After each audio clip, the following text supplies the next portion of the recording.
Ladies and gentlemen, welcome back to the PUBG Mobile Ruthless Invitational Showdown. This is the final day of our playoffs. My name is Pika, joined by Red Queen. How are you doing today, Red?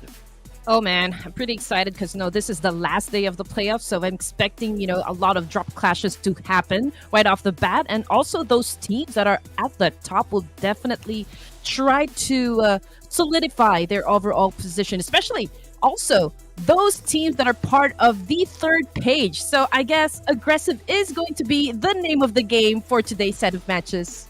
It's safe to assume, ladies and gentlemen, that we already have a fixed 16. But who knows? You know, those two spots at the bottom, Red, between 17, 18, maybe even 19, right? These teams can do something about that today with the final 6 games of the playoffs. I'm so excited because yesterday we had a lot of iconic moments. We had some standout lone wolves, right? If you remember.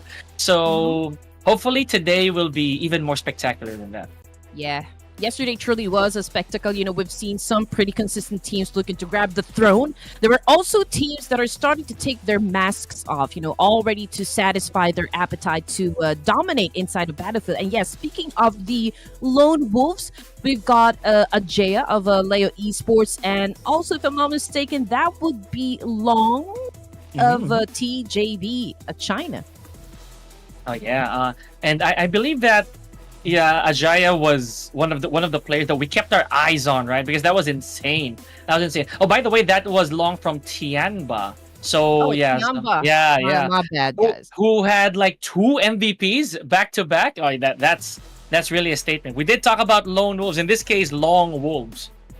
Yes, speaking of TIANBA is actually the back-to-back champion of PEL Spring 2024. And just to add to that, QZ or Zhang Qingbo is also the tournament MVP. And we are going to add up all of his winnings if we are going to check, how much his earnings are now from PUBG Mobile. It is already approximately around 250,000 US dollars. So imagine that.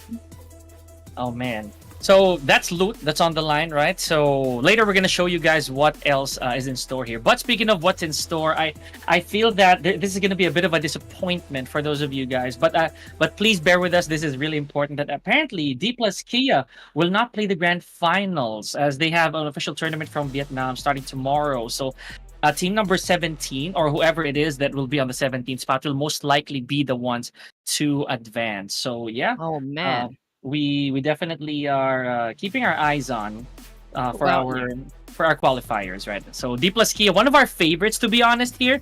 So yeah, that's a bit of a heartbreaker right there. This is actually a slight preview of what is about to come in the World Cup, which is of course exciting. I know you guys are looking forward to it. This is a great avenue for the teams to get the feel of the stage when you are actually locked in with the same level of high skilled players from all over the world. Now, checking out the point system once again, ladies and gents. Of course, if you are gunning to get the placement points, you need to make sure that you get from first down to the 8th spot. Otherwise, it's 0 points rather for you guys. Yeah, that's what we've been talking about. Placement point territory is 8th and above. So you want to make haste and go for those points. Even if you don't go for as much frags, I'd say making it to top 8 would already be rewarding. Meanwhile, this is where we're at, ladies and gentlemen. 3 days of the playoffs. We still have 24 teams right now, but moving to our grand finals, we're only going to get 6 teams. So as we mentioned already, D plus Kia most likely not making it. So we're going to see somebody or one of these teams who's going to take that spot. 5,000 USD prize pool here, Red Queen. So the distribution, the guys know it already. Here's our calendar.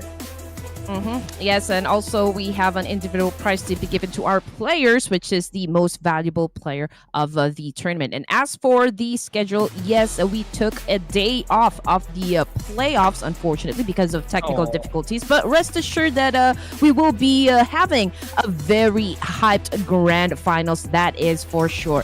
As for the overall MVP from day 1 to day number 2, it is still none other than Patagene of D Savior, scoring a total of 28 elimination points with 4,274 damage output and a total of 51.85% team contributions. That is actually more than half. So, man, this guy Paragen is a one heck of a player inside the battlefield. I'm also thinking, right, the next best player that we have, I think statistics-wise, not even close when it comes to the frags to Paragen. So is anybody going to be dethroning him today? Big question right there. Meanwhile, coming at second place, we have Looms from TJB and Klook from YOODO Alliance. We also have Shadows from the Xavier, a teammate of Paragen. Last but not least, Yi, who also bagged his MVP yesterday from Thunder Talk Gaming. So Red, these heavy hitters right here, they have a lot of work to do. Granted, we only have 6 games left today. Yes, and again, just like what I've mentioned a while ago, you know, we have a lot of upcoming official PUBG tournaments like the PUBG Mobile Regional Clash, which of course will feature the teams coming from PEL, CSA, and Southeast Asia. So basically, the teams that you are seeing playing right now for the Ruthless Invitational Showdown are the same teams that will be playing for that tournament, not to mention, of course, the Esports World Cup. Now, let's check out the overall fraggers. We've got Patagene, Longs, QX, Triple Z. We've got Chips and YOODO Alliance, Adi Look. Oh man, so Klook being the final guy right there with 14 finishes. Look at the gap, right? So this is what I was talking about, right? 14, 15, 17, 18. That's really close. Within arm's reach, but the gap between Paragen and everybody else, specifically Lungs, who is at 18 already. And this is not a joke. It's 10. 2-digit difference when it comes to the overall frag differential. That's insane. It means that Paragen was able to bag a 2-digiter by himself, which we did mention from day one. I believe that was, what, 11 frags by himself? Man.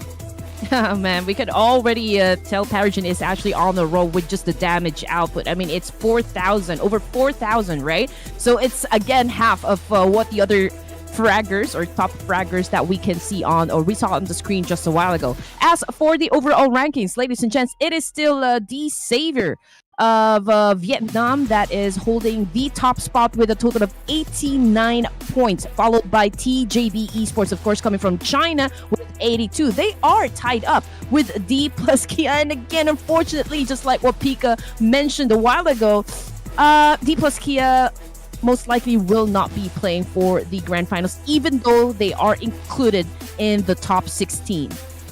Speaking of top 16, this is it, ladies and gentlemen. This is what's really crucial for today. These teams have already at least gotten their names up there. Specifically, Team Pi went up 8 slots. So 45 to 45, really close with Alter Ego. And none of these teams, actually, the ones that I mentioned, have their winner chicken dinner yet. So as we move to page number 3, here, this is the problem. Is CAG Osaka going to be able to hold on to that spot? Or is Vampire Esports, maybe even the ones after that, be able to take that from them? Let me just correct something that we've mentioned during the stream. It is not D plus Kia that will not play during the grand finals. It is the savior, ladies and gents. So, man, what a turn of events. They're holding the top spot My bad. right at this moment. But, oh, man, even if they finish really strong for today, I don't think they will be proceeding for the grand finals, ladies and gents. I'm sure it's heartbreaking for most of the fans down there, since I can see a lot of you all already participating in the ongoing poll that we have down there in the comments section. It is now a total of 1,216 votes and still counting. So we are already we're actually asking you guys, which region are you going to support for today? So is it going to be China, Korea, Japan, South Asia, or Southeast Asia? And you know what? 74% of you guys down there are actually voting for the teams of Southeast Asia. Well, understandable, right? If we're going to be looking at the overall rankings, we can see a diversity, right? But when it comes to those teams that are actually scoring the winner chicken dinner, it's mostly teams that are from Korea and China. So for today, one of my expectations, of course, for the Southeast Asia teams to kind of really perform and really get that winner chicken dinner. Yeah, let's keep our fingers crossed for that one, Red. But yeah, again, folks, my apologies. It is D Xavier. So this makes it kind of even worse because of how high they've already placed, Red. They're one of our best and most sought after teams here. So D plus Kia, really unfortunately, this is going to be a bittersweet moment for them. Granted that we were also informed the last day of the playoffs. I'm pretty sure a lot of the fans and followers of the Xavier are already putting their cards on them, right? So really sorry about that, folks. Yeah. The Xavier. They're not going to be able to make it to the grand finals. Oh, man. They are the pride and joy of Vietnam, of course. But maybe that is why they are really performing at their best. You know, this is more of making a statement that even though they're not proceeding to the grand finals, hey, we can really get the numbers down. You know, I mean, just imagine how much gap Pubg was able to set for the players of gunning for the MVP title. But here we go, the segment that gives us a lot of headaches, team predictions. And for our first match in Erangel, I believe it's going to be B. So if in case you guys didn't see the teams from these groups, okay, so from Group A, we've got BIGETRON, of course, Boom Esports. We also got TJB, TIANBA, T2K, Reject, Infinity, and of course Gen G. And for Group B, we've got PIGMY, TALON, Team Pi, CAG Osaka, Todak, YOODO Alliance, DRX, and NS REDFORCE. Yeah, I don't know why my camera is a bit slow, but if I'm gonna make my prediction already, because apparently production already did with TIANBA, I might just lock in. Again, it's just me, but I think I'll go with Train to Kill. I'll go with T2K, please. Oh, T2K. Yeah, not bad at all. Not bad at all. I mean, we're fans, right? I'm a huge fan, so. I guess for me, I'm gonna have to go with CAG Osaka on this one. Oh, okay. Yeah, you know what? Completely CAG Osaka, for those of you guys not exactly familiar with this team, this is a young team, you know. I believe they started only year 2021. Wow. Active members are Apollo, Garnet, Matun, and Naoto. So they won the recently concluded PUBG Mobile Japan League Season 4 Phase 1 and got almost 20,000 USD. Also securing a slot in the PUBG Mobile World Cup this coming July. And to add to that, Matun also won the overall MVP. Wow. Okay, good to know. I learn something new every day, ladies and gentlemen. So beautiful stuff from the entirety of CAG. So that just tells us really a lot that, you know, this team has so much credentials. Like, they have so much flowers to show to the public. Gotta love it. Meanwhile, ladies and gentlemen, here we go. No wasting time. Day number 3 is upon us for our match number 13. Let's go, Red. I'm thinking this is gonna be westbound.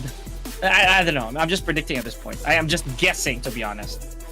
Well, I hope it is southbound. So I would like to see, of course, a military base finish once again, because this is really the hard part, you know, for Erangel. This is perhaps the I can say the most or like the riskiest place of them all.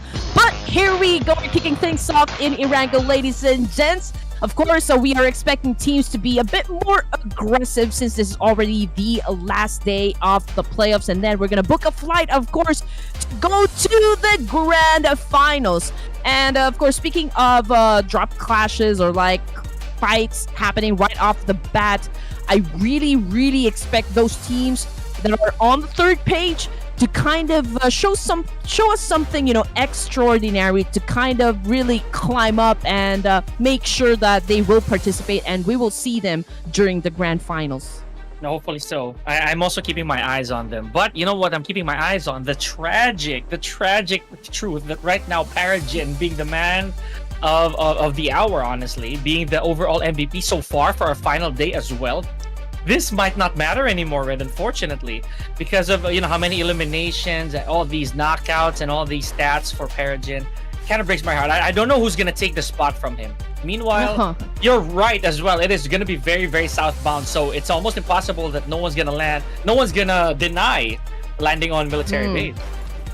Yeah, your pick, T2K, I saw actually drop around the north part area of Erangel. You can see that Talon Esports is just right below them. Gen G, central location of Erangel. And as for Team Pi and PIGMY Esports, I'm pretty sure they're going to be heading towards Sosnovka military base. So we'll just keep a close visual on those teams that are pretty close with one another because that will be where the party is going to start. Man. Okay, so Team Pi also, just to give you guys an idea, yesterday they performed really well. I believe that they were one of the top performing teams in our very, very last Miramar, Red. So again, I was one to say that, oh no, I think Team Pi, they're gonna show us something like, you know, towards the very end. Unfortunately, they didn't bag that winner chicken dinner. So hopefully this is the wake up call that Team Pi would be looking for. So TJB, this was wasn't this the point? This was actually the winning point of production yesterday, right?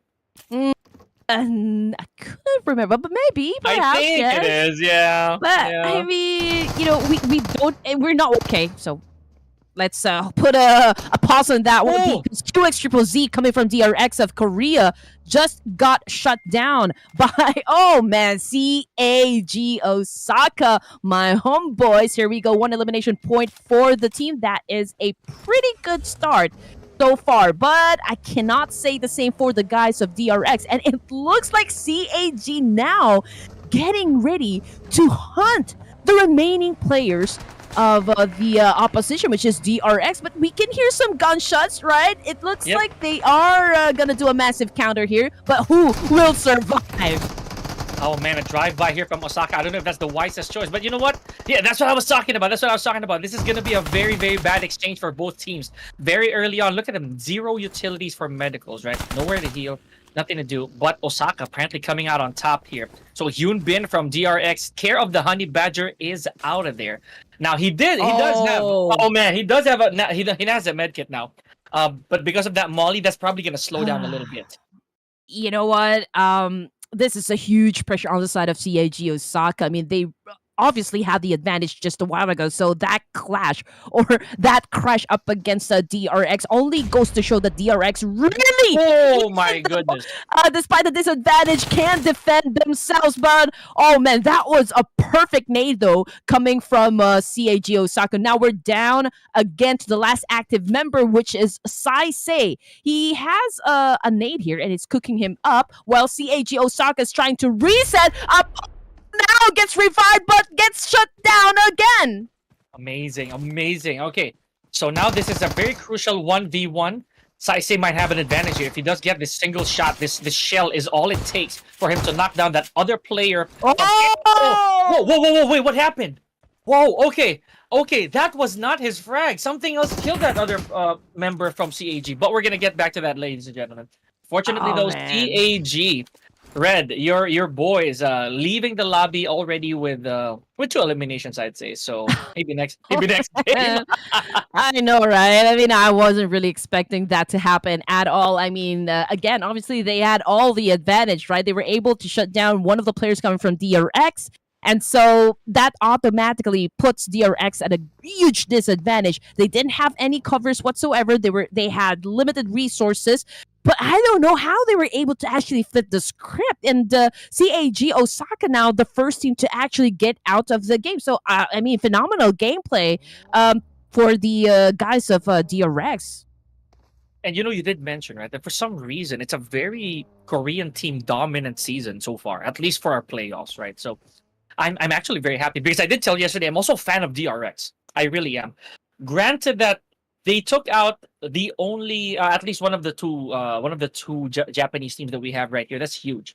That's very, very big for DRX. And not to mention, I think that's a good trade, having to lose 2 of their players for an entire squad. So that's going to look good on their scoreboard, right?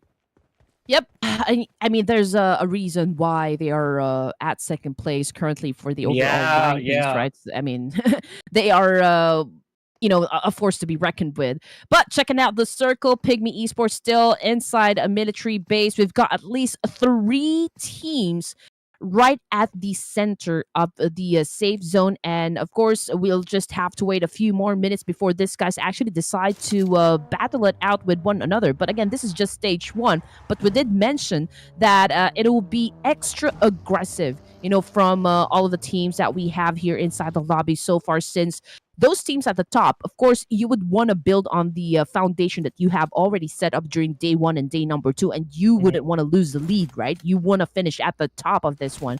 But, of course, there are those teams, especially at the last page, looking to, of course, get included in the top 16. And so I just know that these guys are really gonna turn this game into a bloodbath. Yeah, I'm with you there, Red. I'm actually banking on some fast-paced action here. Meanwhile, TJB, I think this is a very bold attempt to try and flush out the remainder of Train to Kill. These are my boys. So they had a very immediate contact to begin with a while ago. Oh my goodness! Okay, Turu Love so close to losing that clash, but still on it. He did manage to knock one out of TJB. So let's see how that's gonna end. Is this Kissed? I hope I'm reading this right.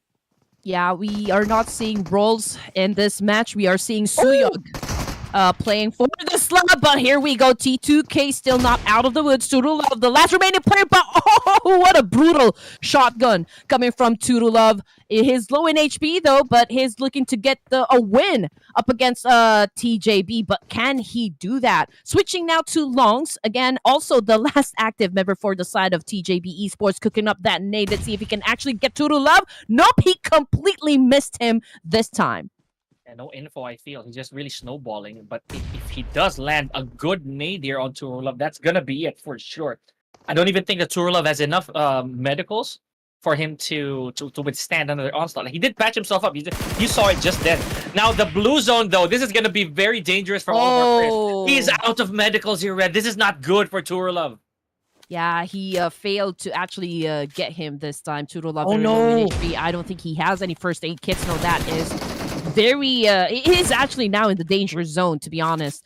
Longs, however, opted to go for the pickup. It's a 2v1 situation just in case he is successful in picking up his teammate here. But Turulov, it is now or never. He doesn't have any resources now, so he needs to actually push. But this is going to be hard. I don't see a bright future for the side of T2K. Oh, wow. Okay, I'm not so sure if he was able to pick up some medical utilities there, but if he does, that's going to prolong his life by just a little bit. Look at him sprinting out of the crime scene.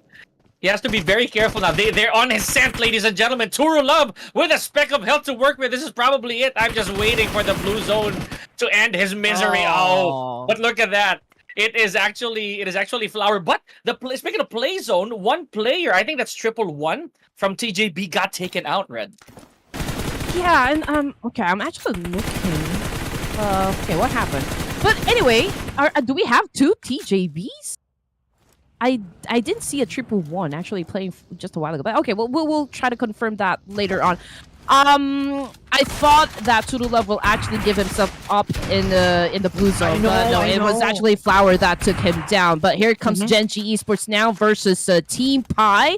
And that was a fast win, I can say, coming from Genji Esports, but it is not the end of the line just yet, coming from the side of Team Pi, since we've got 3 more players, you know, for the team.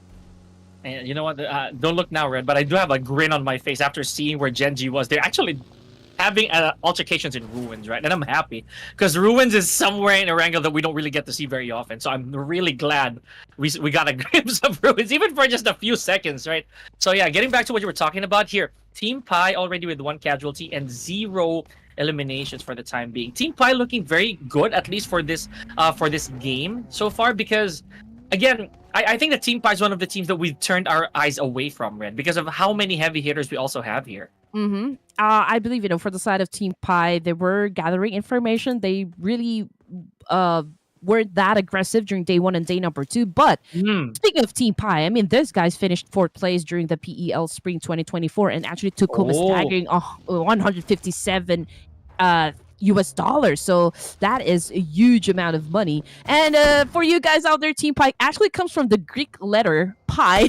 I don't know if you guys are mathematicians out there, but yeah, that's actually where or the history of their name. They're also expected on the upcoming PUBG Mobile Regional Clash, so you guys better watch out. But coming off of the kill feed, we've got Longs coming from TJB. All right, so Longs is TJB, I told you. No, that's a different player. TIANBA Long and Longs are 2 different guys. Ooh, okay. Yeah. Why are you guys twins? That's why I kept calling him Loons for some reason, because he has 2 O's in his name, and TIANBA is just long. You know, just literally the word long. So that's my only way of distinction. So, But speaking of learning, I learn something new every day from Red, ladies and gentlemen. Granted that we do have some player backgrounds that we're talking about here every now and then. I like that. So meanwhile, Red, I'm also very happy to see because this is my first time actually doing the invitational showdown. So when you told me that, oh, Pika, there's gonna be 2 BTRs here, I'm very happy because remember they also had a female team in one of our previous leagues, right? Yeah, in the Clash of Giants, I really hope that we see, you know, some more women in gaming really participate in this kind of tournaments. Again, this is more of a, you know, like skills, right?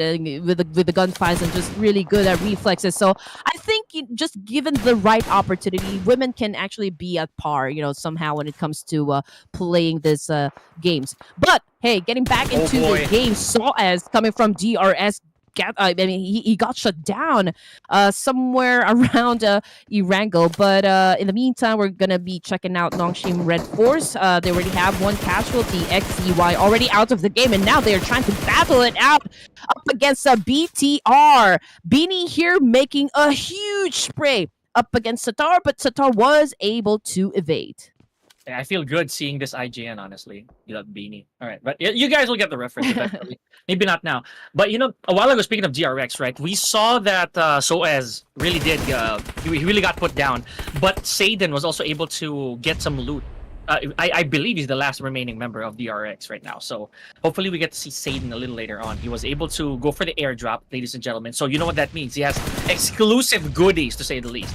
Maybe he'll turn up again later. Meanwhile, TIANBA has their hands full here against a BTR. This is the main team we're talking about. This is the Red Aliens, Red. Ooh, wow. The Red That's really Aliens. redundant for me. Redundant for me too.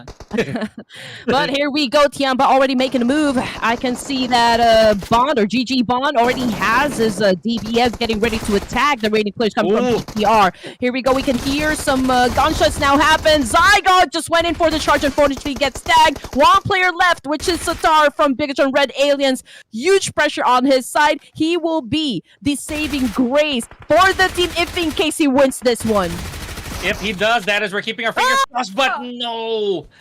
Literally got shot in the cranium right there, ladies and gentlemen. Okay, so really tragic for the Red Aliens. They are a team, a number, I think they're like the 3rd team to go. So, yep, they are, and good stuff from TIANBA. Red, there's a reason why I feel that a production picked TIANBA to be their team, right? Oh man, they are a pretty strong team. Yeah, honestly. Yeah. Oh man, again, they are the back-to-back champion of PEL Spring, so you just know that these guys are heavy hitters, you know, in any tournaments, and the fans are actually looking forward at how well they're going to be performing in the upcoming Esports World Cup. Now, here comes another team that will probably challenge up QZZ here. That would be the guys of PIGMY. Oh, yes. This is going to be a tough one, but you know what? He is already cooking up that nade, potentially knocking down not just 1, but 2. Okay, damage has been done. 10-310 goes down. And DimZ, oh man, you need to heal up. Huge damage there. I can't believe this, man. This is like a 1v3. And QZZ just putting in the work? No way. I bet that, man, I bet that PIGMY actually got hurt from that, right? Tenny, I feel that was a really wasted attempt because I think he went alone or without really ample backup, you know, going up against the last remaining member of TIANBA. But all said and done, they are the 4th team to exit, Red, with 6 staggering eliminations, by the way. Amazing. All right, here we go. Stage 4. It's amazing, though this is not... we're kind of used to during day 1 and day number 2 because we did expect, you know, teams to be more aggressive this time. But stage 4, and we're down to 12 teams. I think this is still quite a number compared to day 1 and day number 2. But you know what? NS REDFORCE just got eliminated, placing at 12, courtesy of Team Infinity. And Team Infinity is one of the better performing teams that we have so far, right? With 3 eliminations, and they're still a complete squad, right? So, considering that, they do have a little bit of momentum, to say the least. And as REDFORCE, we've put our cards on them for quite a while, but still not showing up as we intended to. Meanwhile, speaking of showing up, here comes Team Pi on our screens again, and a beautiful drive-by over here. Smile getting the job done against Todax Tam. All right, here we go. Smile is definitely smiling there. We've got SG cooking up the nade, getting ready to throw at Lynx, and Smile actually was the one who got the score. But you know what? For the side of Team Pi, even though with just 3 players, I think they are still pretty strong.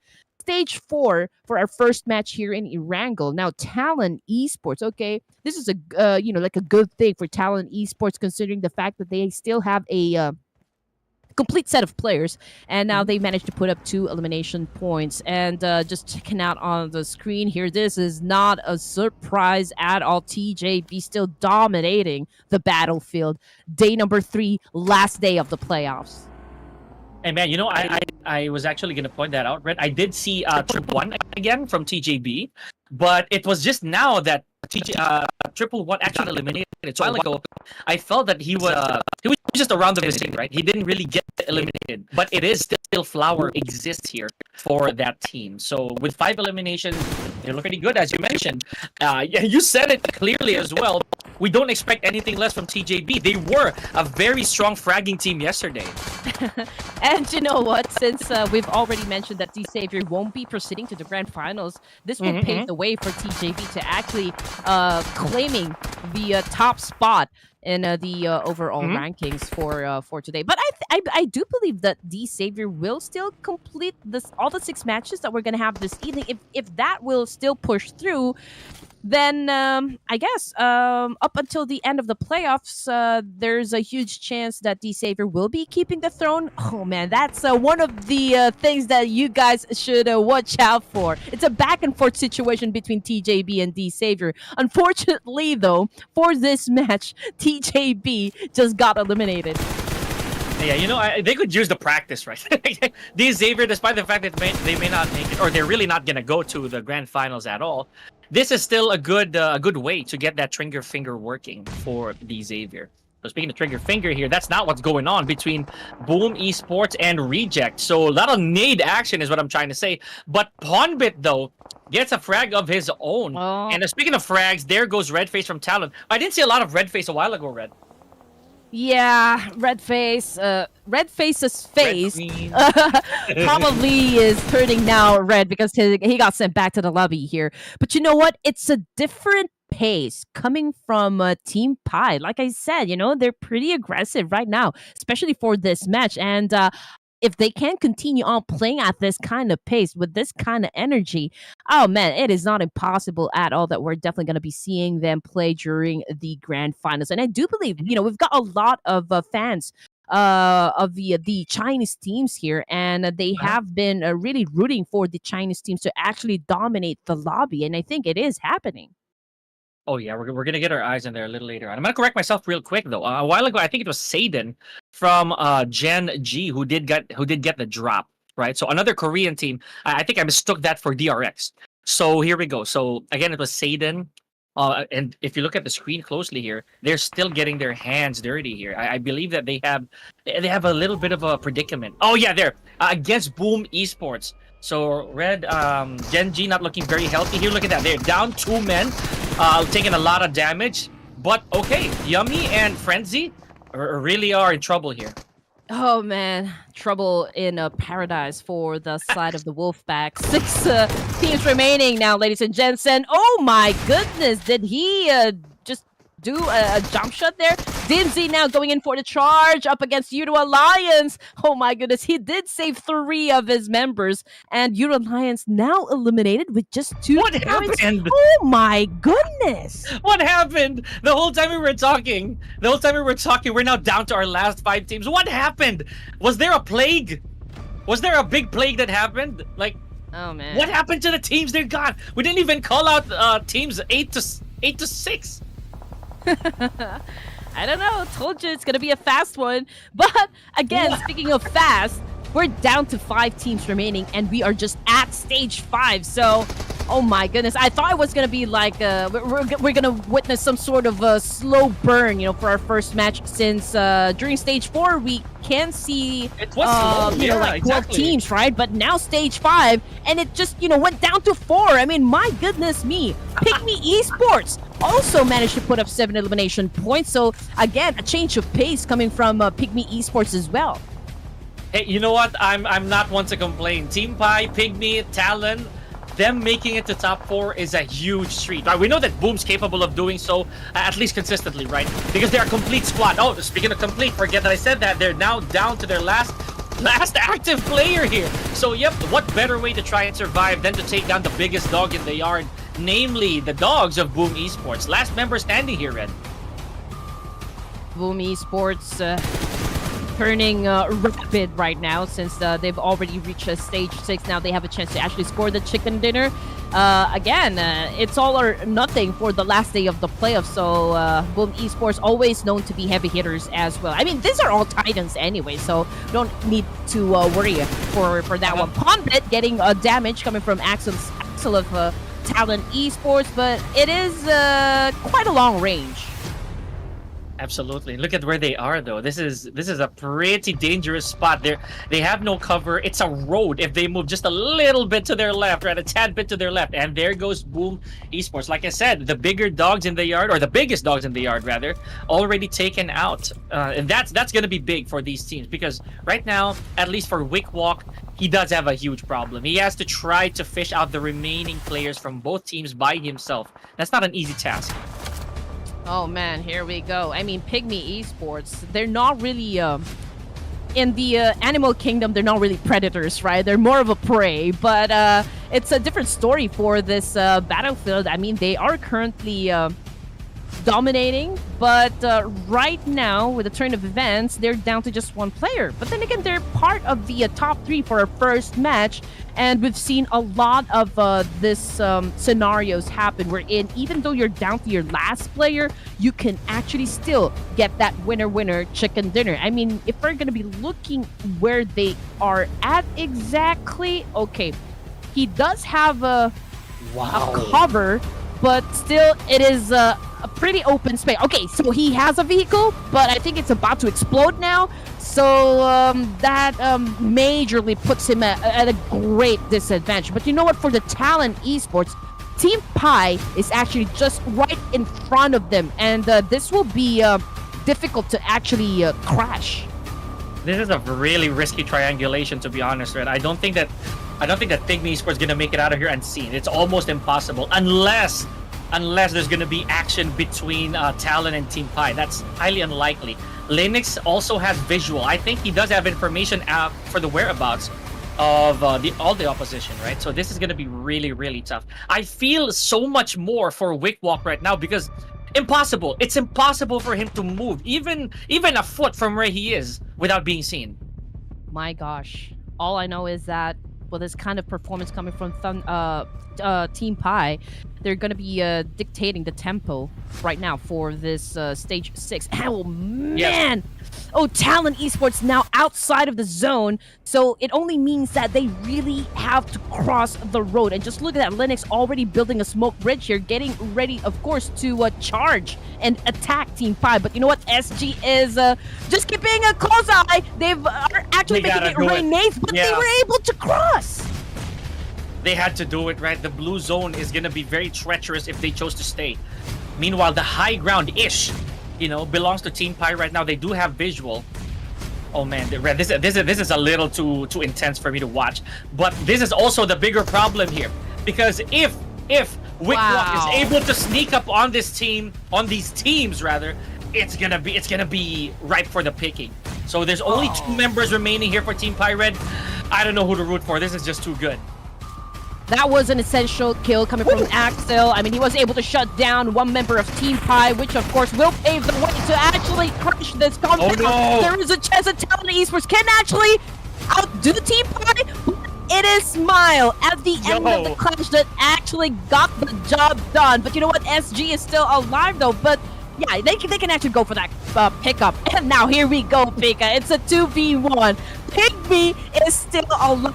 Wickwalk now has the opportunity, of course, to get the winner with a chicken dinner, but it's not going to be easy, though, because he has to take care of business, and the business actually has 2 members. Oh, man. Okay, so on the side of Team Pi, they both need to have full health, full medkit. So Smile does have to give one at least. This is going to be very, very important. If Wickwalk plays this proper, right? SG, I feel, will be his next victim. And again, this is just me doing wishful thinking. But if you think about it, statistically, this is impossible for Wickwalk, right? If he fires a shot and doesn't get the job done, his position's compromised and he has nowhere to go. So I'm really just hoping for the best here for Wickwalk. Look at how few bullets he has for this sniper, Red. Well, it is still, I mean, he is still holding heavy artillery here, Pika, but I'm actually would want to see where the circle will land and how this is going to be playing off. I mean, if Wickwalk actually shuts down even just one player coming from Team Pi, it will be like a 50-50% for both of the teams to actually get the winner chicken dinner. But for now, oh man, Team Pi really going for a dual angle here. SG has a vehicle. He's getting ready to move, but I do believe he's waiting for the next zone. Yeah, and I feel that it's gonna shrink towards Team Pi, Red. So having said that, this is gonna be a huge problem if Team Pi is forced to get out of this this compound. I think the first one to go will be Smile, because he does need to stand up from where he is, and that'll give a huge opportunity for Wickwalk to fish him out of the roof. This is really scary. Now, this is also what's funny, Red. Look at Wickwalk's resources. 1 medkit, 1 nade, 1 of everything. Complete untouched level 3 helmets and vests. So he's ready for battle, but I don't think this is good for 2 people. Oh man, we've got Wickwalk with a 0.56 average elimination, so I think he can shut down at least one point, you know, for every match. But of course, it's too early to say. I mean, this is just the opening match for today's set of matches. But coming from the side of Team Pi, 9 elimination points, pretty strong. It's a standoff between these 2 teams right now. Nobody want to make a move just yet. I mean, to begin with, Wickwalk doesn't have any place to go. I mean, he is hiding behind that big rock over there. The moment that he actually steps out and exposes himself, oh, that would be the end of the line for him.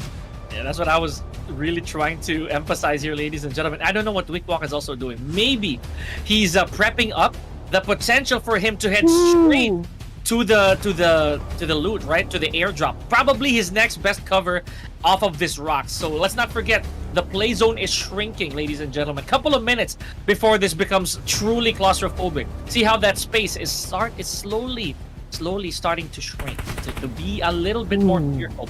Okay, I don't know where those shots are coming from. Probably SG. Okay, right now, everybody needs to be quiet. Okay, Wickwalk now focusing what he's gonna do. Oh boy! He failed to actually shut down SG. Oh, that was a missed opportunity right there. I mean, SG is running out there. He got him! He got him! He's burning! He just got roasted by Smile. Oh, nice gameplay coming from Team Pi. Obviously, SG was the bait, the kind of the decoy, so to speak, right? And that actually paved the way for Smile to actually throw the Molotov up against the PIGMY Esports, right, from 2 week 1, and that ended the game. It was a smart and an obvious outcome. You know, that was amazing. That was incredible coordination on the side of Team Pi. So that was really gonna be the case, right? If they went for an audition, as we always call it, like one player after the other, Team Pi would have lost that because Wickwalk had a good vantage point of where they are. But man, that was really smart. SG, as you mentioned, was the sacrificial lamb for Smile to go for the capitalization, and I love that. That was beautiful. Honestly, if Wickwalk actually shut down SG from that, and the first one that he actually picked and took the shot, that could have been like a slight chance of getting that winner chicken dinner, because, you know, while he was waiting right behind that rock over there, I'm pretty sure that he was doing the information gameplay, right? I mean, the important thing is you know exactly where to point your gun, and SG running out there in the open, I mean, that could have been like the opening knock that he was looking for, but it is still okay. I mean, considering the fact that he was the lone wolf for the team, huge pressure. All I know is that adrenaline is probably pumping in his blood right now. But still, you know, like a good game coming from PIGMY Esports. But of course, we don't want to take the spotlight out of Team Pi, winning their first winner with a chicken dinner, I believe. Yeah, I believe so. This is going to be huge, right? If ever that's the case for Team Pi. If this momentum carries on a little later, then it's going to be smooth sailing for Team Pi. I did tell you before that Team Pi, they're very surprising. When they get their moments, it's really a moment, right? And yesterday, I think that was kind of like a teaser as to whether or not today was going to be a good day for Team Pi. And boy, did they start it well. Fortunately, though, with Anyan and Prince, no eliminations or knockouts. So really, really good stuff right here for both these players, from Smile and SK. All I can say now, Pika, this giant is now awake, right? They're finally showing up. You know, they're already performing at the best of their ability. Of course, gaining all the points that they need to be in the top 16. Of course, to secure a slot in the grand finals. But okay, so first match in Erangel, Team Pi, PIGMY Esports, TALON, as well as the Rabbit Boom Esports. These 4 teams actually performed well in their first Erangel. I'd say incredible even. So this is cool. I like the way that we're starting things off, and the pace kept changing, right? Like we were okay for the first couple rounds, maybe even 3.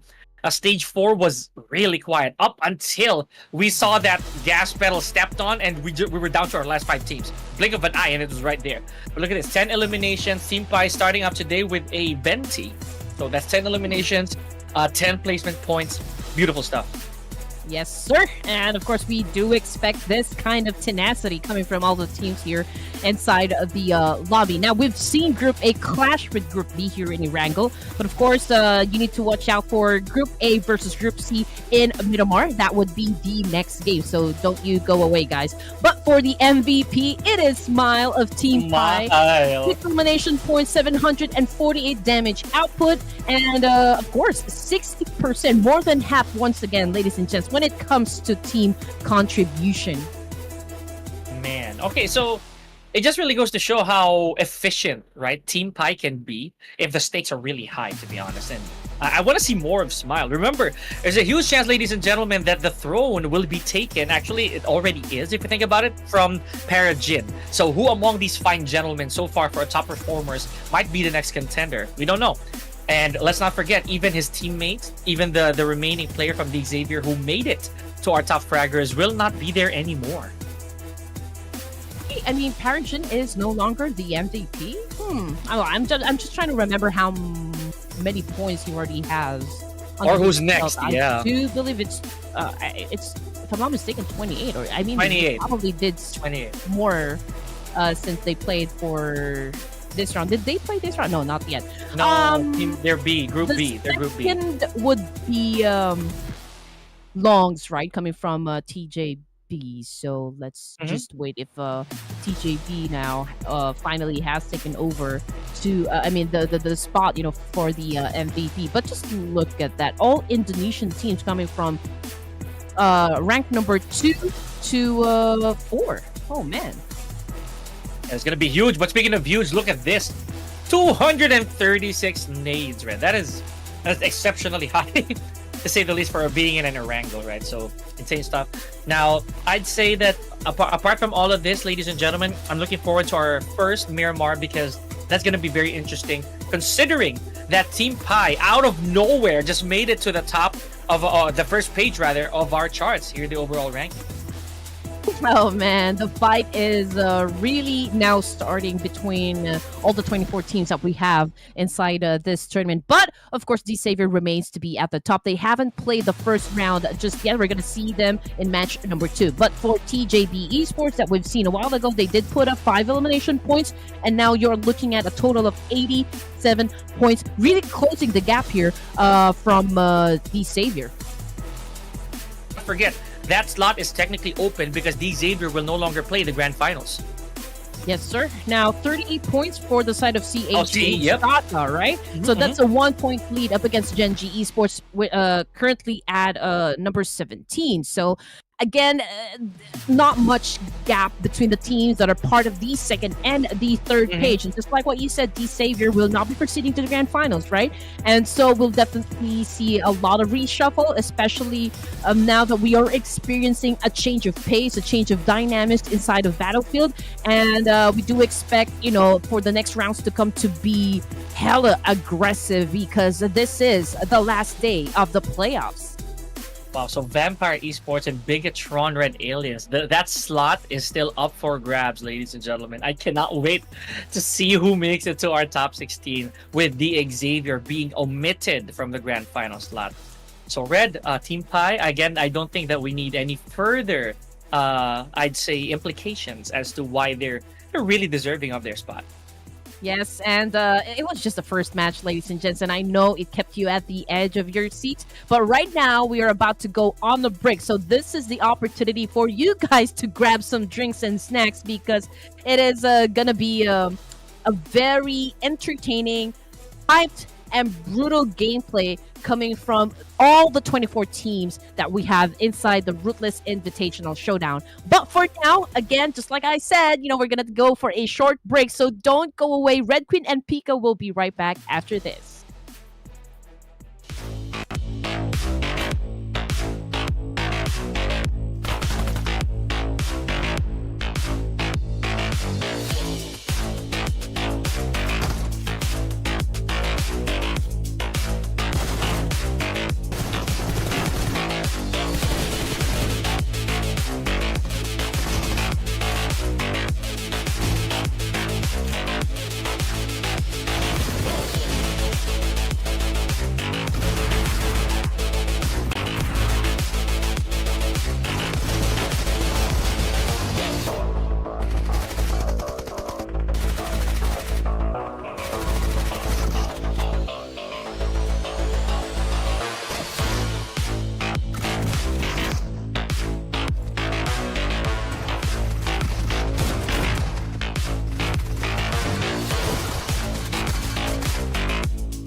How? Hold on to your seats, because we are back at it, ladies and gents. Welcome to the third day and the last day of the playoffs of the Ruthless Invitational Showdown by Ruthless Hype Esports. This is still your girl, Red Queen, together with Pika Lozano. Now, we did say that this is going to be a preview, a kind of a sneak peek, of what's going to happen in the Esports World Cup. So here you go, ladies and gents. Keep rooting for your favorite team and your favorite player down there in the comments section, and just make some noise. Made a noise. Team Pi made huge noise for our game number 1 here at Erangel. So, having no winner chicken dinners just yet, they were able to bag the first for the day. And good stuff from them, by the way. That was an amazing game if you guys missed it. So, this is where we're headed to next, ladies and gentlemen. Match 14 will take place at Miramar. Again, for Miramar, I'm not even expecting this one to be kind of slow-paced.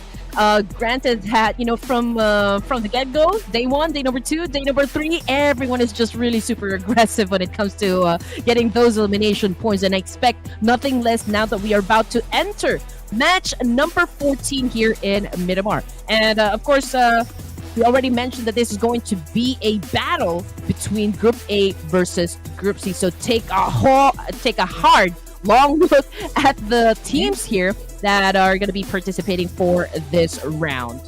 Okay, so yeah, D Xavier, Group C apparently. So sorry for that, ladies and gentlemen.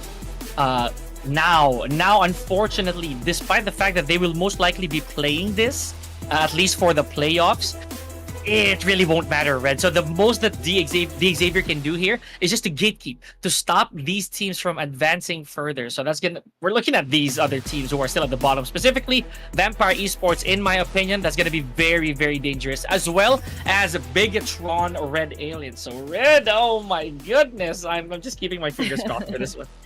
Honestly, I do wonder what kind of mentality the Savior is gonna show us, for the rounds that we have here for today, considering the fact that, okay, we're not gonna be heading rather to the grand finals. So are they still gonna go aggressive, or will they play this one kind of chill, or just maybe enjoy the set of matches, or will they be still making a bold statement that the Savior actually is the top team that we have for the Ruthless Invitational Showdown? What do you think, guys? I mean, let us know down there in the comment section. Engage in the conversation. I don't know. You want to go first on this one? I think I went first the other time. I'm still torn because I really want to vote D Xavier here, and even if say they do win it, again, it's not gonna matter much, right? But you know what, Red? Never mind. I'll lock in D Xavier. Okay. Regardless, I don't care. Okay, since it's going to be Group A versus Group C, I'm gonna pick Reject here. Oh, I love it. Again, out of the ordinary. So no track record, nothing. Just all intuition, I feel. No, actually, Reject is they're previously known as All Rejection Gaming, or ARG. These players are highly decorated soldiers. They are the PMGO champs 2024 Brazil, defeating Alpha 7, which is ranked, by the way, as first in the recently released PUBG Mobile Team Power ranking. So that's another debate. That's for another time, guys. They also defeated, IHC, Vampire Esports, Boom Esports, D plus Kia, Falcons, right? They're also inside this lobby. So just really waiting for this guys to kind of transform into the beast that they are. And here's a fun fact, Pika.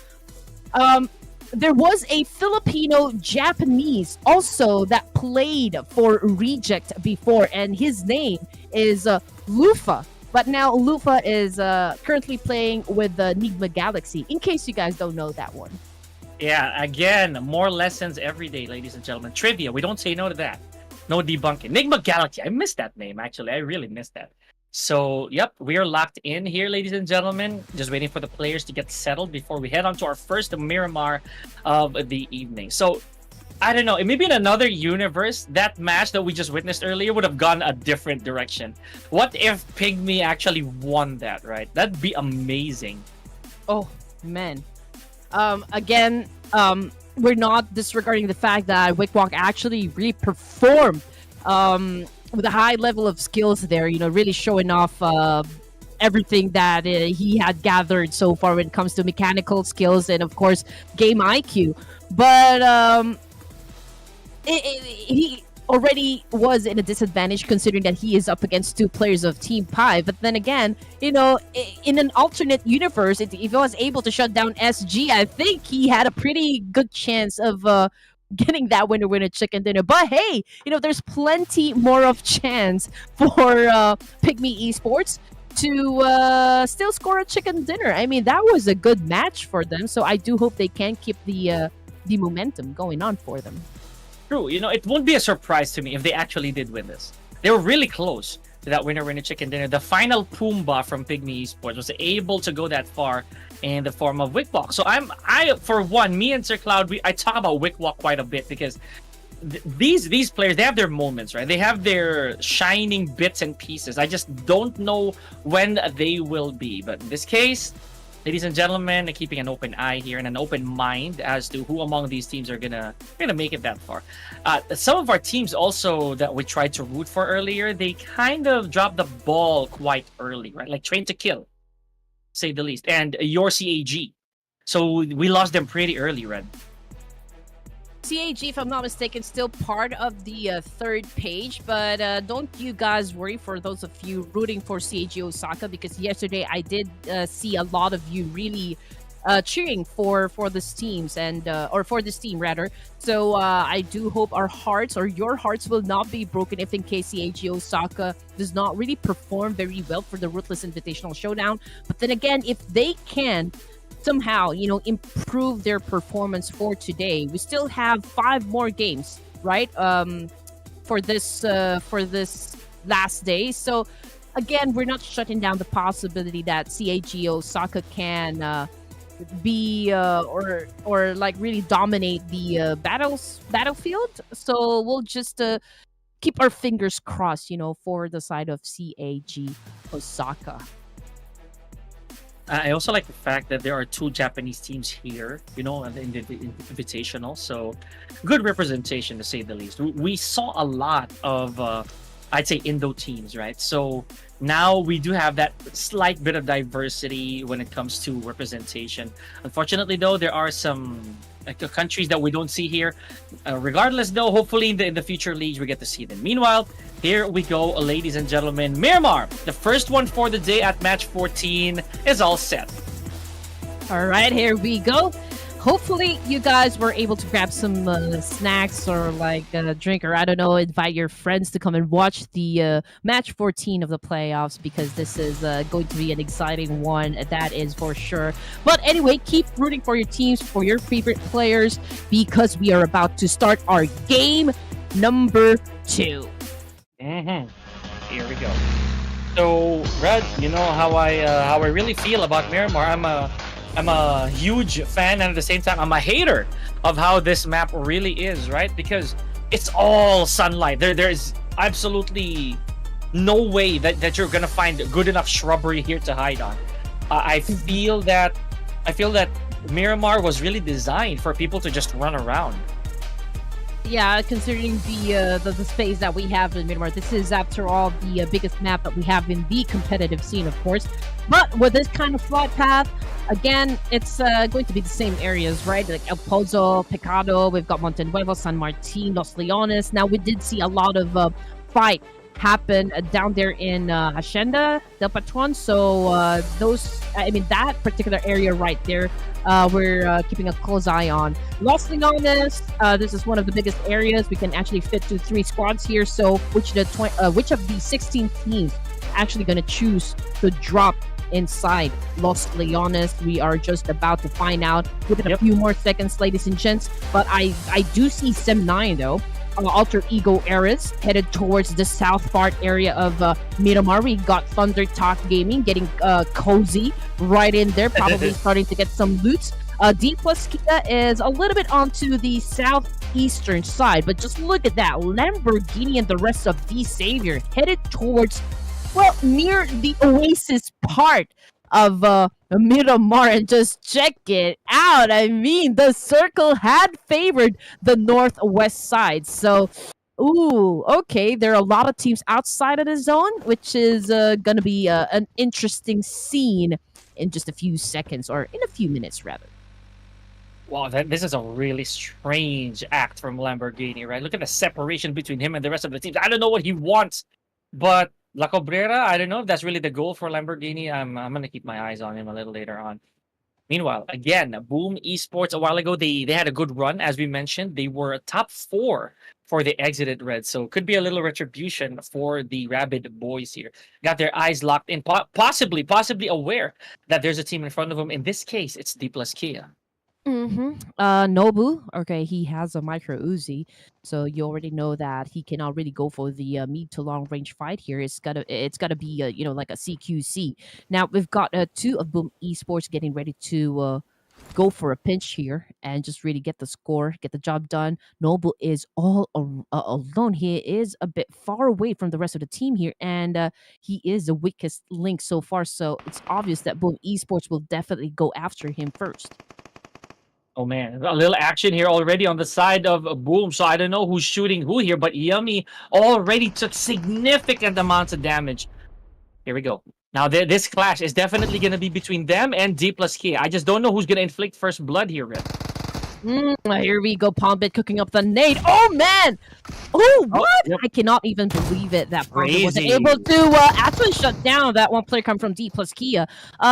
It was a huge backfire for the side of Pubg there because he is now on the ground and on his knees and just waiting for Boom to actually win the fight. But unfortunately, it's D plus Kia that actually came on top of this clash, hence gaining them a total of 4 elimination points. And the best part is they get to keep, all of their 4 members. So first team to get booted out, Boom Esports. Yeah, that's so bad, honestly, on the side of Boom Esports.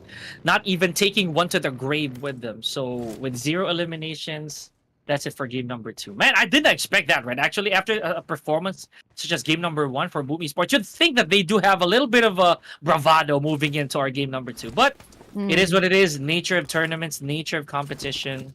Let's move forward. Train to Kill. These were my boys earlier. I believe they exited at, I'd say, 12 spot, maybe even a little lower than that. But hopefully it turns a new leaf here for game number 2. I think when you find yourself in a drop clash, you must be able to identify your opponent's location, right? It's a matter of how good you are at breaking down information. For the side of Boom Esports, I did expect them to actually win because they have the opportunity to shut down at least one member of the D plus Kia, but that is a great communication established by D plus Kia, ergo winning the fight. In the meantime, we are seeing Leo right now going up against, this is T2K. Okay, still no Rolls. It is Suyuk actually playing right now for T2K, but okay, one of them currently knocked down, and T2K Esports Toodle Love was able to actually finish up saving the team here. So again, 4 elimination points for the T2K. A strong start, I can say. And again, history repeats itself, Red. No eliminations on their side. Definitely going to go for a pickup here on Igneous. Already did, ladies and gentlemen. This is really amusing to see that even during drop clashes, there are some teams who emerge victorious without a single casualty. That really is an exceptional display of skill. Won't you agree, Red? Yes, definitely. I mean, it's pretty hard, difficult even to get to the latter stages of the game with a complete set of players. That is why we always treat that as a huge advantage compared to the rest of teams lacking manpower. So yeah, that was again a strong start, for those surviving teams that actually won the drop clashes, which actually brings us down to 14 teams remaining. Again, this is just stage 1 of Miramar. For now, we are experiencing some sort of truce. We are killing nothing but time, so we'll just have to wait until these teams now get pretty close with one another before they start doing the massacre once again. Yeah, for lack of a better term. So here we go. BTR. This is not to be mistaken as the next gen, ladies and gentlemen. So yes, you're seeing that right. For those of you who just tuned in, we have the Red Aliens, arguably the seniors compared to our. I'd say this is a trial team, as me and Sir Cloud, or as Sir Cloud would always imply, and they are at the very bottom so far, Red. So would you say that you'd still keep your hopes up at this point? Because this is our last day, and they are yet to bag their winner chicken dinner. Honestly, for the next gen, I do believe that the objective for the team really is just to get information, and really try out their chemistry, their synchronization, and approaching every situation inside a battlefield. And so far, they're doing pretty good despite the fact that they are still lacking in experience. So they still have a lot to learn coming from the senior team, that is Red Aliens. But in the meantime, again, we've got Reject on the 3. 2 of them currently knocked down. Unfortunately for Divine, it is permanent. He got sent back to the lobby. Duello, however, has a chance to get picked up, but that will depend if Sarah, of course, coming from Reject, can still defeat BIGETRON Red Aliens, but I think they opted to just back away from the situation. I mean, they are at a disadvantage. They will be coming from below, and you know how hard it is really to battle up a team if they have the higher ground advantage. Oh yeah, absolutely. It's almost impossible, right? Because you don't have the luxury of vision compared to the ones that are on the higher ground. Meanwhile, this action was happening as Red Queen was also conversing, ladies and gentlemen. So Vampire Esports, Wow. tragic start for our bloodsuckers here. For the Nosferatus of Vampire Esports. Really sad as they face the wrath of BIGETRON next gen. So I dare say it, Red. They're actually doing slightly better than the seniors here right now. Yeah. Again, PUBG Mobile. It's not just about the gun skills or the gun fights. It's also about coming up with a good strategy, right? Yep. I don't know what happened, but Ooh! yeah, I mean, someone slipped, and one of the players come from BIGETRON Red Alias actually is down, right, by his own doing. But don't worry, I don't think a team is actually. Oh no, forget I said that. Oh yeah, oh, Boxy. Okay, so Boxy was the one who is currently on his knees because he slipped and actually fell, from the mountaintop. But it's okay because there's time to go for the pickup here. Chips, however, coming from D plus Kia, pretty surrounded by the players of Gen G. Okay, three players coming from D plus Kia is just right behind him. So the thing is, to win the game, they will also have to actually save their teammate here. So they do have two objectives. Yeah, and easier said than done, right? Because time is of the essence. We're already at stage 2 here, but with minimal to no resources. And this is gonna be a clash right here. What you're seeing on screen, ladies and gentlemen, Korea versus Korea, Gen G versus D plus Kia. So we already have one on the board, at least one knock. Pair of Gen G, Junie tailing Osal over here. So, and this is happening outside the zone, by the way, Red Queen. So really crucial here. They are gonna burn through their resources, ammo, and everything. Not to mention time. So I wonder who's gonna come out on top. Yeah, good shot though coming from Alsal, despite the fact that he was the second one to actually pull the trigger there up against D plus Kia, if I'm not mistaken. I just didn't see who actually opened fired right behind the rock. Okay, so Osal is actually coming from D plus Kia. That was a good defense right there. Okay, so they were up against Genji, if I'm not mistaken. That was Yes, Junie. yes. Okay, Junie right below him. So unfortunately, though, for Junie, even though he was the first one to actually did the open fire, he was the one that got buried 6 feet under, which of course, not a good thing coming from Gen G. But you know what? For D plus Kia, Chips already out of the game. So, yeah, let's see if they can survive and last for stage 2 of Miramar. And D plus Kia found a new target in Thunder Talk Gaming. So I don't know. I don't know if they're gonna be finishing the job. It looks like they are though. Osal taking out King. But what is going on? Why are these players getting hurt out of nowhere? Sem9 already has one casualty, and that was care of vehicular accident, I'd say. Man, that's not really good. So Nobu, is he gonna finish the job here? He did try to flush out Thunder Talk Gaming. Yep, DT out of there, and as well as Ajay. So the Thunder Talk Gaming not really at a good spot right now, Red. Oh man, definitely. But you know what? Just to give context, Thunder Talk Gaming, also known as Sino Dragon Club or Dominus Esports, also placed in at third for the PEL 2024 spring. So again, all teams that we have here so far inside this tournament, pretty much Goliath. We keep mentioning that one since day number 1, right? And the Thunder Talk Gaming, although we haven't really seen them kind of had an explosive gameplay, it doesn't discredit the fact that these guys are pretty awesome, rock stars in the PEL. Oh man.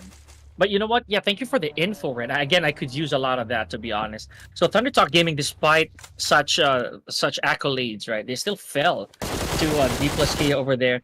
So beautiful QBZ frag, putting the finishing touches on a Thunder Talk. Meanwhile, the seniors, as we always say, I'd say the upperclassmen of Bigetron or Red Aliens right here still has a little bit of action to try and take care of. Oh wow! But the freshmen, or rather the juniors here, also had their hands full. Oh, team kill! We're gonna go for team kill here, Red. Oh man, this is gonna be sad. Can you imagine the no. GC, right, for BTR, if in case they go and battle it out with each other, oh man, the G's is gonna be explosive, right? Oh yeah. I mean, it's gonna be noisy for sure. But you know what? BIGETRON Red Aliens have now focusing up against Sem9. I mean, Yuhai also gets knocked down. So Sem9 getting picked off one by one. And you know what? I cannot even believe it. I just want to put it out there since PUBG Mobile actually released the team's power rankings. And if I'm not mistaken, Sem9 actually placed in somewhere around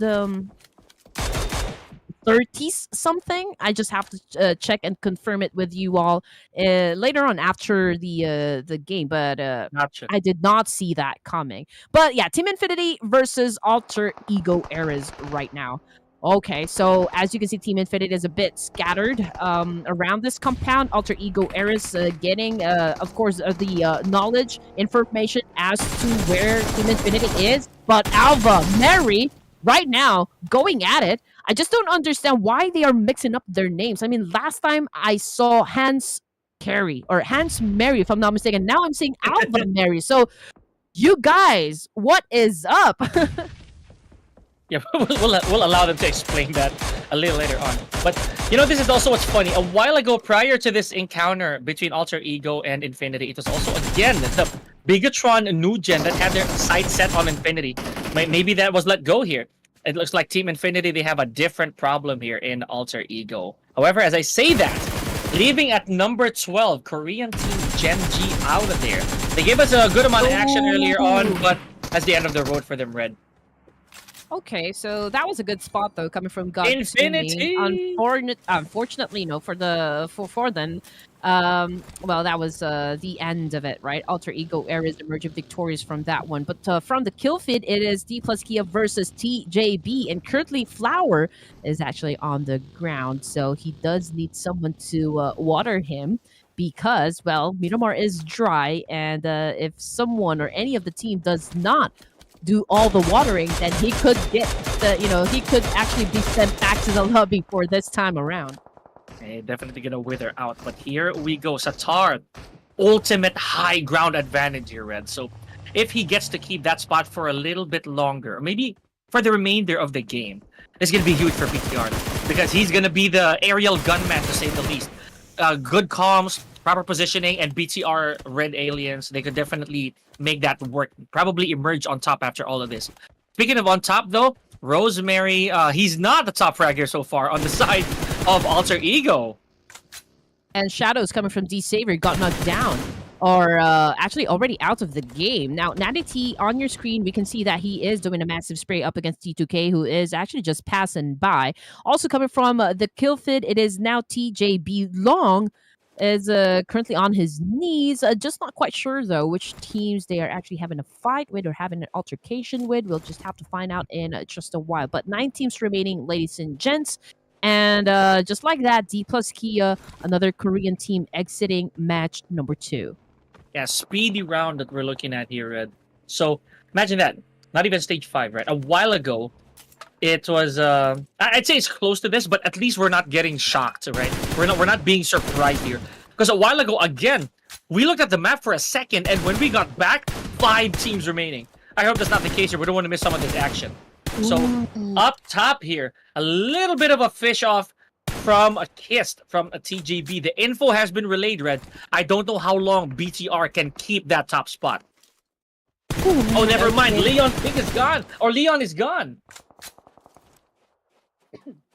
Lamborghini actually took a point. Forgot which team they were having a fight with. Okay, but yeah, I mean, let's check out TJB first. Right now, I mean, it's a potential clash up against Rejects, but we'll just have to wait in just a while. But domination coming from BIGETRON Next Gen. Ooh, now the kids are finally showing up, stepping up their gameplay, and just probably flexing, to the main roster of BIGETRON Red Aliens. So that is good news, of course, for the side of BTR. But I would like to commend the fact that, this is such a great position for the side of the Next Gen, considering the fact that they have the higher round. So basically, they are surrounded by T2K, Alter Ego Ares, and as well as the same team, BTR Red Aliens. So if their position still be included in the safe zone, oh man, they have the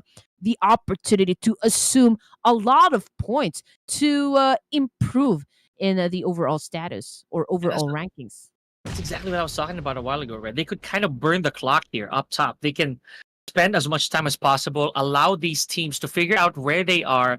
But until then, they're just gonna stay there. They're gonna camp, to say the least.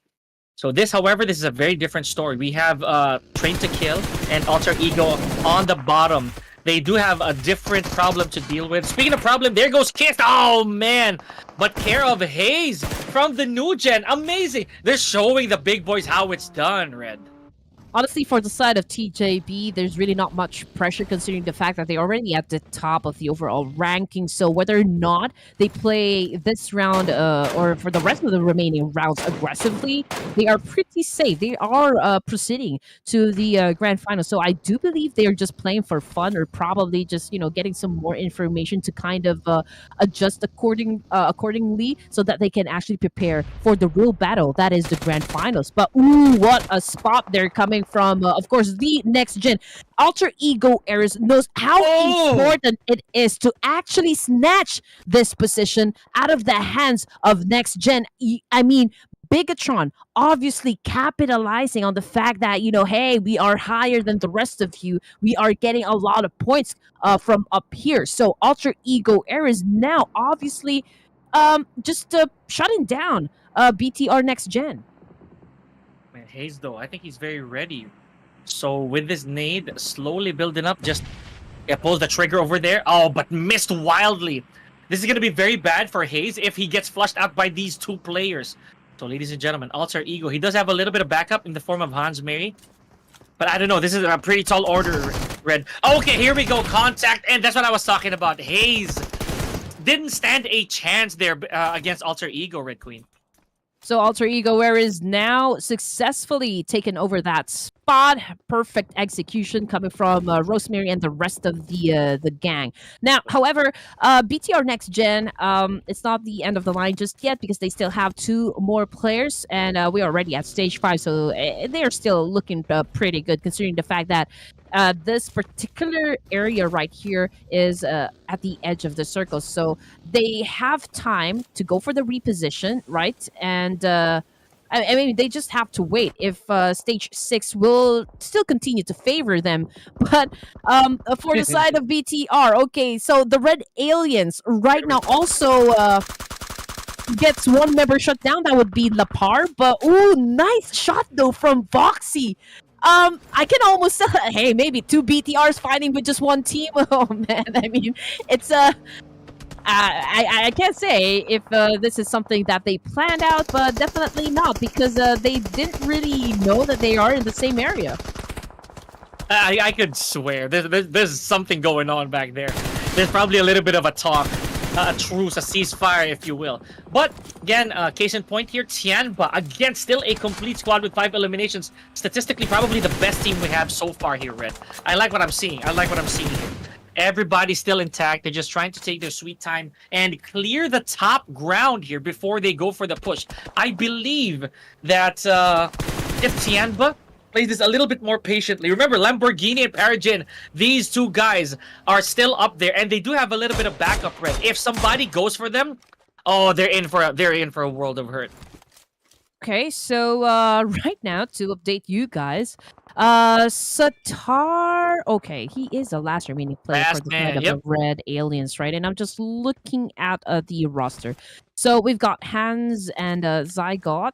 So I will have to confirm with production if oh boy, the Red Aliens actually just change their IGNs. If this is even the main roster, because I don't see Zuxi, Luxi, or Genfos. This is a completely different set of players. So we'll just have to find out in just a while. But 8 teams remaining, ladies and gents. We are already at stage 6, and again, what a nice spot coming from Voxy, shutting down Alter Ego Ares, and they are now out of the game, which brings us down to just 7 teams remaining. And the next gen, they are still alive. Yeah, not only alive, right? They are at 9 eliminations. So, excluding Alter Ego and D plus Kia, they are so far the highest ranking teams that we have. Escalera, however, just taking out the chosen one. Beautiful, beautiful shot. Uh, good in cap, straight to the finish. I don't know what's going to happen to Train to Kill here. They're down to the last player. We've seen that happen, right? So, we saw the likes of Wick Walk taking on a couple teams, or at least surviving the onslaught of two other teams. So maybe Escalera is going to keep his head down for the time being. Meanwhile, I didn't actually see this with my own eyes, Red, but TIANBA, oh boy, okay, down one player. So they got to be super careful. The Xavier's Parajin still up here.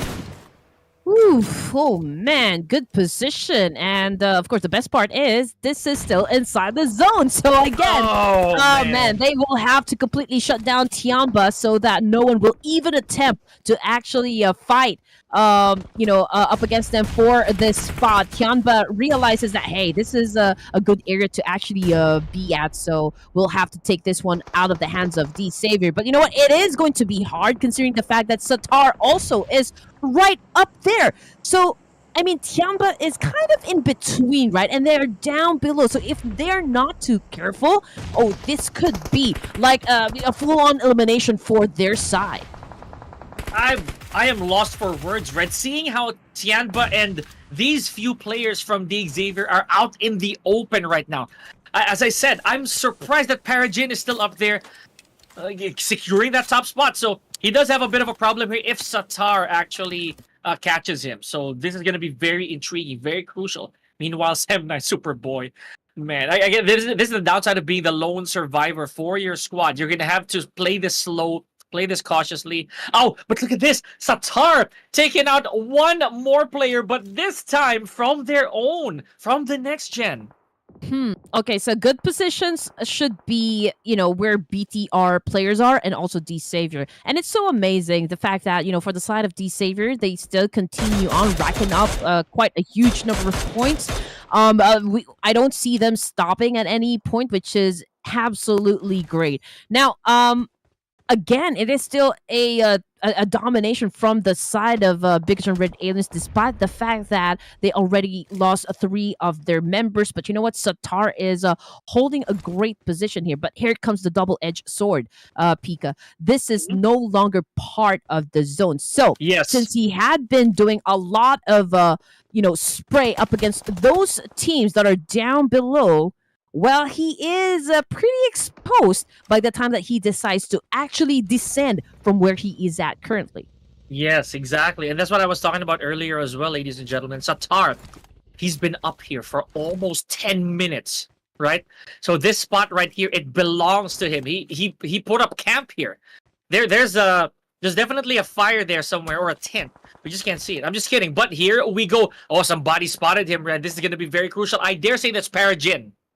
All right, here we go. 5 teams remaining, ladies and gents, because Oh, no! Rocky, coming from BTR, just gave himself up to the blue zone, denying the remaining teams, gen. of course, another point. Now, D Savior again at the top spot for stage 7 of Miramar, followed by BTR Red Aliens, which is, of course, the last remaining player would be Satar. Escalera now from T2K, also the lone survivor. We've got Rejects and, of course, Sem9. So, again, D Savior holding the number advantage. And of course, the biggest chance to actually score the winner chicken dinner. But here is a 1v1 situation coming from Sem9 and T2K Esports. Escalera, of course, goes in for the massive spray and actually wins the fight. But Escalera now has exposed himself up against Satar. And Satar, oh, this is going to be a difficult situation for him now that he decides to actually descend from the top. He is pretty exposed here, ladies and gents. He's almost done, Red. One small exposure from the blue zone and Satar will be over. Look at how close he is to the blue zone. Oh, there he goes. Parajin. Like I said, it was Parajin who probably laid eyes on him, ladies and gentlemen. Without question, D Xavier still the top team for today, granting their first winner chicken dinner. And on a side note, my first correct elimination, Red. Yes, sir. Here we go. It doesn't even Prediction. matter that they're not going to be proceeding to the grand finals. I mean, these guys are literally making a statement here that, oh man, we are the best team so far. You know, we are completely dominating Ruthless Invitational Showdown. And you know what? We are on a mission that up until the end of the playoffs, we are going to be finishing this one at the top. True kings that they are. Yeah, it's very sad, Red, that what happened towards our top 5 was just a checklist. Excuse me. It was just a checklist. And the other teams that were in front of the Xavier were just one player each. So pretty tragic, to say the least. Yes, sir. And 577 total damage output coming from the side of Lamborghini. Paragin follows with a 485. But you know what? Paragin still, I do believe, remains to be the guy for the MVP, considering that, again, they landed a winner-winner chicken dinner. They are the best team here so far for match number 2. So they just continue on improving their stats. Man. And they were not bloodthirsty this time around, right? We saw how the Xavier, they're always ready for the kill, right? They're always good for elimination points. But this time around, they were just very smart about it. They just went for positioning. They eliminated every single one that they can get their eyes on and their sights set on. Look at the 8 eliminations. That's not even, in our opinions, right? That's not even a lot in high standards. But it was enough for them to once again get a winner-winner chicken dinner. So what else is there to say but just the Xavier, ladies and gentlemen, top team for a good reason. Okay, T2K Esports. We can see that they're really putting in a lot of effort, of course, to rack up huge number of points here, but still couldn't secure a chicken dinner for today. Of course, it is not impossible that T2K, considering just how big of a players they are in the PUBG mobile scene, it is, a big chance that they can score a winner-winner chicken dinner. But it's also fascinating the fact that BIGETRON Next Generation was able to step up their gameplay, setting up a great number of points, right? But it is the senior, as like what you said, that was able to finish the game with the MVP title, 4 elimination points, 1,145 damage output, and a total of 80% team contribution, because of the fact that, you know, BTR at an early onset lost their 3 members, but it is still A-okay for the side of the Red Aliens. I like this quadruple 4 for our top performers, so really even playing field. And that's what I was talking about, Red. Satar, he was up there pretty early on in the game, so that allowed him to kind of chill a little and wait for the information relayed to him, probably peek every now and then downstairs, see who's gonna pass him. And there it is. It proved to be very effective for BTR. However, the truth is, the Xavier still bagged the winner-winner chicken dinner, and this is what's really amusing, Red. For the first time, we are seeing Next Generation on the top 3. Okay, here we go. As for the teams that didn't play out very well, it's got Leo, Thunder Talk, and of course the Team Infinity. But of course, the best thing, or the headline so far for our match number 2 would always still be the Xavier. The fact that, you know, they are at the top, and of course the fact that they're not going to be playing in the grand finals, but they continue on to put up like a strong performance for the entirety of the Ruthless Invitational Showdown. Only goes to show that how, I mean, the professionalism coming out of this guys right here is outstanding. And just look at that, the Xavier, the first team to actually cross that 100 or the triple-digit score, right? It's 107 points in total. TJB Esports pretty tied up with the D plus Kia, but then again, you know, there's really a huge thing that's gonna happen later on, considering again that this is the last day. But just look at that, a great performance coming from TIANBA, 66 points in total, and they were able to rack themselves up to like 3 ranks, right? Hence landing at the first page. But for the second, okay, it's Thunder Talk Gaming, T2K Esports, as well as Todak. These are the only 3 teams from the second page that actually secured a winner-winner chicken dinner. Very important, yeah, to note that. So, man, trained to kill. They do have a big chip on their shoulder here just to try and push through, in my opinion, the 50, basically 50 points. If they make it to at least 60, I think they're going to be okay and probably going to enter page number 1. Now, here's the problem, ladies and gentlemen. REDFORCE yet to make their winner chicken dinner and stuck at 22 points, the lowest so far for the playoffs. I'd say the pressure is also on for both Gen G and CAG Osaka, tied at 38, Red, and both these teams don't have a winner chicken dinner just yet. Whew, okay, so NS REDFORCE. Again, this is not the kind of gameplay that I was really expecting coming from the side of this Korean team. I mean, they are at the bottom of the page, literally, with I don't know how they're going to be included in the top 16, or if they even have the willpower, right, to commit that they're going to be proceeding to the grand finals with this kind of a performance coming from NS REDFORCE. The window is starting to close down on them, so I don't know what's going to happen, or if we will see them during the grand finals. But again, I'm just keeping my fingers crossed because nothing is etched on stone yet.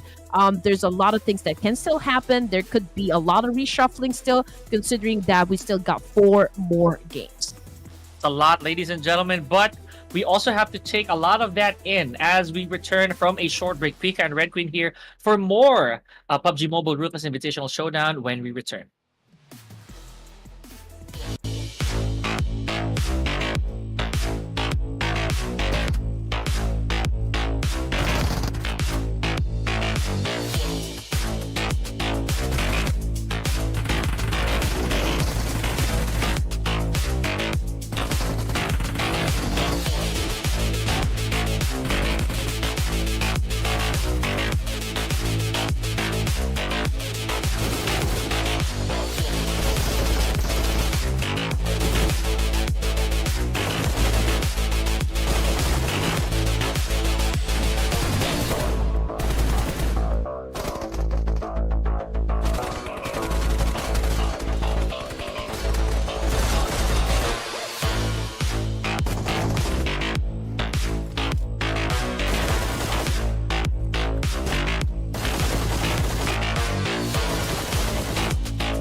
Welcome back, ladies and gentlemen, to the Ruthless Invitational. My name is Pika. This is Red Queen. So we just witnessed our first rotation of the maps today. The Miramar just ended, and it is the Xavier still proving to everybody why they are the top performers, despite the fact that they are not going to make it to the grand finals. just to mention some of the accolades that D Savior has. Of course, they won second place at the recently concluded PMSL Southeast Asia Summer 2024. That is actually an A-tier tournament. They also won, of course, fifth during the PMGO Championship 2023. So when it comes to like experience, these guys are definitely overflowing with that one. But for those of you who actually missed all the action during game 1 and game number 2, Team Pi securing a chicken dinner. Same thing goes for D Savior. And of course, D Savior securing a slot as well at the upcoming Esports World Cup. So better watch out. Oh man. So now, ladies and gentlemen, we're entering our halfway mark for the final day of the playoffs. A lot of our teams need to make haste if they want to make it to the top 16. Imagine that. We're gonna trim off 8 teams tonight, ladies and gentlemen. That's not a joke. So here we are, back to Group B and Group C. So these teams, they do have a lot of work to do, especially those on page number 3. And lucky enough, Red, BIGETRON Next Gen will not be facing their older brothers here in BIGETRON Red Villains. Yep, but we are actually welcoming back onto the stage Group B, which is TALON, PIGMY, Team Pi, CAG Osaka, Todak, YOODO Alliance, DRX, formerly known as Duxan Esports, and of course NS REDFORCE. Now, we did say that NS REDFORCE is currently at the bottom of the page here, or the overall ranking. So I do hope they have something inside their sleeves, you know, like kind of a trick to improve their overall status. Now, for the prediction, again, it's going to be B versus C. Yeah. Okay, so B versus C. All right, so it's actually Group A that's going to take a break for now. Okay, here we go. I'm thinking of for my team prediction. Oh my goodness, this is pretty hard. You know what? I feel like Team Pi is going to aim for their winner chicken dinner, second winner chicken dinner. That is for tonight. I was gonna go for Team Pi as well, but I will share this, folks. I'm gonna share it with the Red Queen. Team Pi for me as well. Hey, that's not a crime. We can do that. Team Pi. All right. I was a fan. I still am, actually. I did say that from day number 2 that Team Pi is going to get it. Oh, triple Team Pi. Okay, so no one wants to get it wrong. I like it. I do believe this is the first time that this ever happened. This is momentous. Just to make it, like interesting for everyone, not just for us, right? I think I'm gonna go for my second pick, just to have some sort of alteration. Okay, aside from Team Pi, one more team that I think is gonna be performing well. I feel like it's going to be. Well, let's cash in Thunder Talk Gaming. Yeah, just because, right? Okay, I kind of feel you on that one. I feel that it's still Group C. So D Xavier, I feel that they're probably gonna turn it up again, but I'm not voting for them. I'd probably go with PIGMY, just for a secondary vote, if ever that's the case. I feel that PIGMY, they want retribution. That last game, that first game, basically, that was almost them. All right, here we go, ladies and gents. We are back at the OG map, which is, of course, Erangel. It is still Red, Green, and Pink, of course, for the casters of this tournament. Now we can see the fly pad going north. Well, it's above there, right? But yeah, I think it's going to be. I'm pretty sure that Pachinko is going to be taken over by D Savior. So if there's any team that would, of course, challenge them, you guys are welcome. If you want to get eliminated at an early onset, then feel free to do so. Please do drop in Pachinko. I would love to see a Pachinko fight happen. Alter Ego Eras, of course, had already opened up their shoots here and probably headed towards the south of Jorgo Pool this time. We've got Leo Esports. Would probably favor to drop around the west side. Vampires probably will be heading towards the Sosnovka military base. But as for Sim 9, we also got CAG Osaka. We've got NS REDFORCE. They will choose to drop around the central location of Erangel. And you can already understand why they're choosing to drop around the central part, because this is the easiest part, for the teams to actually choose to drop on, considering the fact that, the circle won't always be too far away from it. But you know what? Oh, this is a brutal circle to begin the fight. Oh yeah, and I hope it stays down there, Red. I was about to say that while you were talking, this is a habit from Vampire. Like, they're always at Primorsk for some reason. I don't know why. It seems to be home. So this could be Dracula's castle for the Vampires. Not so sure. DRX, however, they we see them on screen already. They did have a few fumbles for the past couple games. I kind of felt that they underperformed, at least for a final day. Nonetheless, Red, they're still pretty good in terms of placement, so they might not be stressing it out. Oh, okay. That's bad. That is so bad. QX000 already taken out an incapacitation care of melee and ended with a QBZ95. CAG. They're in this quite early, Red. Oh man, is this a Bentley? I'm not sure, but this is a pretty cool car here. But yeah, same thing goes for CAG Apollo. I mean, we've got a DRX, of course, avenging his fallen comrade there and actually taking one coming from CAG Osaka. Now we can see that CAG Osaka a little bit aggressive right now, also doing a massive spray up against PIGMY Esports. But ooh, here comes a car chase, Thunder Talk. We've got Yi already on the ground, and that's courtesy, of course, of Todak. Oh man, also a little bit of action here between PIGMY and NS REDFORCE. So seeing a lot of names on the feed there, Red, and it's not pretty.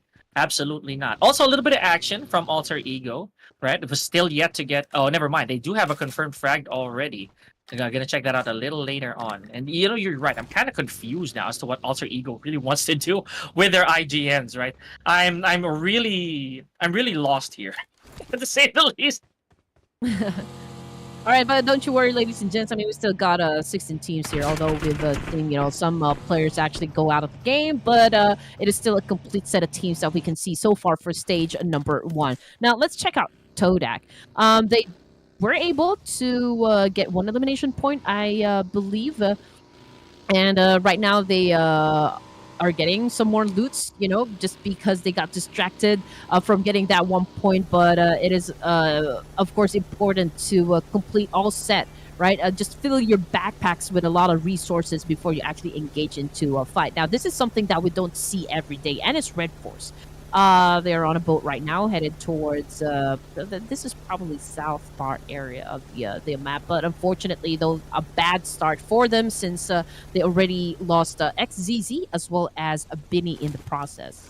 Yeah, that's what I was talking about. It was really tragic that they started off this way, right? So, NS REDFORCE, as we're going to reiterate it, ladies and gentlemen, we're going to repeat that they are actually at the bottom, not just for this group right here, but for the whole standings. This is going to be a very dangerous territory for them to try and get away from, because it's almost as if we can say it straight up, right? They're not going to make it to the grand finals, but they can, however, still stir some chaos here. Probably stop other teams from further improving their standing, specifically the likes of Vampire, BIGETRON, but the seniors are not here. So this could be very important still if NS REDFORCE can inflict some damage onto the records. Oh yes, you are right. Now let's check out Leo. So during day number 2, Ajaya really put up a very good performance. Doing all his kills, right? And right now, we're not really seeing him explode just yet. Probably with less opportunity this time, for day number 3. But I'm pretty sure that he has that same tenacity from yesterday, and probably we're just waiting for that great chance, of course, to pop up right in front of him. But for PIGMY Esports, and this is what what I was talking about just a while ago. Esports just needs to have a chance to actually prove themselves. So they're now up against PIGMY. Let's see who's gonna win the fight. Yeah, this This is really tough, and I like this. I've always enjoyed bridge classes, Red. So maybe just maybe this is gonna be one of those cinematic moments, to say the least, between them and Leo. I also cannot choose a team of my favor here. I like them both. I like all these players, specifically Wickwalk after that amazing game one performance, really astonishing performance to say the least. So yeah, not a lot of backup here. Oh, never mind. Ajaya from a distance could pull off an ambush, Red. Okay, that's interesting. Now we've got Wickwalk. Okay, he found one player coming from Leo Esports, but actually failed to connect his shots. Okay, that is not what he was expecting, to be honest, because he now just actually exposed himself. He announced where he is exactly, and so Leo Esports already has that knowledge. But you know, for a brighter side of things, PIGMY Esports was able to put up 2 elimination points, and this is a battle happening right right in this bridge area. Ajaya now making a move. Oh, but he lost his position right there, so he needs to climb up back up. Yeah, we've seen some honestly some bloopers in the past, ladies and gentlemen, when it comes to bridge positioning. Some players actually do get incapacitated if they fall from the very top of the bridge. So gotta be careful there. Speaking of Leo Esports, hi Dami though, putting in the work, taking out Natty or Nate here from D Xavier. So a while ago, D Xavier very dominant. I don't think that's the case this time around, ladies and gentlemen. A lot more players right now using the S12K compared to a DBS, because we just know that DBS just got nerfed, right? So Yeah. players are actually gunning for high damage when it comes to CQC, so it's understandable why most of the players right now are going for the S12K instead. Now, this is not looking too good for the side of Leo Esports, considering the fact that they lost 3 of their members already, so it is only Ajaya left to defend the team and to make sure, of course, that they get to the last few zones for this Erangel match. But can it be possible, though, the fact that Ajaya being surrounded by the guys of D Savior, and you know that D Savior are very high when it comes to their killing instincts. Oh yeah, but Ajaya, let's also not forget, Red, that it's specifically Ajaya that was able to pull off some of those lone wolf moments. So that's pretty intense. But wow, at what cost did that get him after teeing off? Man, I don't know. Ajaya better retreat after seeing all that. You see how his health deteriorated in a split second? Man, that was tough. Okay. This is really a trash circle right here. I mean, just imagine we don't really have that much space right now, considering that we got at least 60% of water here. Vampire Esports actually has the edge here. And Alter Ego Ares will be coming right up behind them. So this is actually an interesting position for the side of Alter Ego Ares. But as for the rest of the teams here, man, oh man, it's really gonna get pretty crowded, even if it is just stage 2.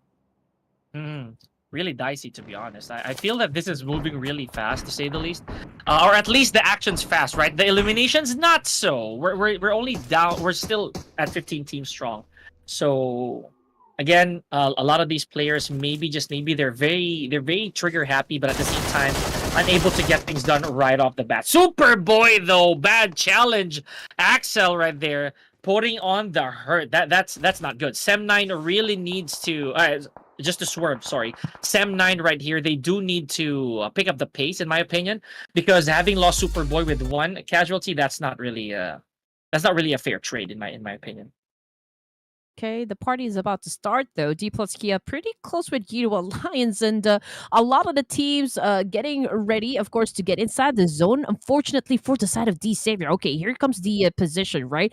I mean, BTR, I do believe that's the team I saw just a while ago, will be coming right up behind them. So they will have to do a massive cleanup before it is safe for them to actually proceed to the safe zone, which is, of course, difficult to pull off, because can you just imagine a great number of teams really within just proximity? So it's definitely going to be a tough one to head towards the safe zone. As for Talon versus Sem9, 1 casualty for the side of Talon Esports, that would be Linux. And right now they are shutting down the remaining players of Sem9. So So if you're going to ask me, was there any team that's pretty quiet during the Ruthless Invitational Showdown? I think one of them would be Sem9. Yeah, that's exactly what I said earlier as well, Red, that they do have to pick up the pace because the fact that they lost one in exchange of one this early on, I don't think those are good odds, right? Because look at PIGMY. PIGMY already has 3 eliminations and 0 casualties. So on the side of Sem9, not really the best, right? Not the best statistics. I'd say the same for CAG, but at least for CAG, they inflicted damage on a strong team or a very, very high caliber team in the form of DRX. Speaking of DRX, there goes another one in Soez, care of YOODO Alliance. You're right, Red. This is a garbage circle, to say the least. PIGMY Esports obviously dictating the tempo of the game up against D-Savior. D-Savior getting picked off one by one. We're just waiting to see if they can actually survive the fight up against PIGMY. Obviously, PIGMY is just applying a lot of pressure on the side of D-Savior since they are sandwiched in between two teams. So, again, just like what I mentioned earlier, it's going to be tough, for the side of D-Savior. But stage 2, we've got 15 teams in total. But you can you saw what kind of circle that we have. We don't have that much space. We don't have that much land. So it's really going to get crowded in just a few more seconds, ladies and gents. But Leon coming from Todak did a massive spray up against the passing Sem9 team. But yeah, unfortunately though, for Leon, he wasn't able to connect any of it, or Clayon rather. Oh, but hey, I spoke too soon. High gets knocked down. That was an insane pick-off here from Pleon over the rocks over here. So interesting stuff. And now I don't know, is it information relayed or are they just taking chances here? Because another frag from Todak against Sem9. Okay, and look at where they are, Red. This is very dangerous. Again, we said that the circle was so bad. Behind them, it's literally water now. They cannot afford to jump off this cliff. Otherwise, there's no way for them to be safe. Oh man, okay. This circle is really brutal. A lot of the players already getting, of course, getting down on their knees. We've got Hyunbin as well coming from DRX, but you know what? PIGMY continues to dominate with 5 elimination points. Unfortunately for Wigwalk, despite being such a hero a while ago, he was the first one to actually get out of the team. But this is such an ambush coming from the side of D plus Kia, trapping, of course, the players of PIGMY. Oh man, that was a trip there for PIGMY Esports. It kind of slipped a little bit. I don't know where that started. Now Dimsy, 0 medical utilities. I think this is an all or nothing moment for exactly. I felt that Dimsy was really ready to wave the white flag already, right? So PIGMY, unfortunately, there they go, ladies and gentlemen. Our top fragging team so far out of the picture already, leaving, or rather, never mind, second to the highest fraggers, leaving only D-Xavier with 6 eliminations. However, numbers not looking too good on their side. Talon. Okay, I'm just checking where they will be coming from. So they will be coming from outside of the zone. But you know what? It is going to be hard for them because YOODO Alliance is also very, very close to where they are exactly. And the fact that D plus Kia just really doing a heavy gatekeeping here up against not just one, but 2 teams. So that would be YOODO Alliance included within their line of sight. Oh man, YOODO Alliance. I haven't seen a lot of the particularly great plays from them for the past 3 games, right? I don't know what they're going to do here. But you know what? If I had a chance to re-vote, I'd probably go for YOODO. I just don't think it's this game in specific. Maybe later. Let's try to take our chances on YOODO Alliance. Meanwhile, Circle looking a bit more forgiving now, I'd say, but not for the teams who have already positioned themselves. Kodak also has their back on the water, so that's going to be very dangerous. There goes Talon, though. 12 team eliminated. Great shot coming from Ozo, of course, getting a point under his belt there. 3 elimination points in total for the side of D plus Kia. 11 teams remaining, ladies and gents. We are already at stage 4, of course, with 10 seconds on the clock before we move into the next zone. Todak, again, back on the screen, ladies and gents, and a wonderful kill with a DPS. Unfortunately, he wasn't aware that there was another player right up behind him. Gets tagged, and now Team Pi getting ready to make a move. But yes, Smile is the only player who is left for the team, so this is crucial. Oh man, Smile. Oh, I think that's it. Yep. Team Pi, ladies and gentlemen. After a very, very good performance in the beginning, denied a second time, a second winner chicken dinner for our match number 3.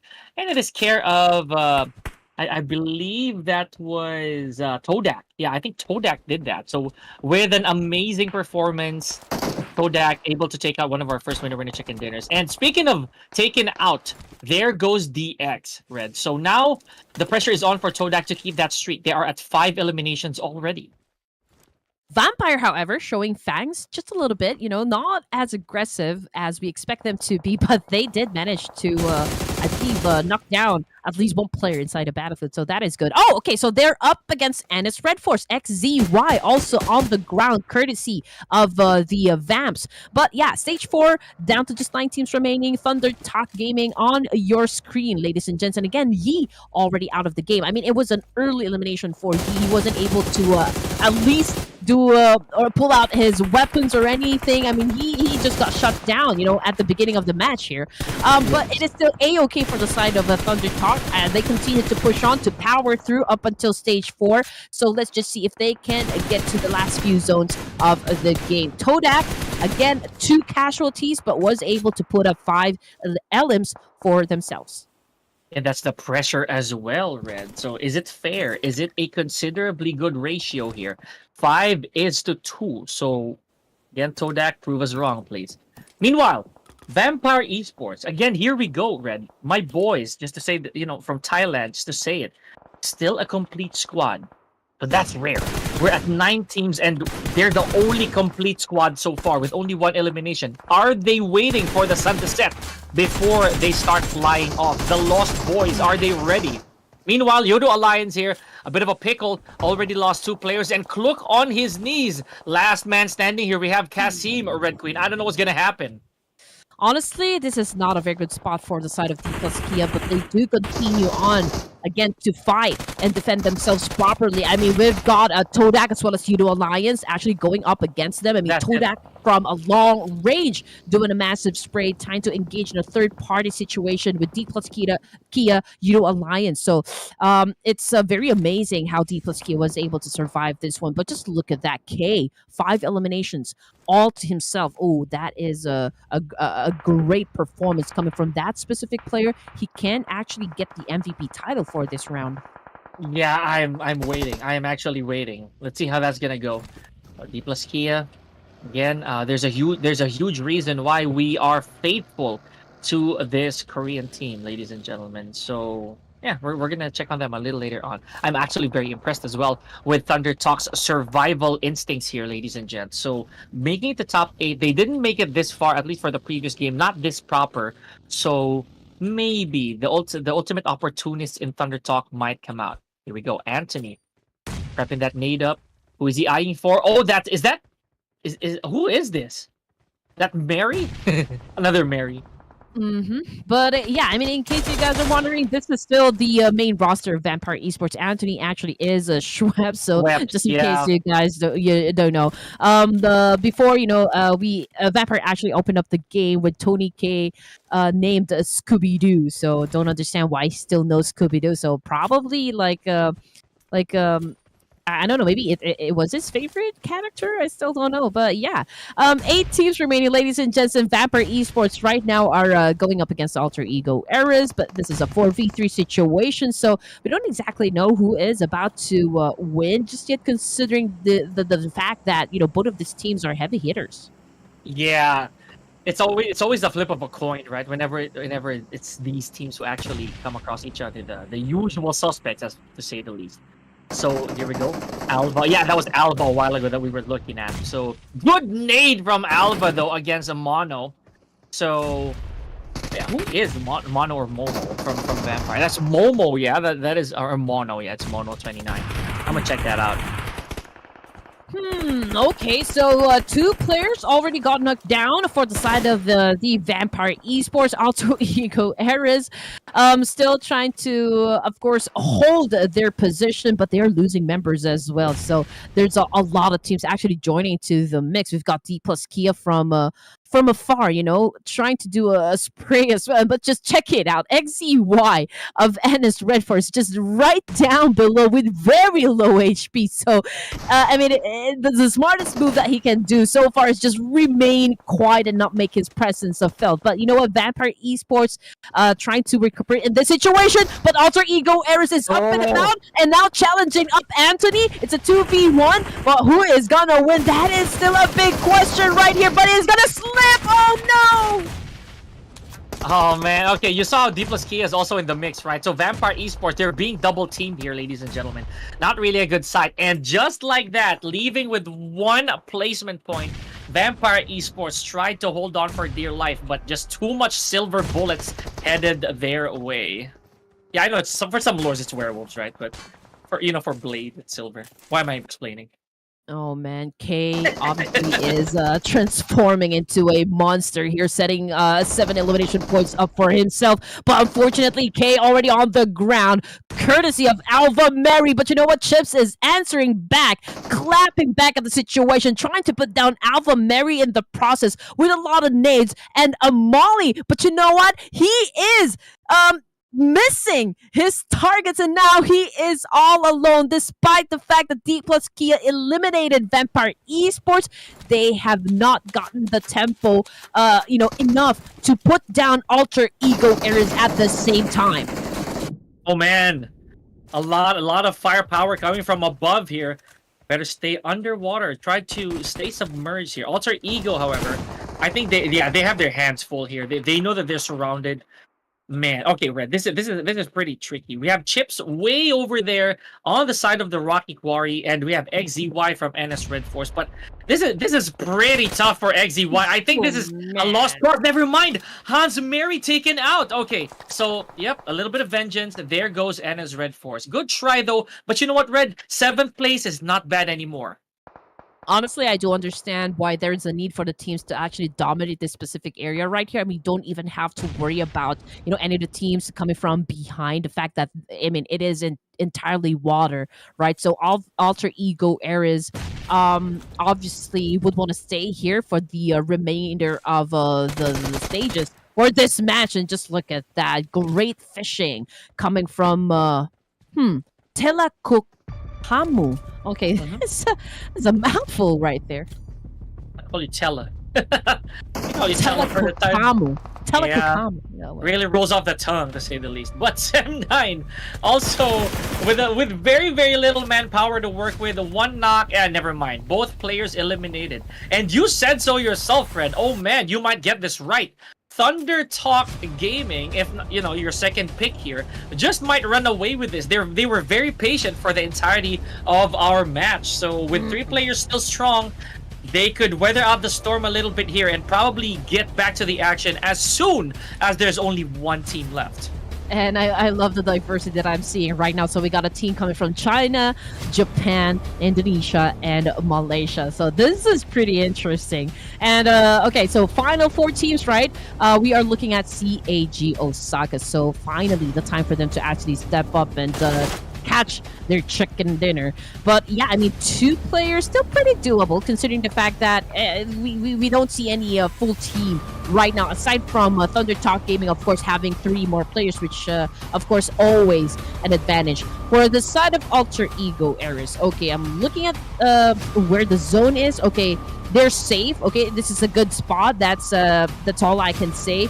But there's a big but. Okay, right beside them are the players coming from CAG Osaka. So obviously there's a need for them to go on prone, not to get tagged. That's very important, right? Numbers really come into play here, ladies and gentlemen. And funny enough, no Rosemary to call the shots, maybe through comms, yes, but not for execution here. I am feeling so much for Telakokamu here because this open space it's perilous. 1 wrong move, 1 wrong rustle of the ground or the grass, that's a position. That is a giveaway. So it'll be up to Thunder Talk Gaming right now to try and locate them ever so slowly. You see where they are, right? They're at the very edge of the blue zone. And Thunder Talk Gaming right now getting in position, moving. Oh, there we go. There we go. Right? Yep. We've got a king right here pointing his gun now. Ooh, okay. So Alpha Mary did a massive spray up against one of their players. Was able to inflict damage, but will it be enough though to shut down one? Yes, sir. Yes, it is. Oh boy. Okay, we have Ajay here taking out Alva. That's huge. That is actually huge. But is this pickup gonna be good? Yep, we were not seeing any attempts of a nade here so far. Oh, here we go. Telakokamo probably knows that that right there is it is gonna be the zone. No good. Yeah. No dice right there. Ah, man.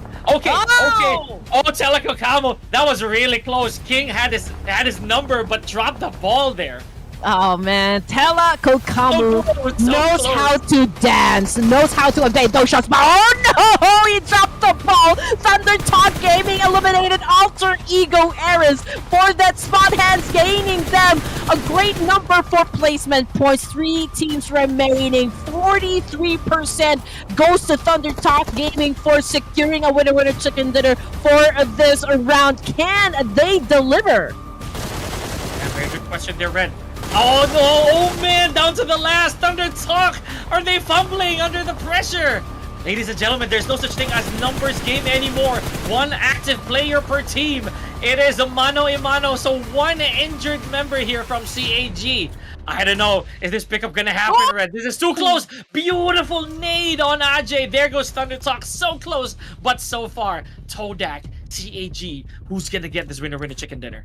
Oh man, this is pretty interesting. All those fights that we witnessed just a while ago. Yeah, you have to Man, do it. I mean, we're gonna end with a Todak versus CAG, Malaysia versus Japan. It's a 2v1 situation. We can see that Leon is not making a move just yet, but he is popping up smokes to conceal his location. But you know what? CAG Osaka definitely knows where he is coming from. But we'll have to wait because we've got 12 more seconds on the clock before we hit stage 9, before we really run out of space here. So who is gonna win? This is like a deja vu moment with the Team Pi and PIGMY Esports. And just look at that! CAG Osaka says, hey guys, this is gonna be the final match, so do follow me. I like it. I like it. Yeah, you're right. This is a bit of a reminiscent of what we witnessed earlier. So if Cleon can actually make a good call here. Remember, both members of CAG Osaka are within the same vicinity, same space, right? So one good flush from Cleon here, and that could be it. But look at this, a lot of medicals for Cleon. It'd be such a shame if he doesn't use it properly.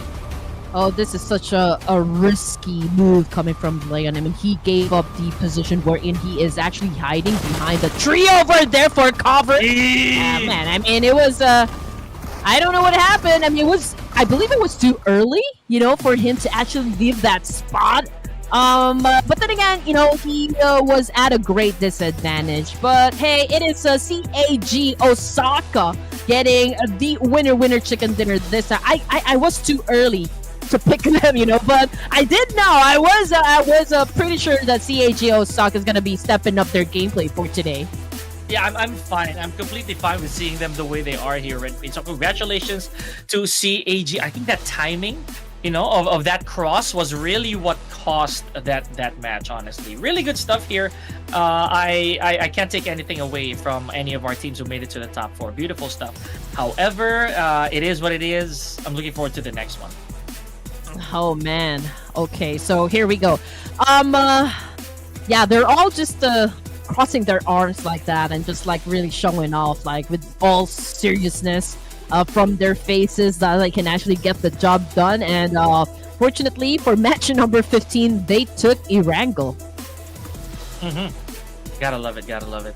I personally feel that Thunder Talk was also really close. It just so happened that they kind of fumbled. They skipped a few steps, right? Or maybe just tripped altogether. That was such a shame, because considering that the top 5 was, there were no complete teams, right? Everyone was missing a couple members, maybe 3 even. Actually, I think some teams were just last member standing. And Thunder Talk, they had the full artillery ready to go. Just really very unfortunate there. And you were right, Red. You were so close. You were very close.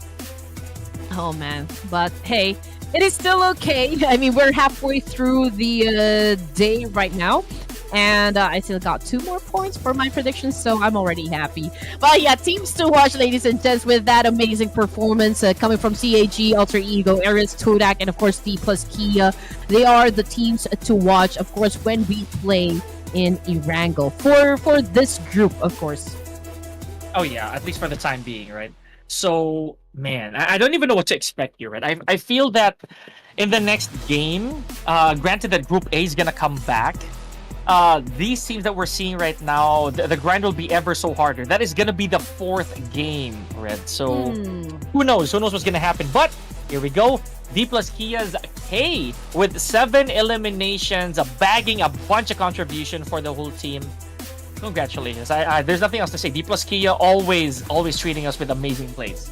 Yeah, they did lose the game or the match to Alter Ego Errors, but we did call it. I mean, that K has been, a kill frenzy, at the get-go for this match. So yeah, D plus Kia still, showed up at least for this match. But as for the other top performers, there is no doubt that Lamborghini is on the screen together with Teleco Kamu and of course Alva Mary. So yeah, I mean, you're looking at the guys who are pretty much can clutch it out. Should be given the opportunity, of course, to go berserk. Yeah, true enough, Red. Now, speaking of berserk, I don't think that is the case for CAG because with 5 eliminations, they were pretty timid, all things considered. But with that 10 additional placement points, bagging that winner chicken dinner is absolutely more important now. Alter Ego, we have Todak as well, really close within between 1, 2, and 3. So I don't know. I feel that we're gonna be seeing a different team again rise to the top for our match number 4, going back to Miramar. And there you go. There's a drop when it comes to the throwables used for this match, a total of 165. No airdrops that got looted for this round. And as for the guy, of course, that took the longest elimination distance, that would be YOODO Alliance Kasim. Now, if in case, I mean, you guys probably wonder, what is CAG? Osaka, what does it stand for? All I know is that they used to be called Cyclops Athlete Gaming, but now they have rebranded to CAG Osaka. But okay, going back to the overall rankings, ladies and gents, I mean, the Savior remains to be at the top with 114 points, 2 winner chicken dinner. So they're pretty fascinating, this time. D plus Kia now gets the second spot, snatching it from the guys of TJB Esports. DRX is pretty much a non-mover. Yeah, at least for now, despite being the only team, rather, ladies and gentlemen, who has 3 winner chicken dinner. Still not enough to propel them on top. So gotta get those eliminations in. Meanwhile, page number 2, we only have, I'd say, 3 teams here within this page who have not yet scored their winner chicken dinner. So you can already tell that these teams right here, they're putting their best foot forward when it comes to those victories. Meanwhile, still a bunch of zilches here for page number 3. A lot of teams here have, actually all the teams here, Red, not a single winner chicken dinner to this day. Okay, so just checking out the scores, right? So I don't want to break anyone's heart right now, but NONGSHIM REDFORCE definitely not be proceeding to the grand finals. Yep. Same thing goes for like Esports, the next gen of BIGETRON, and Sem9 continues to move up ranks, so it is still not like completely too late for them.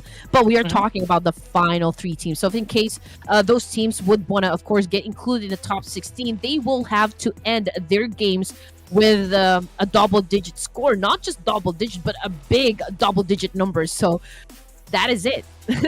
Pretty tall order, to say the least, Red. So I'm not trying to be a pessimist here, but that is really what it is, ladies and gentlemen. But don't quote us on that. We have more action headed your way as we head straight back to Miramar. Pika and Red Queen here for more action for the Ruthless Invitational Showdown when we return after this break. Don't go anywhere.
Well, I can't believe this is just the fourth match this evening, guys, considering the amount of action that we have witnessed so far.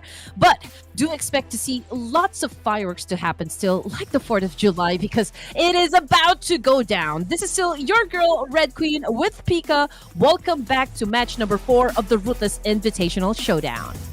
And yes, we are not wasting time here, ladies and gentlemen. We are going straight back to Miramar. I can't believe this is the second Miramar, Red. Just like you said, it's only the 4th. While all that action that transpired, I cannot believe we're not even through yet, ladies and gentlemen. Meanwhile, we are back with Group A here. So after that little bit of relaxation, I'm pretty sure they regrouped, probably ready to duke it out once again against a very probably exhausted Group B.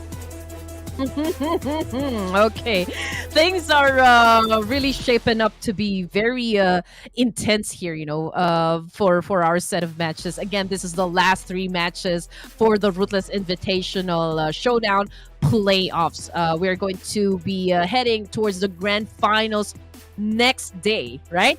Okay, so again, it wouldn't be complete without our team prediction. And just like what I promised, Kaneki down there in the comment section, because he was making a very good point, when it comes to the BIGETRON Red Aliens. I do not discount the fact that, of course, they are heavy hitters. Of course, they are Goliaths. Of course, they can always deliver. And you know what? Okay, I'm gonna lock in BIGETRON Red Aliens for this round. Oh, man. Okay, a little bit of pressure. But remember, guys, we do not discount, again, as we mentioned, these teams. We know for a fact what they're capable of, especially the ones we've encountered many times before. As for me, though, okay, so, man, Red went for the Red Aliens? Really? Okay. As for me, I'm gonna go with a TIANBA on this one. TIANBA for me. Yeah. So, again, it's gonna be an interesting fight, considering the fact that, this is, again, halfway through the entirety of the Ruthless Invitational Showdown. So, all that we are expecting is, a lot more drop clashes to happen. There will be a lot of alterations, that is for sure, because you would want to avoid being too predictable inside the game. And we're back to Miramar, so this is not going to be a slow fight, right? A slow kill. This is going to be fast paced still, so you have to hold on to your seats because it's going to be a very turbulent ride. Yeah, turbulence, it's a good way to put it, honestly. I didn't think that some of our teams a while ago would be duking it out near the water, right? So that right there, it's already kind of like a disappointing circle, to say the least. But let's see. Miramar, not really too heavy on the bodies of water, but not to say we haven't encountered that. No. We actually did in the past. With me and Sir Cloud, it was a painful sight to see. So in this case, we're just gonna have to wait for destiny to do it for us. But of course, we'd love to know your team of choice as well. So just type it down there in the comment section. And again, just to join in the fun, engage in the conversation. And again, do not be toxic. There is no need for toxicity. Honestly, let's let the teams do all the talking inside the battlefield. So whichever team that gets the winner chicken dinner, just give them a big round of applause, will you? More than that, just show them some love, right? Let us know in the comments what you think, and if honestly there are some teams here that you feel deserves more than that aside from your own teams, let us know as well.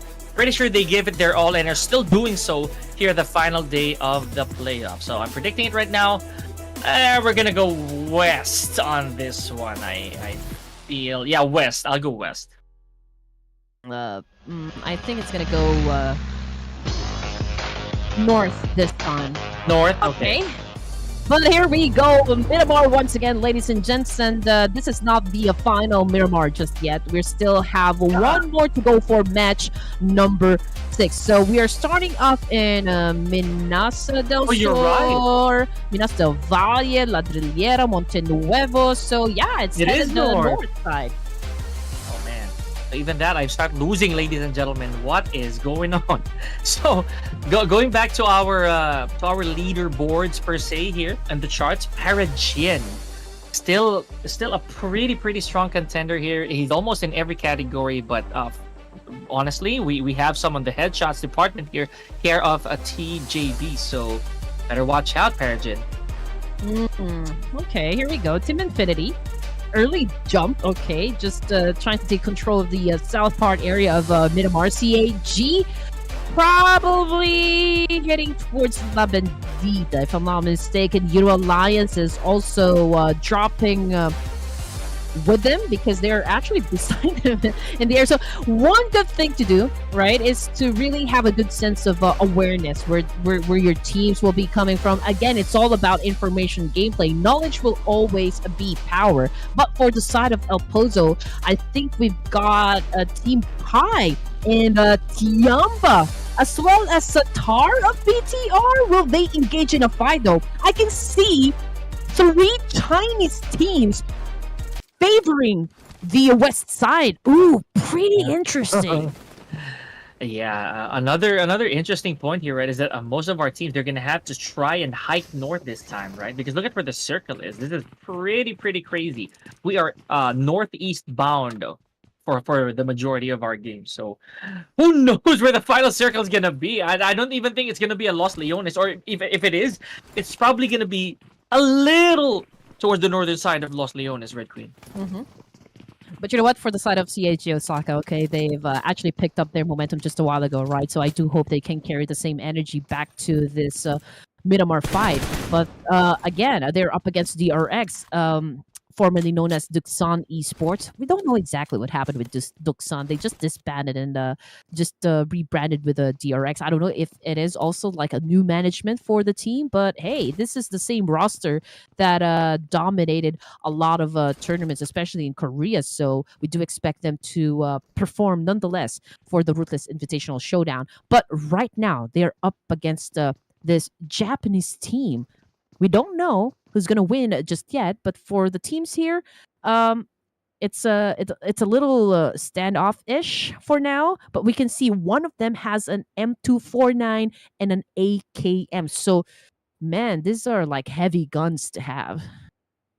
Yeah, a little too heavy, to be honest, for a start of the game. But this is definitely going to prove to be effective. Not to mention 50 rounds on that M249 to kick things off. Really curious on this one. And this is a heartbreaker for me because, again, I like DRX very much. I'm a huge fan, but CAG, they deserved that winner chicken dinner earlier on, Red. So, or at least, a beautiful victory. I feel that was really something for this Japanese team, to say the least. I'm really happy with what they accomplished. Meanwhile, Train to Kill Escalera already taking this much damage with no utilities to heal him. I don't even know what happened, Red, but this is too bloody. Yeah, you're right. But you know what? It's a good thing that I guess some of the members coming from T2K pretty close with where Escalera is right now. We are about to witness an exchange of nade between these two players. But oh my chow! Oh man! Unfortunately for Escalera, though, he was able to inflict damage, but not enough to actually shut him down. But it was almost. Yeah, pretty close, and that really shattered his helmet, to say the least. Train to Kill, though, going close quarters against a Gen G, and I think they are almost completely eliminated here. So no, never mind. That is actually still in favor of Train to Kill. They still have one more member, Escalera specifically, who can be picked up a little later on. Genji, however, already lost a couple of their players, and with very big separation between these two. So they do have to recollect. ZZP here, I think, trying to be a little sneaky, probably retaliate from a distance. But Red, again, this is the hazard of being on stage 1. Not a lot of medical resources to use. Yeah, I guess, when it comes to the accuracy of the jumps distance, it would go to Gen G still, I can say, because they were the first one to actually get to the weapons first, but totally backfired, though, for the side of Gen G. T2K Esports, of course, just turning the tables up against Gen G, hence getting the upper hand advantage. And so they will just have to, of course, follow through with what they have said so far. And again, this is now the opportunity for them to assume the remaining players coming from Gen G. But from the kill feed, it is PIGMY versus Todak this time. Linux is already on the ground. Man, PIGMY never fails to pique my interest, Red. They're so in and out when it comes to those eliminations. They haven't scored a winner chicken dinner just yet, and here I am still rooting for them, to say the least. I don't know. I'm gonna keep my eyes on them. They already have one member on the ground. I'd say the same for Reject. So yeah, that's pretty much for Pygmy. Hold that thought, ladies and gentlemen, because right now we are finally getting some action, and taking a lot of damage is Duelo, though, right in the middle of this desert. Yeah, Wickwalk is currently not down as well, so that's a little time for Reject to try and come up with an effective plan of actually saving, their teammate here. But unfortunately, they put an end to it because, Duelo already not part of the game here. Now here comes the charge coming from Sarah of Reject. They just did a drive-by. Unfortunately, the bullets did not connect to the love, ending yet another player coming from Genji, again gaining the advantage up against this team. And just look at that micro easy win is something that we really don't see every day. Oh man. Okay, Tour Love. He was on point in that particular exchange, right? I gotta love it. Okay, so trade to kill. We're gonna get back to them a little later on, folks. Let's just give it some time. They do need to patch up their wounds, to say the least. But speaking of patching up wounds, there's no time for CAG to do so because DRX is taking the action to them, care of that M16. So I don't know how many more CAG has, but it looks like they're running out of manpower. Oh my goodness, DRX getting picked off by the CAG Osaka. BTR also was able to get point coming off the kill feed there. Of course, we're going to wait and see if BTR can actually deliver right inside stage number 1 now that they have found themselves in a battle with another team somewhere out there in Miramar. But for the side of DRX, I can say pretty much they have the advantage up against CAG Osaka because Apollo seems to be the only player that is left. But you know what? There's also fight coming from Boom Esports and TJB. Yummy already scored a point. Yeah, okay. I like it. Yummy this time around, proving to be a little bit more game than he was earlier on. I like this. So, Frenzy, though, little cat and mouse chase in this compound. Yep, emerging on top. Look at that. He barely made it out of that exchange. He has to heal a lot of these medical utilities. Good to go. Oh, man.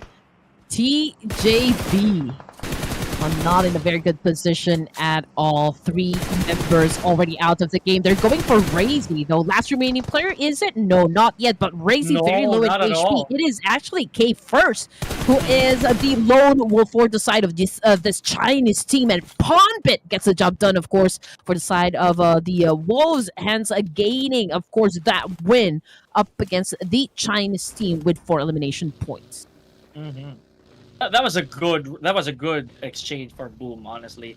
Really reap the benefits of that. Meanwhile, YOODO Alliance, we're still yet to see impactful plays from YOODO. Again, Red, this is what I find really strange. I don't think we've seen YOODO Alliance within the top 4 today, right?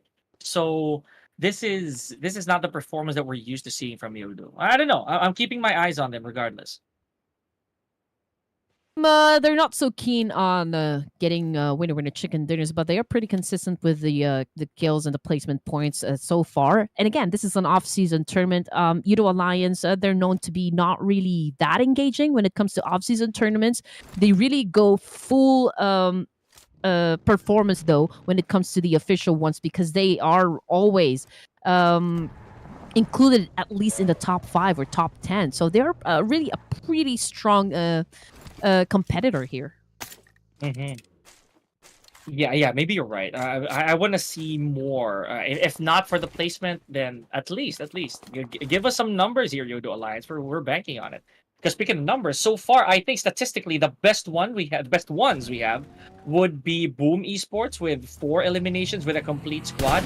Next to them would be DRX and a Train to Kill. So Red, this is going to be a tall order for the rest of our team. It's a tough act to follow, but it's not impossible. It's only stage 2 anyway. Yeah, and also the fact that TJB, again, with an early elimination, only goes to show that these guys are already kind of decided, we're not going to be really pushing through with a heavy gameplay for today because, their slot is pretty much already secured, right? But on the side of the Wolves, they're currently dominating right now with 7 elimination points inside stage 2 of Miramar. That is impressive, I can say. But hey, one of their players currently knocked down courtesy of TIANBA, and they are now in between two teams. But what a backstab coming from Frenzy, right? Oh man, brutal! They move in packs, ladies and gentlemen. The Wolves of Boom Esports, not leaving anybody behind. Just when you thought that you had them cornered, here comes the rest of the pack. I love it. However, the job's not done. They do have their hands full against TIANBA. My vote right here, ladies and gentlemen. Okay, beautiful knock here from Yummy, and that's a confirmed frag. Make that a couple. TIANBA, I think, was really greedy in that push, Red. Okay, so I'm actually checking if it was Frenzy or Pubg that actually has gotten the point. I do believe it was Pubg because he now has a total of 3 elimination points, and now we got Pubg cooking up a nade and effectively throwing it up against the TIANBA long, hence another shutdown for the side of the Wolves. Man, I don't know what happened, Red. Maybe they're having zoomies. Absolutely, the hungry Wolves are trying to climb the hill. They want to get on top once again. Frenzy though, he has to steer clear. I know he needs backup, but man, what is going on? Boom Esports literally on fire right now. 12 frags already at the cost of 1. I think that's a fair compromise, Red.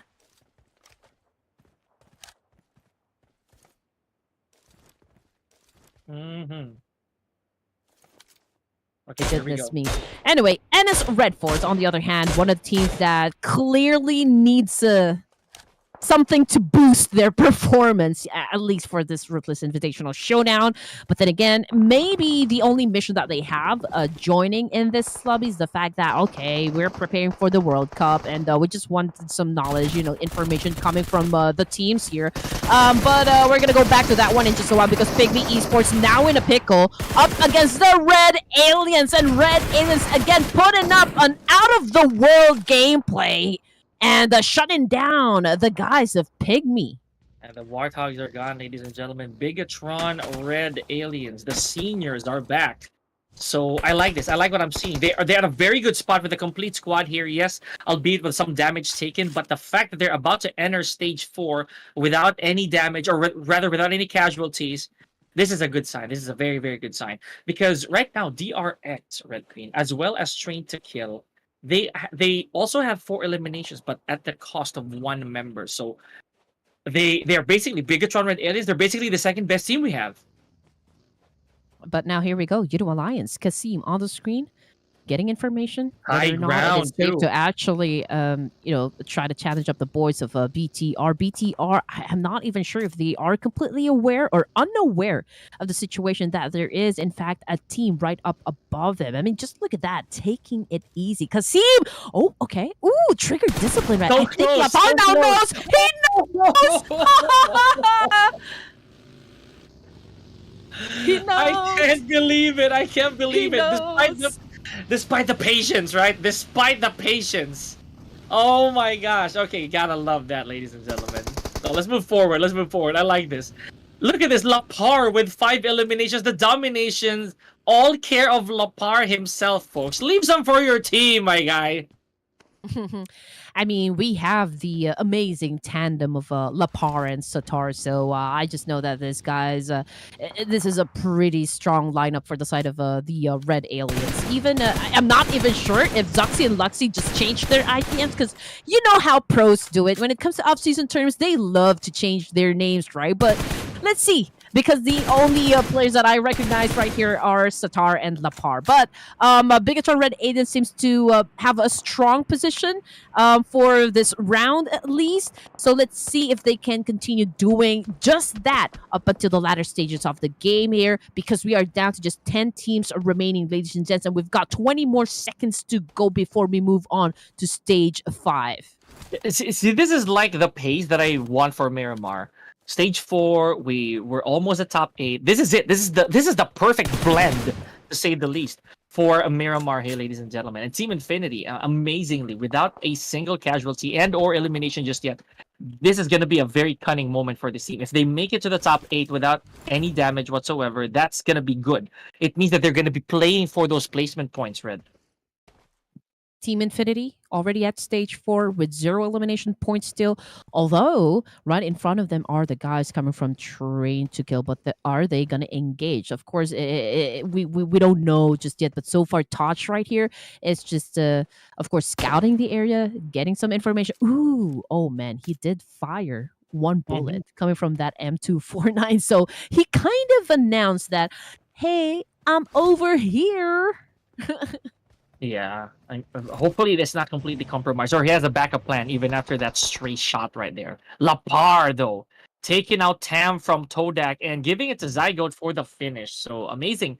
Again, BTR still in this, right? I don't know what's going on, but I want to see Boom Esports once again, right? Look at it. They haven't moved from 12 frags since we lost track of them, or since they bagged that. So I don't know. Maybe it's their turn to kind of stretch their legs a bit. Wait for the top 8. All right, here we go. Can't believe that rejects down to their 2 members actively defending the team. Oh man, again, a series of unfortunate events for the side of rejects, or probably they're not really that committed into winning here at the Ruthless Invitational Showdown. But then again, we're just looking at the top 16 teams to proceed to the grand finals. So perhaps they're just really taking their sweet time, climbing up the ranks for the overall standing. So let's see what is going to happen now as Iftar coming from Todak, getting some damage, but was able to get some cover right there in the nick of time, but Reject failing to secure a point there. Oh yeah, this is insane. I kind of feel that Todak also needs to pick up the pace here, right? Because this is not looking good. With 0 eliminations, 3 members gone, and we're already at stage 4. This got to be pressure. I don't think they're also pretty safe yet, to say the least. I'm pretty sure somebody's still gonna be able to take over them. I mean, look at where T2K is, Red. They're still 3 members strong with 4 eliminations. They've already gone beyond Todak in terms of points. So I don't know. Tough climb for Todak. Oh man, Iftar, he doesn't know where to go exactly. He's going in for a blind rotation here, and of course the fact that his tire in the front is already blown up, so that could be hard to maneuver, to be honest. Now, on your screen, we've got the boys coming from TALON Esports, of course, with 1 elimination point. I mean, it is still pretty low. In terms of like putting up numbers on the board. But for the side of Team Infinity now, ooh, 2 elimination points in an instant, because they just put a period on Reject's gameplay here. Man, and I hate to jinx the IGN, but Reject definitely felt like they were rejected in that sense, because they exited at top 9, not even a single placement point, Red. Really sad. Imagine if they hung on a little bit longer, they would have at least had a guaranteed 1 point. But that's not the case here. YOODO Alliance lays sight on Turu Love. Train to Kill still pretty okay, Red, but they already lost 2 members. Now, this is what I'm talking about. Are we gonna see the reascension of Boom Esports? T2K getting shot at, but you know what? He just clapped back up against Olio with an accurate shot coming from a Mini 14. Amazing. That was pretty impressive, honestly. But you know what? T2K needs to be careful, though, because they're down to just 2 members. Suyog as well as Igneous already out of the game, but they do have a total of 4 elimination points. Now, Escalera on prone. Who is, or like which team is close to them? I believe those are the guys coming from TRX, if I'm not mistaken. But you know what? SOS just got shut down by Boom Esports. So, with that kind of result, I do believe they are in a vulnerable spot. Yeah, I don't think that's really the best one right now, because supposedly, if not for Boom, BTR, they would be they would be, in my opinion, kind of complacent. We haven't seen much of them so far, so I'm gonna wait for that. Meanwhile, Escalera still strolling around. Is he even aware that Saisei might be keeping tabs on him, though? Escalera losing some life outside of the zone here. Saisei with a very good opportunity right there to at some point. Now, the fight is not over just yet. Love is still alive, coming from the side of a T2K Esports. But, We just have to put it out there that this is going to be tough, for True Love, considering that he is all alone in this situation. But we still have 8 teams remaining, right, for stage number 5, and we're looking at Hyunbin right now coming from DRX. He is outside of the zone, but he understands that he needs to do a little bit of a cleanup here before he gets inside, because, well, that would be that last player coming from T2K, which is True Love. Mm-hmm. And if there's anything that we know about True Love, he's more than capable of turning this around, right? But I have to say it. I can't believe I jinxed them that badly, right? Now they're leaving at 4 eliminations and 1 placement. Oh man, I'm sorry, True Love. That's on me. That is definitely on me. Meanwhile, YOODO Alliance still in this. They do have a little bit of a problem here. So yeah, Infinity is definitely on their tail, Red. Okay, prime location for the side of the Red Aliens. We can see that Satar is actually moving around, scouting the place, checking out which teams is close to them for any action to happen. But for the side of Team Infinity, they will have to engage with YOODO Alliance before they can get inside the safe zone. And if they are successful, they are going to be the ones, of course, challenging up the boys of BIGETRON Red Alien. I mean, that would be the next smart thing to do, considering the fact that where BTR is staying right now is a solid compound, which makes it, again, a prime location. That would provide the refuge that you need, considering the fact that we are already at stage 6. We are already running out of space. Oh, man.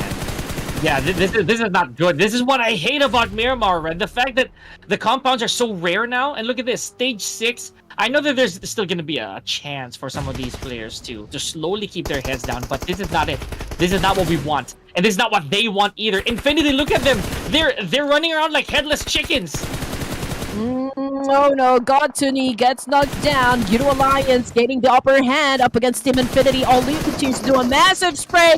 Ooh, but gets tagged as well, but little damage. You know what, Logan? Oh, can he transform into Wolverine right now and actually defend the team? Unfortunately, no, because he just gets sent back, or got sent back to the lobby. Really sad there for Infinity. The fact that they walked into literally a hot zone for some of these teams, right? That was really, really bad news. So here we go. YOODO Alliance still looking really good. I mean, this vehicle is all that separates them from the rest of these teams. Talon also looking over the horizon here, Red. Complete squad. Imagine that. Talon, we didn't see a lot of them. But maybe, just maybe, this is exactly what they want. For these teams to slowly tenderize the oppositions. Okay, added look. Just a while ago, we saw him on the screen. And added look, of course, not... this guy always delivers, when it comes to getting elimination points for the team. We always see his name pop up during one of the players who always gone for the most valuable player in a tournament. Now, YOODO Alliance, they are now included in the top 5 for stage number 6 here in Miramar. Boom Esports losing one of their members, but just look at that, 13 elimination points. That is super strong performance right there. Yes, and it's amazing, honestly. So Boom, I feel that if they slow things down a little bit, wait for these powerhouses, the complete squads to duke it out, then maybe they can jump in at the right time. 4v4, V4, V3, ladies and gentlemen, for our top 4. And YOODO Alliance out of there. Good try, though. I like how they did. They finally made it back to the top 5, Red. Oh, Frenzy goes down at the hands of M right there, coming from Talon. Esports now going in for his second kill, and he gets it! Oh my goodness! Total domination coming from Talon. Esports, now we're down to the final 3 teams remaining, but you know what? BTR remains to be a strong competitor inside the game, and just like that, Boom Esports already out of the game. With these birds of prey, Red, they're waiting to sink their claws on whoever's more vulnerable. Imagine these raptors taking out the pack of wolves, right, that we saw. I think, Red, they exited with what, 14 eliminations, so that says a lot. I could be wrong there, but definitely a double-digiter. Beautiful performance with NS REDFORCE. I cannot believe my eyes as well. They're doing really well here, Red Queen. XZY obviously a little slow in the trigger there up against the Satar. BIGETRON Red Aliens continues to dominate, shutting down NS REDFORCE from a long range. But you know what? Considering the distance that we've just mentioned a while ago, there's still time for for NS REDFORCE to actually recuperate from this situation. But it doesn't discount the fact that BTR showing teeth right now. Yeah, teeth being an understatement. I'd say all the fangs, the claws, even those clenched fists from a NONGSHIM or REDFORCE. I'm really happy that they got this far with a complete squad. No, but XZ, he has to exit the premises. He has been spotted. Real compromised position here. BIGETRON Red Aliens, look at them. They're very confident, Red. Just literally crossing the street without regards for their own life. Oh my goodness, this is BTR domination for stage number 7. They still have a complete set of players. Same thing goes for NS REDFORCE. All of them. But you know what? All of them cooking up a nade for themselves and really throwing it up against TALON Esports. But you know what? For the side of BTR, I do believe they're going to let NS REDFORCE as well as TALON Esports go at it at each other and probably will wait for the right opportunity to just, devour them like vultures in this round. Okay, good stuff we're seeing here from NS REDFORCE. I like what I'm seeing, Red, but look at this TALON over here. Oh man, I would say over that ledge, over that single cactus, trying to pick off players. I think that was a mishap on the side of TALON. Now, originally I thought that they were going to be the dominant secondary force here, but because of that mistake, it is now apparent, ladies and gentlemen, that BTR just might walk away with this. NS REDFORCE down to their last 2 players. Red Queen, is this going to be it? Apparently so. A BIGETRON Red Aliens painting the town red, and another score for Red Queen Gaming. Oh my goodness. I mean, just like what I said earlier, it was pretty obvious, for the side of BTR. They let their opponents actually battle it out first before they join into the mix. I mean, they did not give a chance, for the Korean team, NS REDFORCE, to lick their wounds. They just went in for the kill, hence being the vultures that they are. So congratulations to BTR Red Aliens for actually catching the winner chicken dinner. Yeah, I mean, you couldn't have called it any closer, Red, because BTR from the get-go, they were already hot, right? I mean, I also thought that Boom was gonna get in the way of their victory because of how dominant they were, right? I mean, even more so than BIGETRON Red Aliens, because we saw stage 1 or moving to stage 2, they already had a dozen frags, Red. So amazing performance, right? Incredible.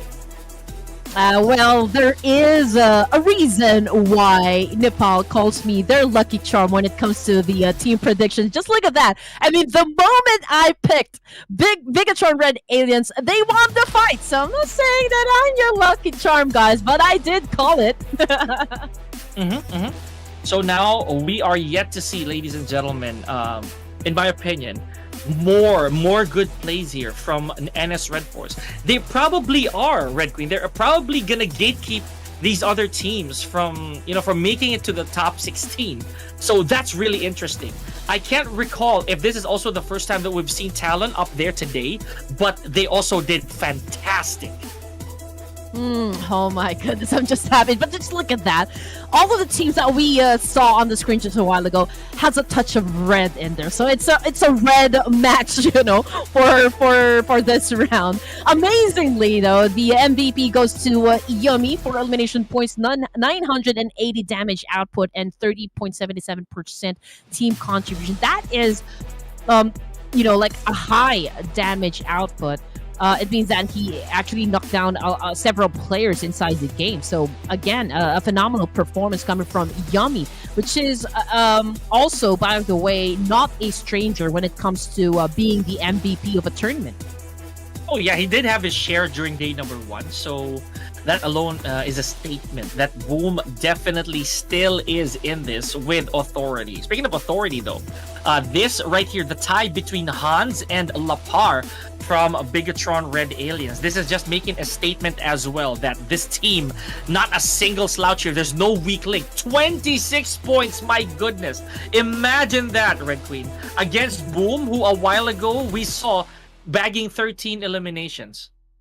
Yeah, and we're actually seeing, like a kind of a slowdown when it comes to the Chinese team. We've got TIANBA, Team Pi, and TJB ranking at 12, 13, and 14. So again, for the fans of TJB, they have already set a huge number of points on the scoreboard. So no matter what happens, they will be proceeding to the grand finals. Team Pi and TIANBA, they are slowly picking up their momentum. I mean, TIANBA already made it to the first page, if I'm not mistaken. So again, with this performance, not really a good one, but I do believe we're definitely going to be seeing them at the grand finals.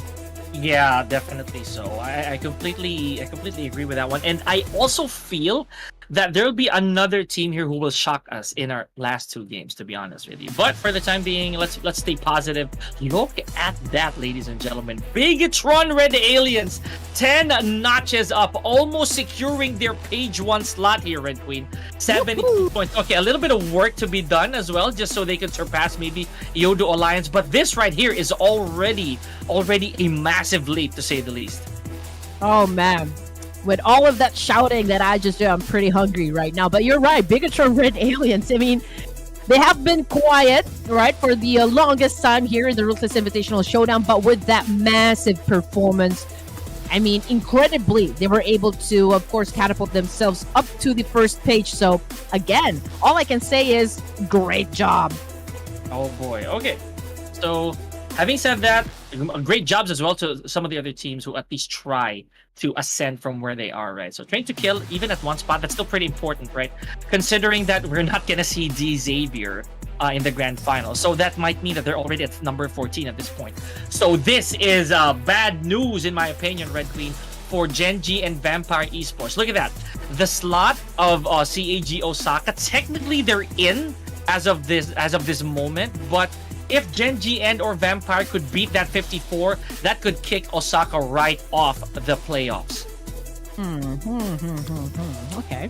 I guess we will be looking at, I mean, for the final, this is going to be the final round, right? So we are definitely going to be looking at these teams on the third page. If in case they do something, out of the ordinary, that will improve their status and probably land at like 16, 15, or 14th spot, then that could be good for them, right?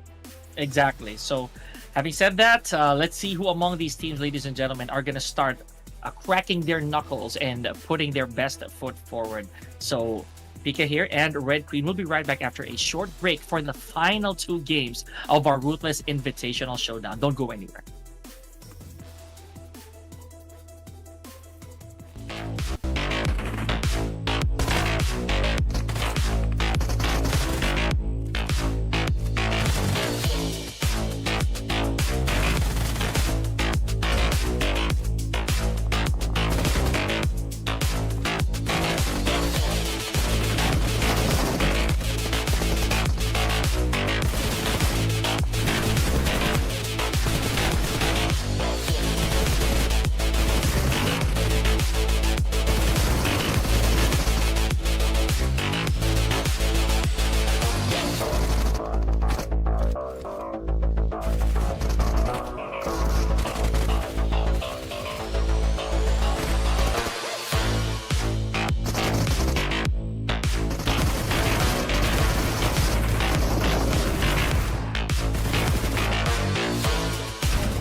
Our final map rotation for the playoffs is here, ladies and gentlemen. Welcome back to the Ruthless Invitational Showdown. My name is Pika, joined by Red Queen. So, final 2 games of the playoffs, Red. It's almost apparent who's making it to our top 16. Yeah, it is going to be a battle this time from Group A versus Group C. But you know what? For the side of BIGETRON Red Aliens, one game is all it takes for them to actually land themselves on the first space show. Just to imagine how much effort they did try to put up during the previous round just to make sure that they secure a spot in the grand finals. And we do expect that kind of energy coming from perhaps the teams that are part of the third page to be included in the top 16. I mean, that is the goal. It definitely is. So hopefully we see a bit of change, right?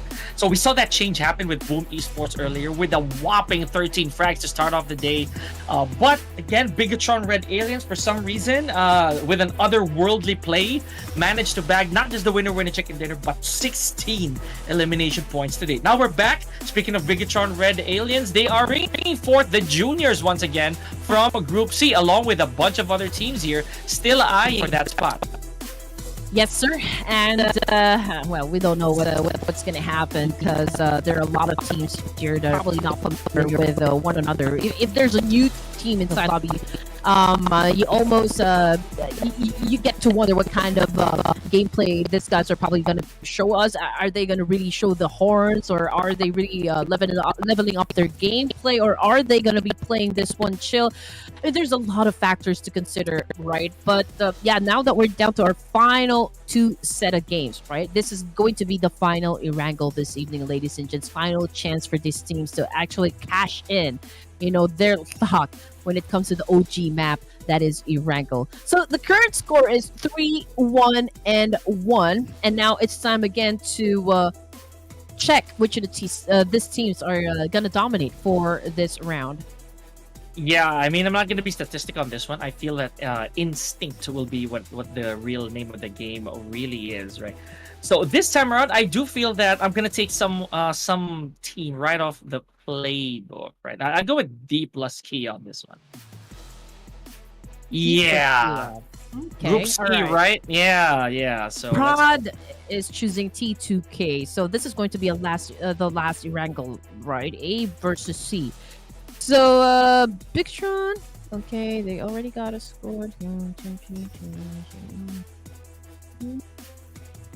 Let's see.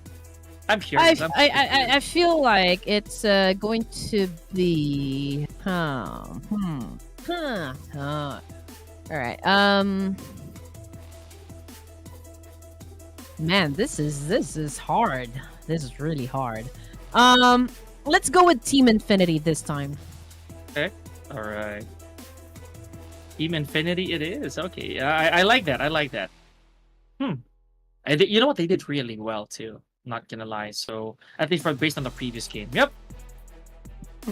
Well, if I'm going to be technical about this one, because Red Aliens, they've already secured a spot in the top 16, so there's really no need for them to really be aggressive at this point, although they will have to be really careful and protect what they have already set up on the scoreboard.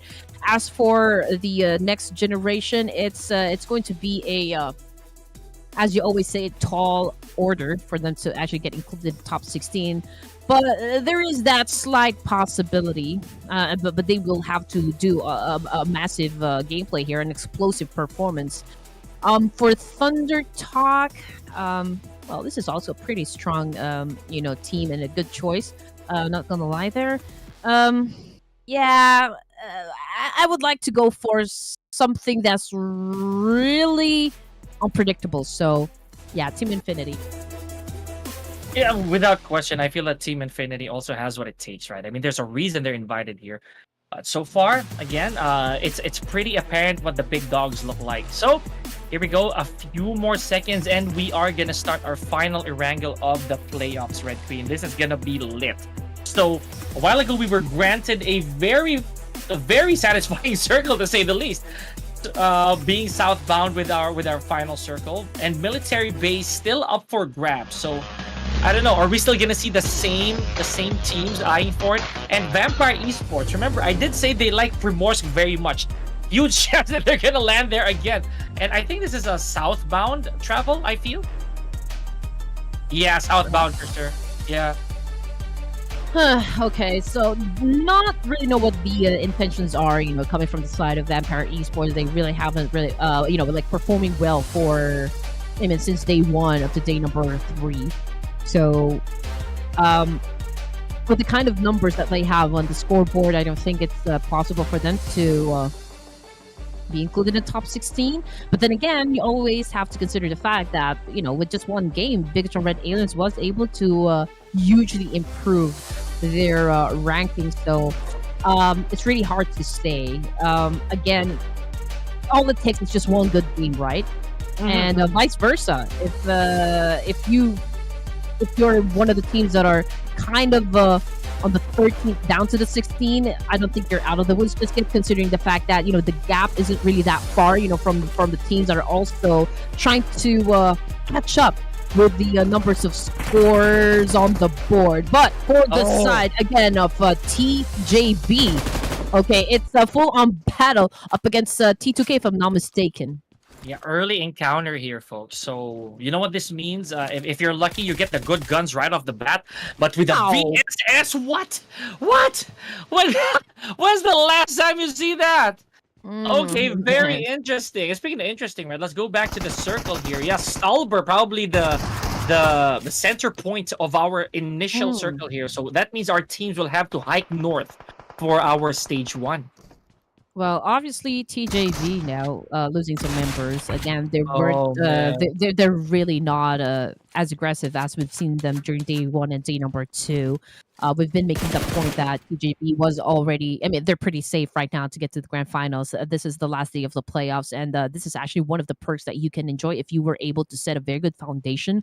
From the starting day. And T2K obviously just going in for the pinch here. K First is the only player that's left, and he only has like a micro Uzi to defend him. I don't think this will be enough though for to go up against a full squad.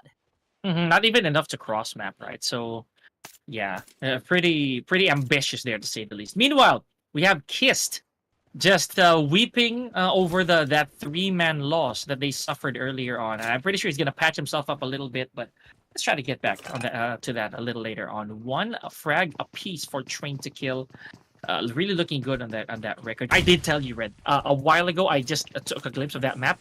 Vampire Esports still at Primorsk. What is going on? So Igneous at the top of that house there, we can see that some of the players coming from T2K are going in for the push here to shut down K First. Escalera, of course, has gotten the point there, being super aggressive, right? And this is, I believe, Jane of T2K Esports, so aka Escalera. 4 elimination points in an instant, or right off the bat, for the Assassins inside the Ruthless Invitational Showdown. Yeah, no casualties at all. So very good start. So here we go. Back to Boom Esports. This same time earlier on, Red, Boom Esports already getting their hands dirty with a lot of these eliminations, or at least getting there. This time around, I feel they're gonna be more solemn, probably a little bit more laid back, I'd say. I don't know. This is a very intriguing playoffs that we're looking at. So let's look at the charts again, right? If we're gonna look at the bottom, everybody within the 20-point margin, like BTR next gen and Leo Esports, almost hopeless, right? Yeah, I guess. But then again, I would like to give recognition to the kind of performance Ajaya was able to show us, right? Yesterday was just really amazing. Perhaps, it was a good day for them, but today, not really bringing in so much puck, but it is still okay. I mean, there's always the next time, right? We always mentioned that you don't go home empty-handed when you participate in tournaments such as this one. I mean, this is a good battleground to get familiar with all of the teams, not just within your region, but from all over the world. I mean, this is a preparation, for the teams to participate in the Esports World Cup and of course the Global Championship. So let's see what's going to happen. But in the meantime, we can see that Alter Ego Ares And so does the rest of the teams here inside the lobby. They are still prepping, by getting all of the equipment, the attachments, and probably all of the resources they can fit inside the bag before they engage into a fight.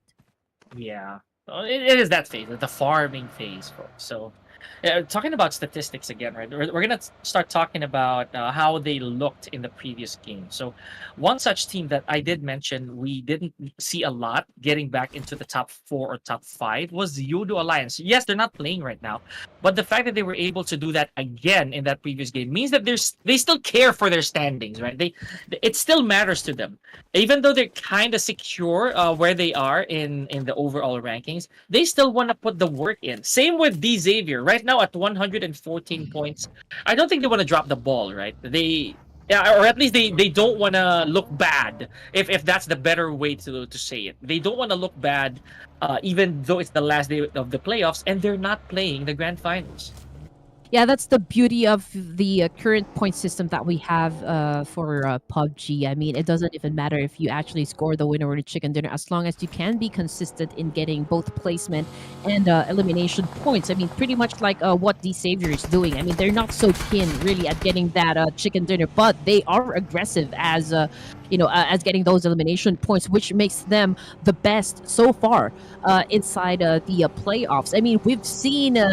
TJB secure, as well as DRX securing 3 winner chicken dinners, but they are not at the top. Yes, exactly.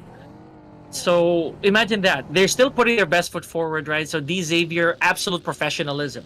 Now it leaves me that question: with 10 points difference and TJB already out of this game so early, what are the odds of them taking the #1 spot? Because Red, we saw the breakdown of the prizes. It's a huge difference between 1 and 2, right? So I don't know. D plus Kia, they're 10 points ahead, and there's no chance for TJB to actually catch up to them. Do you think that in the final game TJB will do that? Are they gonna catch up? I don't think so. I mean, we've seen TJB play from game 2 down to game number, what game is it right now? Game 5. 4? 5. Okay, game 4. It always results to an early elimination. It means that they don't really have the commitment anymore to actually secure a chicken or even be aggressive as getting those elimination points. I mean, Right. right. I mean, the goal right now for TJB is not really to be at the top now. They just really secured a slot for the grand finals. Probably they don't want to expose more of their like how they move inside the battlefield. They would want to remain that like a secret of some sort. But for the side of D Savior, since they're not playing for the grand finals, I think they are just like making a statement here that it doesn't matter.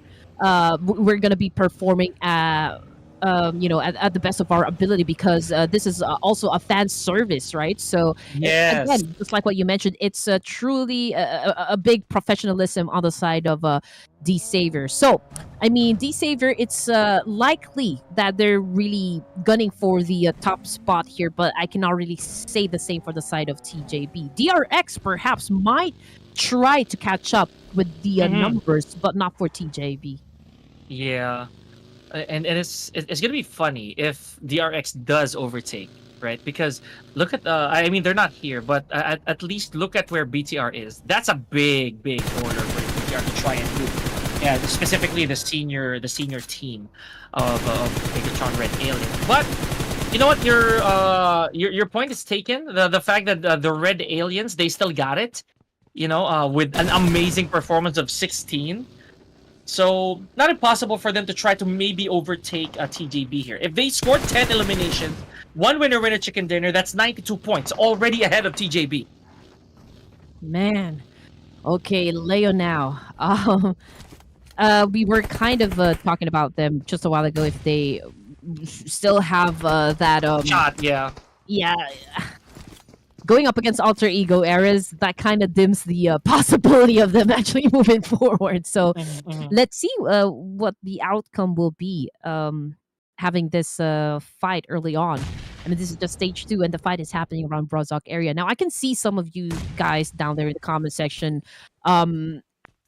asking about rejects, right, and why they're not really performing right now. I do not have the answer for you guys, but I do know what rejects can do inside a tournament. And we did mention this a while ago that rejects, they're champs. They are actually expected to play or like to show up during the World Cup. But as for why they're not really playing, We don't know. we don't know exactly. But hey, Team Infinity versus BTR, Leo versus Alter Ego Airs. These are just some of the teams that are having a big altercation right now inside Erangel. Yeah, countless contacts here, ladies and gentlemen. Speaking of contacts, there we go. BTR facing Infinity. So Infinity, really hot and cold team, based on my book, or at least based on what we've seen, ladies and gentlemen. They'd be good one game and kind of shaky the other. I don't know. So far, I think statistically they're not pretty bad, right? But they want to take this as much as possible, in my opinion. Meanwhile, here we go. As Red did mention, Alter Ego still has their hands full. They gotta try to take out the remainders of Leo Esports here. And you said it yourself, Fred. It kind of set the sun a little too early here from Leo, because Alter Ego, they have to prove nothing anymore. They're okay, but Leo, oh man, this is a very ambitious, as I would say again, push for them to try and take out Alter Ego like that. Well, Alter Ego Ares needs to win this one without Rosemary, obviously. But yeah, I mean, Leo Esports, despite the fact not having a shot, to the grand finals or for the grand finals or in the grand finals. Oh my goodness, what is happening? But sometimes it's dangerous to challenge up the guys that they don't have nothing to lose anymore. So I guess that's the ace card that Leo is holding right now. That it's why we can see the Alter Ego Ares, despite the fact having the upper hand advantage, is still kind of hesitant, being reckless at this point in the competition.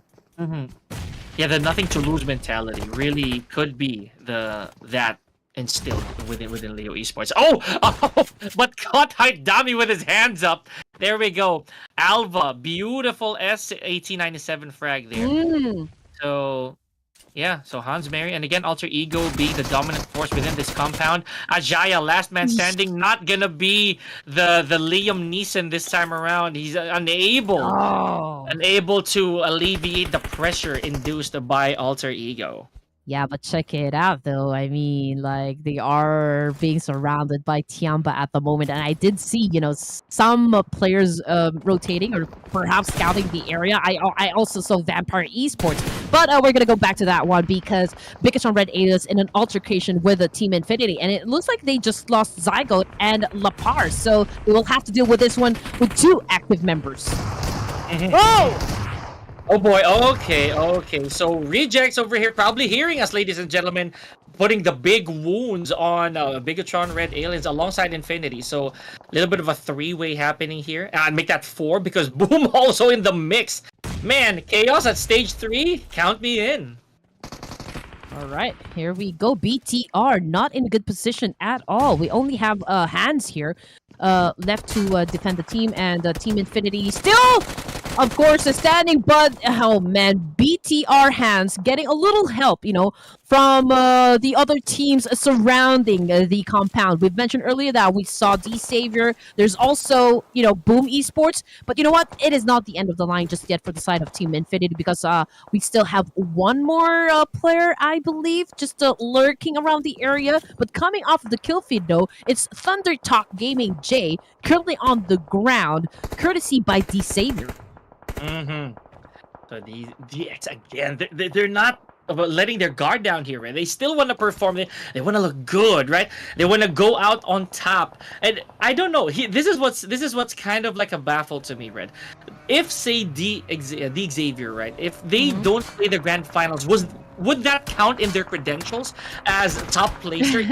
No, right? If you get my meaning, because if you look at their sites or look at their accolades, would that still say that they're top seed, right? I don't know. It kind of confuses me. I mean, the Savior right now will always be top seed, man. I mean, they are the pride and joy of Vietnam currently. And I did say this at the beginning of the competition that the Savior will be the ones to represent, I believe, the whole country at the Esports World Cup. So, I mean, Lamborghini's team is definitely on fire. I mean, they're really rising stars at the moment. Now, 14 teams remaining. Stage 4 for this match. We can see that TIANBA already put up 1 elimination point, but they are doing a rotation right now, probably headed to another location that could mean they are trying to prevent going in a fight at this early on. But I mean, there's already a lot of teams around Yasnaya, so this is definitely where the party is at. Looking at the map also kind of gave me anxiety, right? There's definitely some bridge action going on before we head to our next stage. It's stage 4 with 14 teams. This is unbearably slow, to say the least, for most of our teams here. So Boom Esports, complete reverse of how they did earlier, right? Little trigger happy, or at least they felt like Hitman. You know what? I'll bring that back. Ponbit just peeked out the window, and there it was, a free frag for him to take. Oh yes. Now Ponbit, okay. Yummy already out of the game. But he did win the MVP title just a while ago. 3 players for the side of the Boom Esports. They are being surrounded by 2 teams here. They're actually sandwiched in between 2 teams. That would be the Savior, and I'm checking out the callers, to be honest. Just waiting to see where they at. But yeah, oh man, Team Infinity just got eliminated though. Okay, so yeah, after all that back and forth between these teams, Infinity falls next at number 14. So crazy exchange. We've been seeing, oh man, through the smoke. What are we looking at? This is very cinematic. Red TIANBA taking out a Satan over here, or basically a few members here of Gen G. So it's Junie and Satan who falls victim. Now, what's the plan here for Gen G? They have 0 eliminations, Red, and they know that TIANBA is just a few meters away from them. Oh, good spray coming from ZZ. Yeah. Unfortunately, he wasn't able to secure that point to himself. So that was a kind of a missed opportunity. But unfortunately, that was again an unfortunate incident for the side of Gen G. They are now out of the game. I mean, obviously, TIANBA got a little help from T+K, if I'm not mistaken. Yes. So yeah, I mean, it wasn't a very good spot at all. Man, that was really a no safe zone, right? And no team is safe, despite the fact that you think you're over the ledge here, high ground and all that jazz. There's still some people looking at you. There's always somebody looking. Amazing. And do you see that the Train to Kill also has sights on where they are? Definitely. T2K. Okay, Suyog already out of the game, but they did put up 4 elimination points under their belt, and it's Doodle Love going up against TIANBA now, challenging them up long, already on the ground, and he gets a 2-piece shutdown. Oh my goodness. Okay, so hold your breath, ladies and gentlemen. Train to Kill, they're in this. They want to do something. 5 eliminations, couple of them still alive, right? So oh man. Okay. I like this. This is a very nice clash between our teams. Look at this, Red. No one has entered the 2-digit mark yet when it comes to eliminations. It means that some of the teams are also being careful. Igneous, though, I don't know how careful he really is. Oh my goodness, Sean falls to the water here. Went fast and furious. So he does have to make sure that he doesn't peak a little too early here. Otherwise, Igneous will pick him off.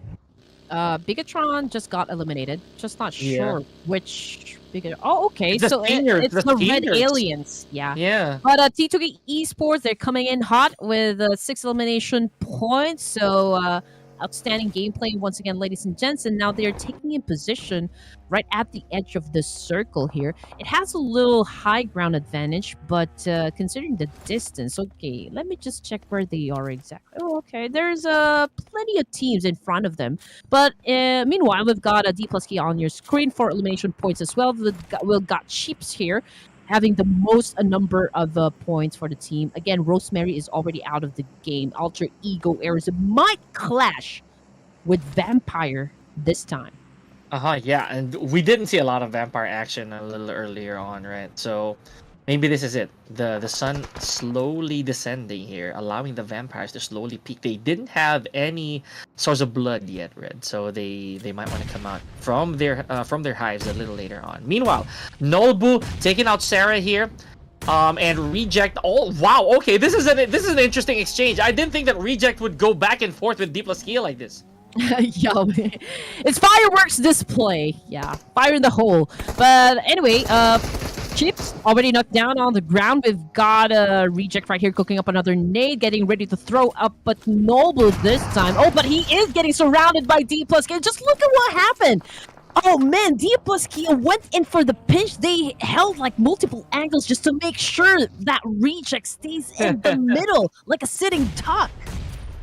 Man, good enough for Reject, right? Like with 2 eliminations, still pretty good. Not the best performance, but it's fine. It's fine. I'd say that. I'm just gonna be positive about it. Meanwhile, next gen still on the hunt here. I believe that they picked one off of Thunder Talk Gaming. So D Xavier, wow, bringing the action to Boom Esports as well. That was Lamborghini, ladies and gentlemen, and Parajin taking it to Pond. Wow. Beautiful exchange. That's why they're top dog.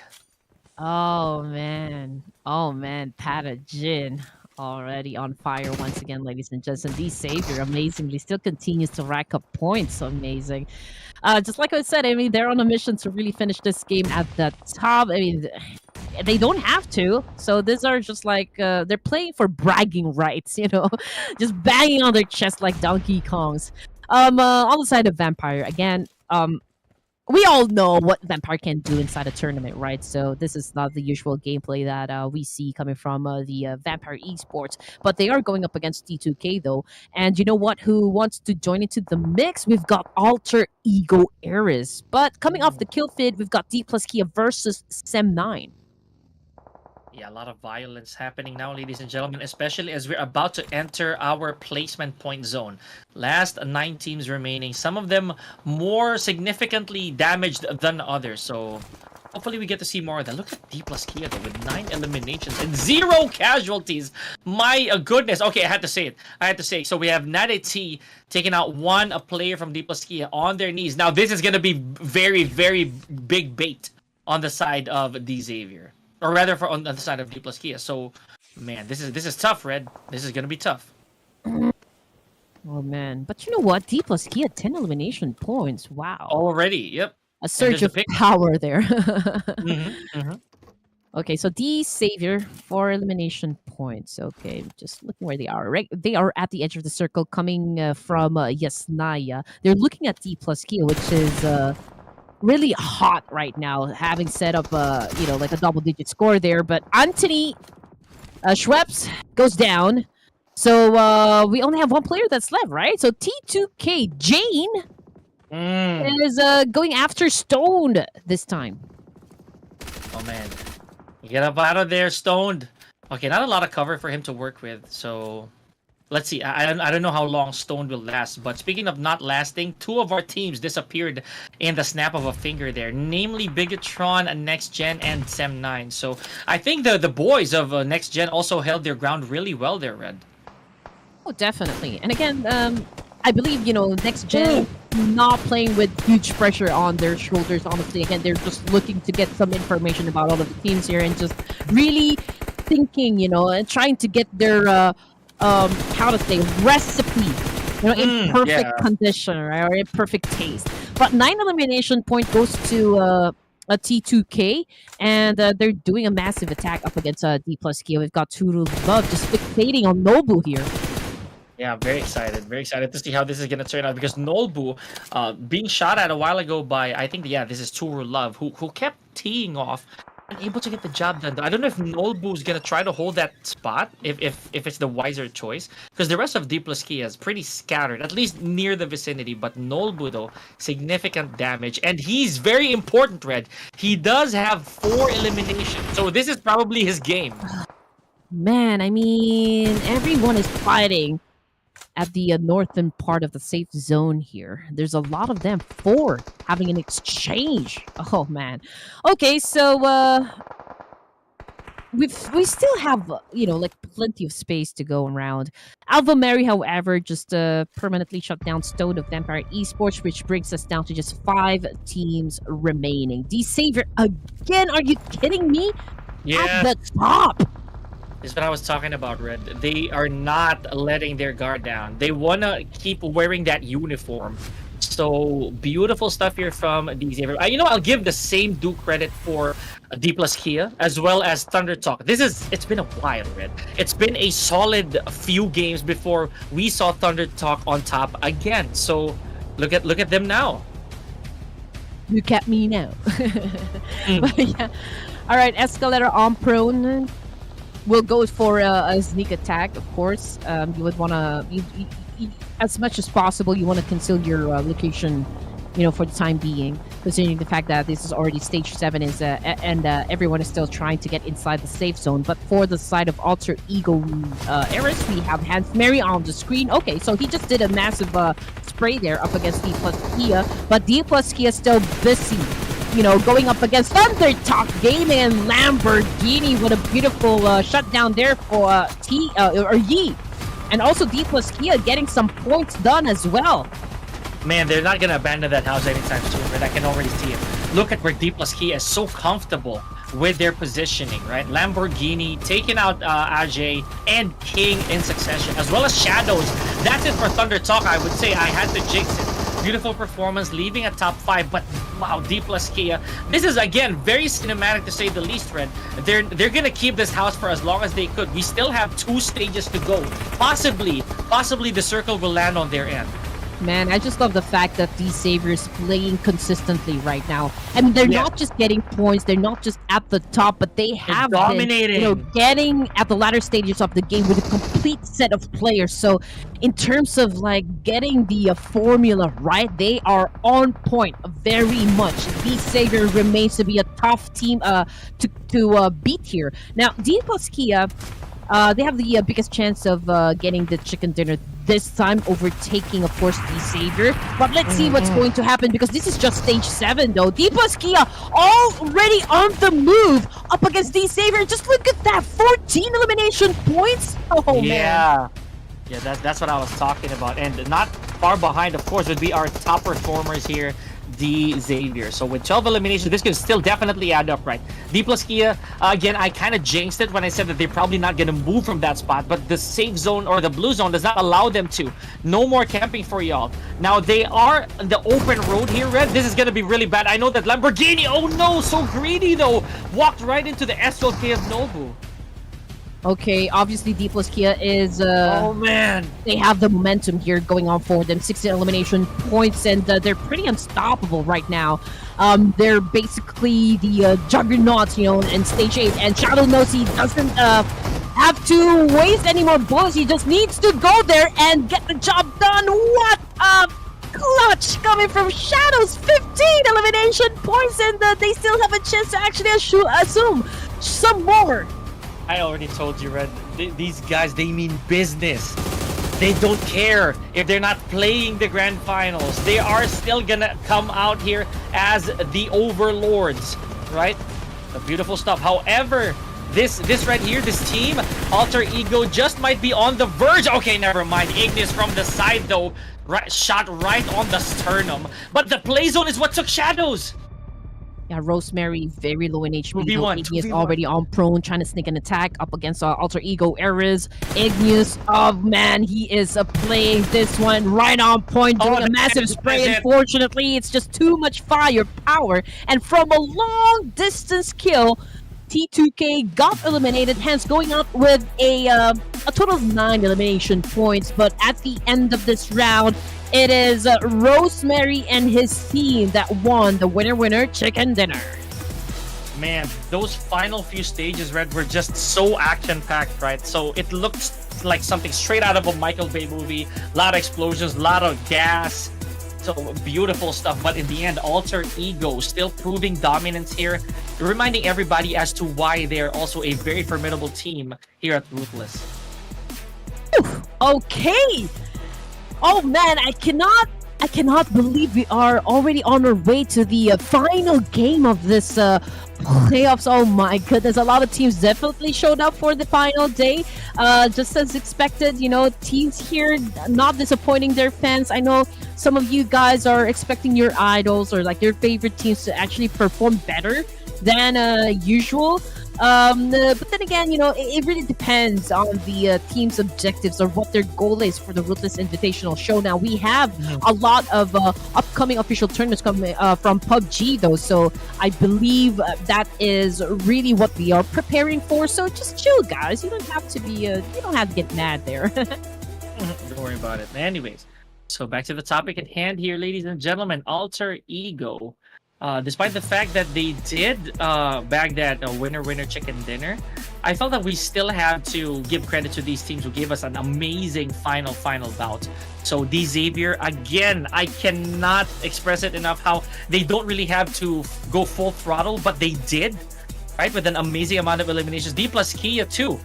And last but not least, a trained to kill. So Red, there's a reason why we mentioned these teams a lot, right?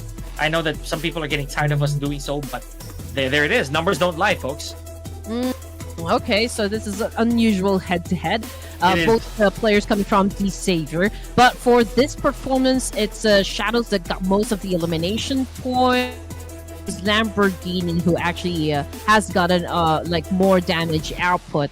So pretty much the same with the assist and the team contribution. It's a Shadow, so a little confusing there, but you know, it's still a great performance coming from D Xavier. But as for the most valuable player, it is Nobu with 7 elimination points and 1,173 damage output, and an outstanding 25 minutes, almost 26 minutes here survival time. Wow. Yeah, and this is why I'm a fan of Nolbu as well. So, gotta love it. I really enjoy watching Nolbu every now and then. Even during the previous leagues that we had, right? The Pro Series, I've always looked for Nolbu personally. So, nicely done. We have Shadows and Lamborghini from D Xavier as well. Proper representation. It's amazing to see these two teams, Red. It's the way that they do this. It's just breathtaking. So, well, we've got 2 for 2. We've got Nobu and Chips for D plus Kia, and Shadows and Lamborghini for D Xavier as your top performers for this round. So, then again, taking a peek at the match ranking, ladies and gents, a total of 20 points. And just look at that. Elimination points is higher than placement points. Oh my goodness, this is just really great for the side of a D Xavier. D plus Kia coming in at second with 20. Oh, it's the same. So it's no chicken dinner, no problem type of thing for the side of this Korean team. Alter Ego Airs at third with 16 points. Yeah, I like that. The fact that it's only a differential between the elimination and placement. So not often we see that, folks. Gotta love it. Meanwhile, here we go. A D Xavier, majority of our charts really ruled by these guys. And again, Red, Shadows, imagine that with 3 credentials by himself. Insane. Now here we go, 134 to 121. It's safe to assume, Red, that D Xavier, they're just keeping their head held high, just waiting for whoever's gonna be the top seeder here. Yep, and amazingly, you know, I thought the Rex is gonna go for the second place. You're even done at the top spot, but it was D plus Kia now with the 121 points and a chicken dinner again. What a turn of events. From the second page, okay, let's check it out. Which of the teams here that did well? That would be T2K Esports, climbing up 4 ranks with a total of 71 points. So again, we're probably going to be keeping a close eye on, let's see here. Oh my goodness, Team Pi, Team Infinity, Thunder Talk Gaming, PIGMY Esports, Todak, pretty close with each other. So it's going to be an interesting final game here, Pika. And more so with 17 to 18, Red. So let's not forget 17. Technically, Osaka right here, guys. Remember to omit D Xavier because they're not playing the grand finals. There's a huge chance that Osaka also might get caught up by Vampire Esports. But this is it. This is the last chance, Red. If they're unable to do that, then it's goodbye. It's goodbye to Vampire and everybody below. That's being modest, ladies and gentlemen. Yeah, I'm already thinking about the possibilities for our final game here, ladies and gents, and it's already making my head ache. In the best ways, I hope. So, man, okay, that was fun. That last exchange was really fun, ladies and gentlemen. Meanwhile, this is it, folks. It has all come down to our final game here at the playoffs. Don't go anywhere. We're gonna take a short break. Pika and Red Queen on the desk. We'll be right back.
We have finally- boy. It's my turn.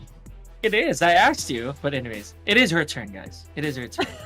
Well, we have finally come to the end game, the final game. After grueling matches for the playoffs, we will determine the top 16 teams that will proceed to the grand finals. My name is Red Queen, together with Pika, and welcome once again to the final game.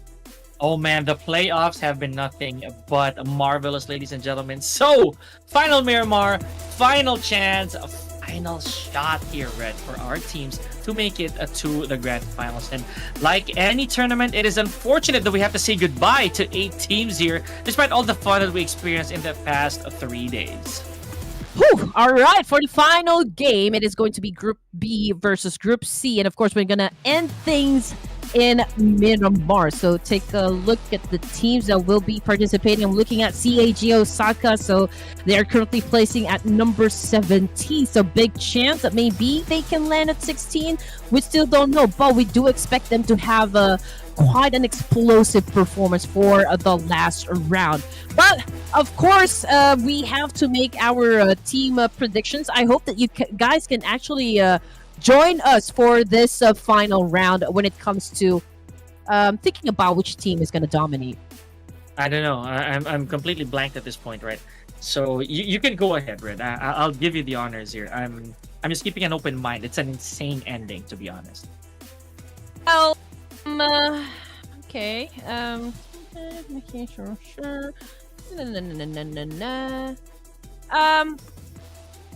is it such a long shot, for the side of Vampire Esports to actually close down the top Hey, 16? I was actually gonna say that part. You know my boys, right?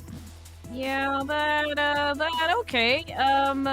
Let's go with CAG Osaka. Let's see if they can actually make it happen for the team and you know get a ticket to the grand finals. Okay. So good for you. Prod already went for Team Pi. Amazing. Okay, so and a while ago we had our very first triple prediction, right? Or a triple synchronized prediction in Team Pi. So okay, for me, I'm not gonna waste any time. I feel that this is gonna be a DRX game. Well, I didn't say Vampire, but I was gonna go DRX. Yeah, there we go. Yeah, DRX for me. Thank you so much. Whew.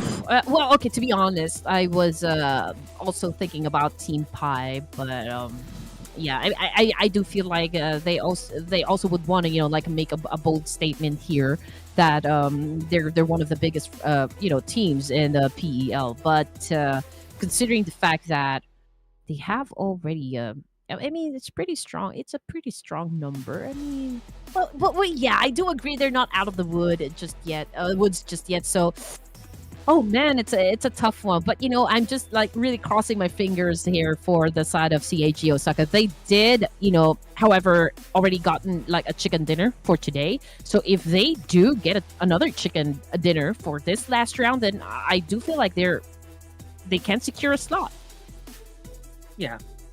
Okay, that makes sense. In my opinion, I think that if I could really just vote more than one, CAG is also up there for me. I like CAG. I became a fan just then, right? Honestly, with Ruthless Invitational showing me just what CAG can do, I'm really up there. But it is what it is, Red. I have never been more transparent in this whole season than I am now. Maybe it'll change when the finals come. Now that we are about to enter, of course, the final game this evening, ladies and gents, don't forget to follow Ruthless Hype Esports, to subscribe to their YouTube channel. Of course, you don't want to miss on all of the action that is happening inside the Invitational Showdown, right? So better make sure that you have already followed all of their social media pages. And as for your lovely casters, don't forget to visit or drop by our social media pages as well. We've got our IGNs right there down below. It's at Red Queen Andy and of course at Pika_Lozano. Some of you have already started following me. Thank you so much for that. We want to see more from you guys in the coming days, especially as the grand finals upon us. Imagine that. These teams, not more than 24 hours rest, Red Queen, they're going to be back at it again. So it is now the weeding phase, the final game of the playoffs. So it always brings a little bit of a sting in my heart that we have to say goodbye to 8 teams, 8 wonderful teams.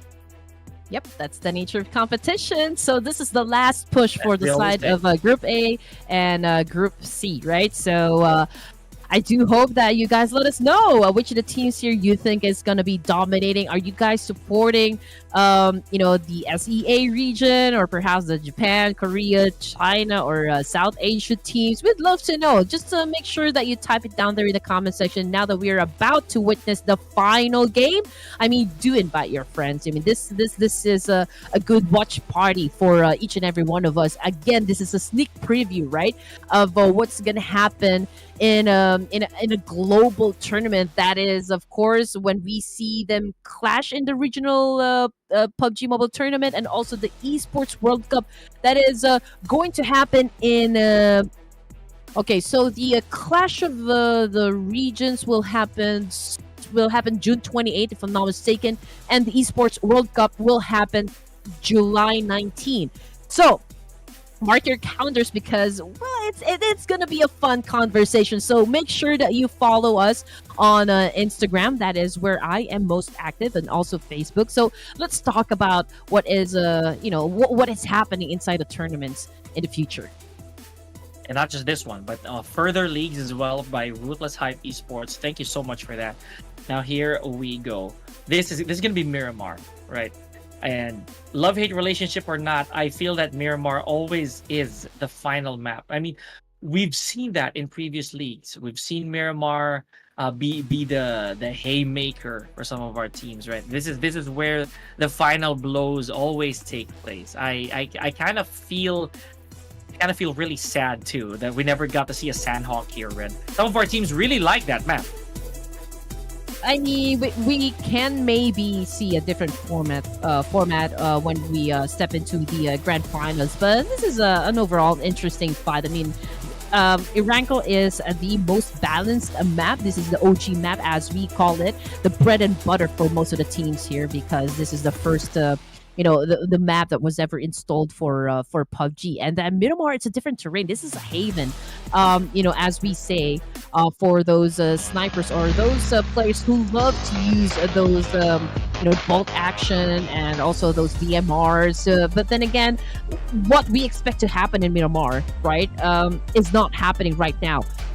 What we do expect whenever we land at Miramar is a slow-paced game, because there will be a lot of mid to long-range fights. But this time around, it's all about rush gameplay. It's all about CQCs of some sort, because everyone is just so aggressive in getting those elimination points. And I do believe now that this is the final hurrah for the teams from Group A and C, if I'm not mistaken. Yeah, B and C.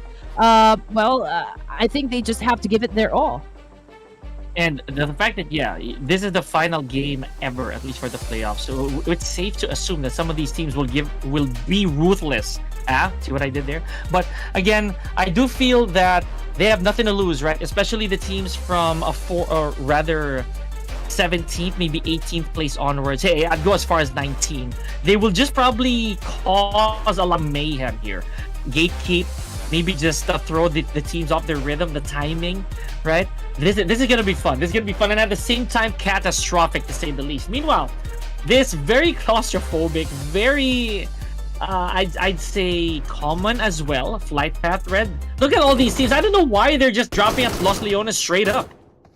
Oh my goodness.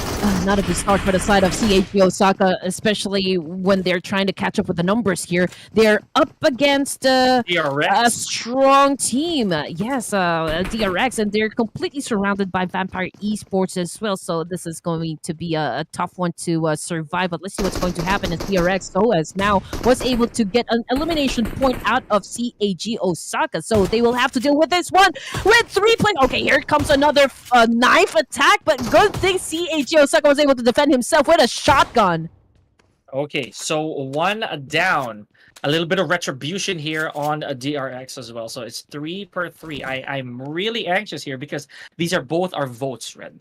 these are the teams that we actually predicted. So anything can happen here. Oh, QXZZ though got jump shot. But look at this. There's a bit of interference here from Vampire Esports' Mono. Okay, this is gonna be interesting. I don't know where that shot came from too. CAG Osaka knows what is at stake. They know how important for them to actually win this fight. So Leo Esports now on your screen, ladies and gents, as they go up against BTR, which is a tough team here inside the competition. One of the formidable teams, to be honest. Now, Leo was able to shut down Toto from that exchange. So BTR now playing with just 3 players. And these are the boys of the next gen, the kids, the young bucks. Yeah, they did turn up quite differently a while ago. Wow, what a shot there from Liquid. I don't know if that was Liquid who put the finishing touches there. I don't think so. But BTR, at least the next gen right now, they're getting their hands a little bit dirty. More so than, I'd say, the seniors, right? So I like this. And I'm going to bring back the point I was talking about earlier, Red Queen. They had their moments. They had a good amount of moments. Being the first team, I believe, to leave. Is this the first team to leave or not? This is the second team, I feel. Yeah, DRX was out of there. So GG's to both DRX and Leo. Leo, however, Red, that's it. They're not making it to the grand finals anymore. All right, so 2 teams actually part of the third page, Vampire as well as CAG Osaka now competing with one another. My goodness me. CAG Osaka, we've mentioned this before. It is very important for them to actually survive this specific match right here with flying colors, right? Because, oh man, they're not going to make it to the grand finals if in case they get eliminated early. But considering the fact that they are now down to just 2 players, it is going to be a difficult one. And what makes it even tougher is the fact that they're going up against Vampire Esports, even though Vampire not really performing at the highest caliber that they are known for. They're still, you know, like a dangerous team to meet inside the battlefield. Yeah, true enough. And apart from that, Vampire Esports here. Okay, that's a very good strafe motion, ladies and gentlemen. So I thought that he wouldn't be able to dodge all of that. So what I was about to say is the Vampire Esports here, again, nothing to lose, but at the same time, they have a lot to gain. What I mean by that is if they do manage to dethrone our 16th spot here, then they'd be well into the grand finals, Red. So there's still something here for Vampire. I don't think they should just drop the ball just yet. But obviously, Vampire Esports and CAG Osaka playing cat and mouse here. Oh, Apollo going in for the off angle. But, oh, he is also getting tagged. Vampire Esports seems to be on a mission to, land at least at the top 16. Oh, my goodness. Okay. All right. We saw this coming. Yeah, am I regretful now that maybe I didn't vote for Vampire Esports? Maybe so. But I'll be happy if they do. Because a while ago, I kind of did lock them in. I'd be happy, though, if they so much as make it to the grand finals. Meanwhile, SEM9. So I can't recall, Ren. I don't think that SEM9 actually has a convincing winner chicken dinner. I believe that production also voted for them, but to no avail. A few minutes into the game, ladies and gents, and we already lost 3 teams: DRX, CAG Osaka, and of course Leo Esports. So this is a tough stage 1 for all of the teams here. Team Pi right now going up against a BTR this time. Okay, great exchange though. Ooh, with the use of QBZ shutting down Foxy. Brutal. Oh man, a BTR kind of in a bit of a pickle here, despite that 4 eliminations. Yeah, but you know what, Red? I do think that maybe, just maybe, the boys are really smiling already. The way that they performed here in this tournament, I know that this is really just a long shot now, not making it to the grand final supposedly. But yeah, this is it. This is as you said, baptism by fire, and no better way than a tournament like this, right? Okay, I can see a lot of fans of CAG Osaka down there in the comment section.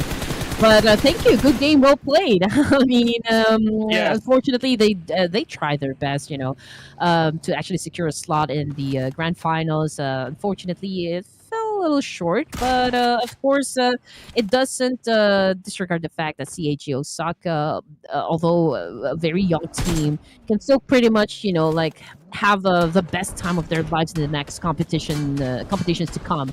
Alter Ego Airs on the other side of a town, also getting shot at by okay, so these are the guys from SEM9. Again, another team that doesn't have anything to lose, you know, at this point in the competition. Yeah, it's also what makes them so dangerous. I mean, I feel for these teams because I know that they're probably bowing down a little bit to the pressure because, again, this is not it. We didn't get enough torque to make it to the top 16. But again, we could gatekeep. We could stop these other teams from having the best time of their lives here. Speaking of teams, right? Thunder Talk, not looking really bad right now. I believe they're well into the top 16 already. So maybe, just maybe, they also kind of need to secure their spot here. Just to be sure. Again, this is just me. Look at them. YOODO Alliance, or rather Team Pi, is about 2 points ahead of them.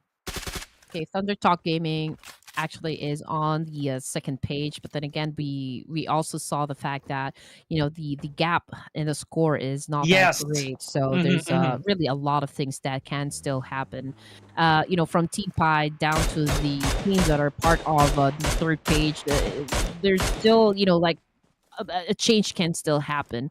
But okay, so Circle, we've got Todak by the shore there. Can't say that this is a good spot because it's where YOODO Alliance will be coming from, as well as Talon Esports and the rest of the teams. That will be from a high ground. So yeah, I mean their spot can be vulnerable, but not if the zone will continue to favor them, of course. Yes, for sure, for sure. It's always again a bittersweet spot, right? As we always say, no one behind you, but if the circle kind of pulls you away from that zone, then you lose your cover. Another team will probably take it from you. And I'm gonna talk right back about Thunder Talk Gaming, right? So they're about to leave this. I'm not jinxing it, but with 2 remaining players and 0 eliminations, they might still have a little bit of a problem here, Red, when it comes to seeds at least, right? So I'd say they also need to make put a little bit of their backs into it, because again, Team Pi, they're not slowing down. They still want to go for high scores at this point. Speaking of scores, there goes NS REDFORCE again. Red, one of our lower ranking teams, so taken out by YOODO Alliance. NS REDFORCE XZY getting shot at by Adeluk of YOODO Alliance. Okay, this is a good spot, though. I mean, high ground advantage will always be top priority when it comes to Miramar. Beanie getting knocked down. They're still safe, considering that they are inside the building here. But we can see that ZZ over there going in for another angle. NS REDFORCE a little bit scattered, inside this area right here, but it's a 2-2 split. Okay, all right. Adeluk getting some damage. Okay, that is a nice clap back from the side of NS REDFORCE. Oh boy. Okay, so fortunately though, at least on the bright side, they're still complete, right? No eliminations just yet, and they could still get in the way of team points here. So I'm kind of curious. We're hearing a lot of bullets headed towards Beanie, so somebody still have their eyes on NS REDFORCE here, specifically Leon, right? So yeah, I mean, let's leave it to chance, Red. This is still YOODO Alliance game, to say the least. Yeah, that's the beauty of having the high ground advantage. I mean, you can literally see, the movements of the opposition, right? Now looking at Todak again, they are by the shore, right? They don't even have to worry about any teams coming up from behind, so they are pretty secured with that one. So all they need to worry about are the teams that will be coming, right in front of them. But then again, it's a huge descent, from where YOODO Alliance is at, as well as PIGMY, Semnan, Alter Ego, Eras. I mean, just look at that. It can be overwhelming, though. But Todak continues to be favored by the zone. They are right here at Puerto Paraíso. We can see that Talon might kind of decide to get inside Puerto Paraíso as well, but they need to be careful because they're actually exposed to a Thunder Talk. But you know what? Sem9 now going at it with the boards of Alter Ego Eras. Yeah, there could be a challenge too, Red. So let's see if Talon will actually go for that. Maybe when we return to that perspective a little later on. Meanwhile, Alter Ego, I don't even know what else to say at this point for Alter Ego. They've been very consistent with almost every league that we've seen them in. So with a total of 87 points so far, I think it's safe to assume they're at page 2 moving forward, maybe even page 1. So let's leave it. I'm gonna get back to Alter Ego a little later on. After, however, though, Tem9 stops throwing them nades. Okay, Superboy trying to be super here. Let's see if he can actually be the hero that he is, for the side of Sem9. But nope. Eras, oh man, I do believe they're juggling 2 teams right now. Todak is over to their right side, so they need to be careful because that could be hard, being busy with 2 teams. Now, ooh, Superboy, okay. Despite the fact that, his target is actually crossing the road with no cover whatsoever, he failed to actually shut him down, and that gains, a momentum from the side of Alter Ego Eras. But you know what? Law, you can probably do a sneak attack here. Backstab Alter Ego Eras. But you know what? Alter Ego Eras says no. Yep. True denial right there. Sem9 again. GG's. Thank you so much. That was a bad way to go at stage 3 with 0 eliminations. But again, a lot of firepower, a lot of game sense on the side of Alter Ego Eras. So we saw that nade came from Vampire Esports, right? So let's see if we're gonna have a little bit of a follow-up there. I like the fact though that Alter Ego has 6 eliminations already, right? And with no casualties. So we always say that it's almost Again, they're very consistent. It's a blessing that they're still complete. All right, Osal is just on the ground here, waiting to get picked up. But you know what? This is not the right time for them to actually go for a revive, I don't think considering so. that Yeah. Vampire is just right there, ready to attack them at any time. You can see that Vampire Esports cooking up a nade. Team Pi, however, on the other side, getting shot at as well. D plus Kia doing their best to survive this altercation with Vampire Esports. Man. It feels almost like an enraged encounter from most of our teams here because they're just going at it. Again, this is kind of expected, Red. Granted, this is the last game, and Todak remains unfazed at their spot right here. A little bit of a challenge here from Thunder Talk. I don't know if that's going to be a really smart choice here from YOODO. Oh man, we are seeing a dance happen right now. You know what they say, takes two to tango. And YOODO Alliance, well, they lost. They lost that matchup right there. Down to 11 teams remaining. We've got also now going for Stoned. And he just turned him into a tombstone this time. Oh boy. Smile succumbs to the play zone here. So Team Pi down to our last 2 remaining players. Pretty okay. I like the fact that Team Pi is still really active. Still very, very good. You see that? Taking more names there. There goes Linux from Talon. And Redface, I believe. Wow, what happened to Vampire? They just dissipated. I'm sorry, I had to cut my set, but dang, that was too fast. Well, yeah. Oh man, Thunder Talk. Oh man, losing members and there. I mean, they just got crucified, I guess. Thunder Talk Gaming now out of our final match. Now we're just going to see where they are going to place for the overall rankings. Talon, I believe, was the team that actually put them out of their misery. 9 teams remaining, ladies and gents, and 3 elimination points for the side of Talon Esports, but in the process, they also lost 2 of their members. So I think it's still pretty okay, considering the fact that we have lesser teams now. Yeah, and fair, pretty fair, you know, score-wise for Talon. They're not really in trouble, to say the least. At least, they're not. They're pretty sure to make it to the grand finals, at least from our perspective here. So Pi, again, that's SG, I believe, last man standing. This is a really dangerous game he's playing, but Talon Esports wisely understanding that we don't have to go for the finish here. Somebody's gonna do it for us. He's not that much of a loss, to be honest. Ooh, man. Okay, here we go. Talon Esports, we've got M. M stands for, like, massive, right? Because that was, like, a huge spray coming off of that player. 3 elimination points still for Talon, but oh my goodness. Really? It's still a domination play coming from this amazing Vietnamese team, which is D Savior. Oh my goodness, they are not really stopping, you know. The mission is solid. They are gunning for first place. I like it. Men with goals, objectives, right? So excluding alter ego, they are really dominant right now, Red. I love this from D Xavier. So if it's a game, despite the fact that they don't really have to anymore, we're not gonna show people that we're lazy, right? This is us. This is our team. Oh man. Okay. Respect. I'm tipping my hat to you, D Xavier. But at the same time, I am keeping my focus on alter ego. So who's gonna be their MVP here? Because Rosemary has been going in and out of, honestly, our charts here. Red. No MVPs for Rosemary yet, by the way. Oh yeah. Then again, this is an off-season tournament, so I guess it's not really his priority to be at the MVP to get the MVP title rather. Okay, we've got is this Anna's REDFORCE right now on your screen going up against D plus Kia. This time it's Korea versus Korea right now. Oh man, D plus Kia falling down or dropping like flies here in the hands of Anna's REDFORCE. K, the only player remaining, I believe, coming from the side of D plus Kia. Oh my goodness, spray after spray. It's total domination right now by Anna's REDFORCE. Oh, okay. This is dangerous now for K.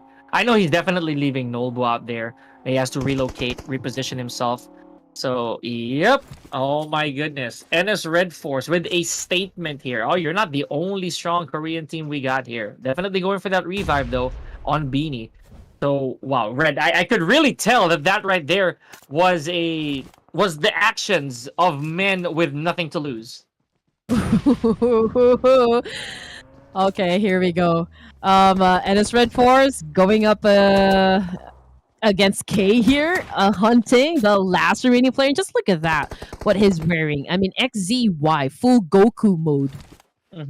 And Talon Esports also in the mix, if you saw that. So, yeah, this is not a very safe zone yet, ladies and gentlemen. Stage 5, and we still have 9 teams to go. That's still quite a bit. But just you wait, ladies and gentlemen. Give it 2 more stages, and we're gonna be moving real fast. Yes, here we go. Ooh, Nadit T of D Saver just got shut down by Alpha. Same thing goes for Managing. It's a 2-piece kill for the side of Alter Ego Eras. And D plus Kia out of there too. Last remaining member for D Xavier here. That's Shadows off of the distance. I don't think we're gonna be seeing Shadows for a bit here unless he comes across somebody, right? He's probably gonna lie low a little bit. You saw him with a vehicle. Gotta wait for that. So GG's as well to our number 8 team. I believe that was BIGETRON, a new gen. So the Young Bloods, they made an impact, added 1 more point to their scoreboard, right, before they were completely eliminated. Oh man, I almost thought that D Savior will probably finish this game, you know, like getting the winner with a chicken dinner. But it's hard to pull off that kind of big miracle because of the fact that we're talking about their last remaining player, right? But we're down to 17 remaining. Talon Esports, red face turning red, trying to shut down NS, you know, from that distance. And you know what? Right in front of them, we also got players from Team Pi. So lots of opportunities here for the side of Talon, but of course it is really not that easy to collect those elimination points. What's not easy as well, Red, to add to that is the fact that SG is still alive. Remember, Talon's M was really on his tail earlier. He would not let him go. But, wow, again, amazingly, he's still here with a bunch of resources to use. So let's keep an eye on him for the time being. Red face. I think he still knows that the SG is there. I don't know. Oh man, it's a tough call, to be honest. Okay, I'm just checking out the player's position. So Todak coming in from Puerto Paraíso, slowly climbing the mountain here and just taking control of the compound. So they are in the middle right now, which is, of course, I can say quite a good spot, you know, to be in. Alter Ego Eras 9 elimination points, and now they're going after Beanie and well, Pubg already said it. They're on a rampage at this moment. I love it. Now, top five time, ladies and gentlemen. Todak. Again, Red, they made use of that spot. They really utilized it. Todak, Alter Ego, PIGMY, Talon, and Team Pi. So who would have thought, Red, that this would be our top 5, right? Who would have thought that D Xavier's not here, DRX is not here, right? D plus Key is not here.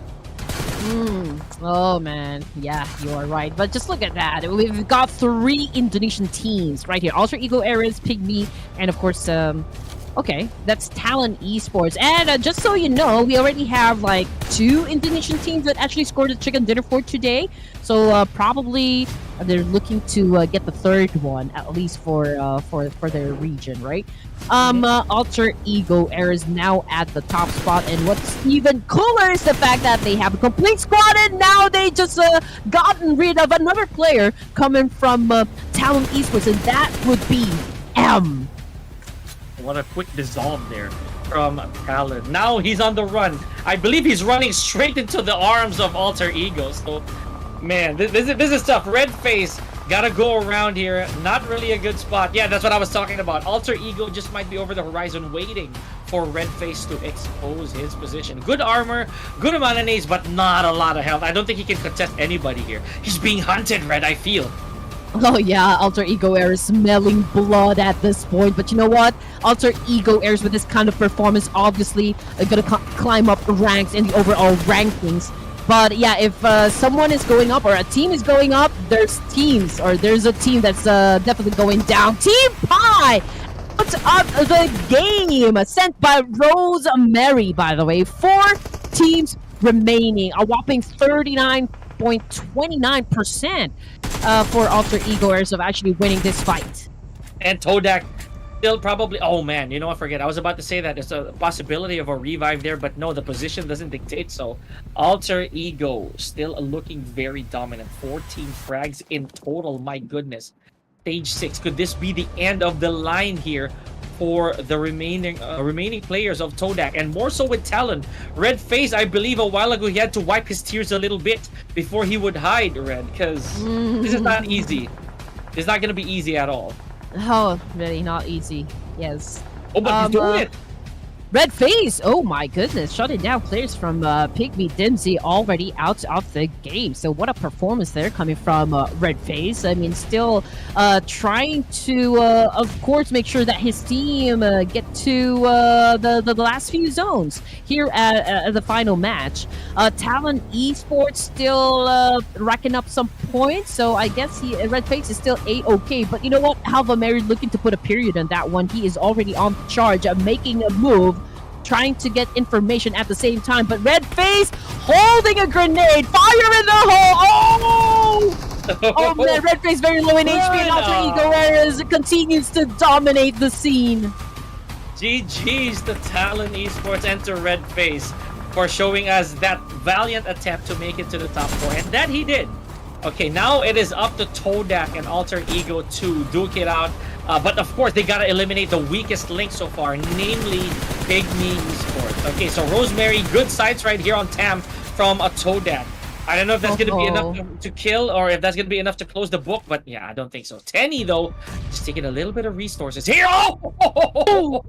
My blew goodness. up right in his face. GG's to PIGMY. Oh man, we were talking about, you know, like Rosemary not really gunning for the MVP, but I think he's gonna get it for the final round. Just imagine 9 elimination points now, biggest number so far for the side of Alter Ego Airs with a number of bagging the kill point, right?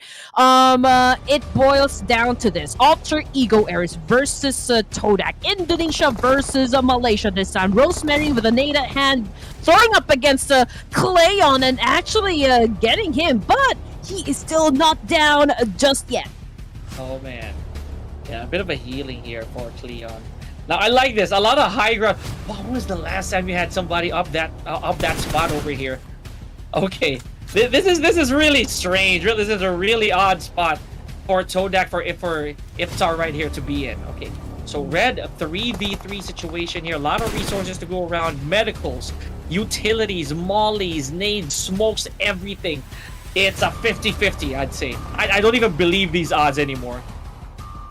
I believe, you know what, Alter Ego Airs, the advantage that they have, not just about the gun skills or like how really, you know, like they perform in this competition, but it's more of like experience over Todak here. Yep, man, Cleon already got knocked down by Rosemary, and Rosemary going in for the charge. 2 players remaining for the side of Todak. And Alter Ego Airs just talking about, you know, like XPs. Man, I mean, Chicken Dinner is almost, you know, in the bag for this team. And wisely enough, Rosemary just slowly inching his way from the back. Yep, there it is. Iftar still in this. He has a nade. Rosemary, though, he's not going to take a chance here. He's going to go for the gun. Oh, man. Okay, Todak getting punished. We can see that Alter Ego Air is now releasing the ref and actually getting the winner chicken dinner, the final chicken dinner this evening. Oh my goodness, not to mention though, a very strong number when it comes to elimination, right? So again, we did mention this a while ago that if Alter Ego Air is climbing up the ranks, oh man, a team will definitely go down. But as for the overall rankings, you just have to wait and see. And we gotta give it up to finally Rosemary getting his MVP here. I'd say so. If he's not the MVP, then I don't know who's that gonna be, ladies and gentlemen. 10 frags, I believe, if my memory serves, and that's a beautiful number for him to end the playoffs with. Good job to Alter Ego. Okay, I mean, is this their 11 first winner chicken dinner? I do believe so. Yeah, it is for Alter Ego. So, they ended the playoff with a loud bang. So that's the best way to actually put it. Same thing goes for this individual player named Rosemary. Oh my goodness, this guy is, he holds a lot of titles under his belt. So this guy is really not a stranger at all when it comes to standing out, from a competition. I mean, this guy continues to amaze us. He had been winning, the MVP title inside the PMSL Southeast Asia Summer. He's also the MVP, or like the rising star, or rather, of the PMSL Southeast Asia. So, oh my goodness. Week 2, Week 1 MVP. I mean, the list continues on. The stats are there for Rosemary. Gotta love it. So, yeah, well deserved, right? I mean, there's nothing else to say, right? That's definitely the alter ego that we know. But we gotta give our honestly our congratulations as well. The other teams that made it, like Talon, I'd say Todak, very, very good top 4 that we saw just then. I have nothing else to say. That's beautiful. And as for the other top performers, we've got Alva, also coming from Alter Ego Eras. We've got Beanie of REDFORCE and Red Face of Talon Esports. I mean, Red Face, up until the end, tried to dominate the scene, even if he was the only player left, right? And I think, we still have to give it to this guy. He did an amazing job. He had to run for his life there. I saw it multiple times, even running to the aims of the enemy, just to try and do so. But here we go. Massive points here on the side of Alter Ego. 29 total points. I think the highest ever within the playoffs. So this is amazing. 19 eliminations. Beautiful showing from Alter Ego. Followed not so closely, though, by Talon and Todak. Oh man, I mean, this guy, Rosemary of Alter Ego Eras, just inside the PUBG Mobile Super League Southeast Asia Summer 2024. Oh man, outstanding. I believe $3,700 for him, or this is a combination, really. I'm just looking at his stats, during the summer, the Southeast Asia Summer, and the spring of 2024. Just by being the MVP, this guy is earning a lot. That's Rosemary for you guys.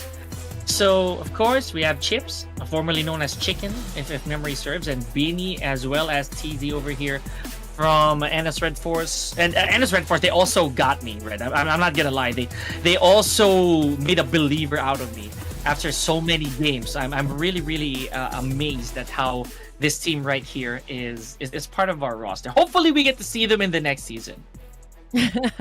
Yes, you're right. But you know what? That's what makes the grand finals very exciting, right? We just have to give it a few minutes, for the production to actually prepare the overall rankings. We don't want to make any mistakes whatsoever, right? Because I know that you guys are gonna be all grumpy down there in the comment section if we get something wrong. But chill for a while, ladies and gents. But in the meantime, okay, I know that you guys have taken quite what do you call this, like CCTV thing when it comes to the point system, so you probably have your own computation for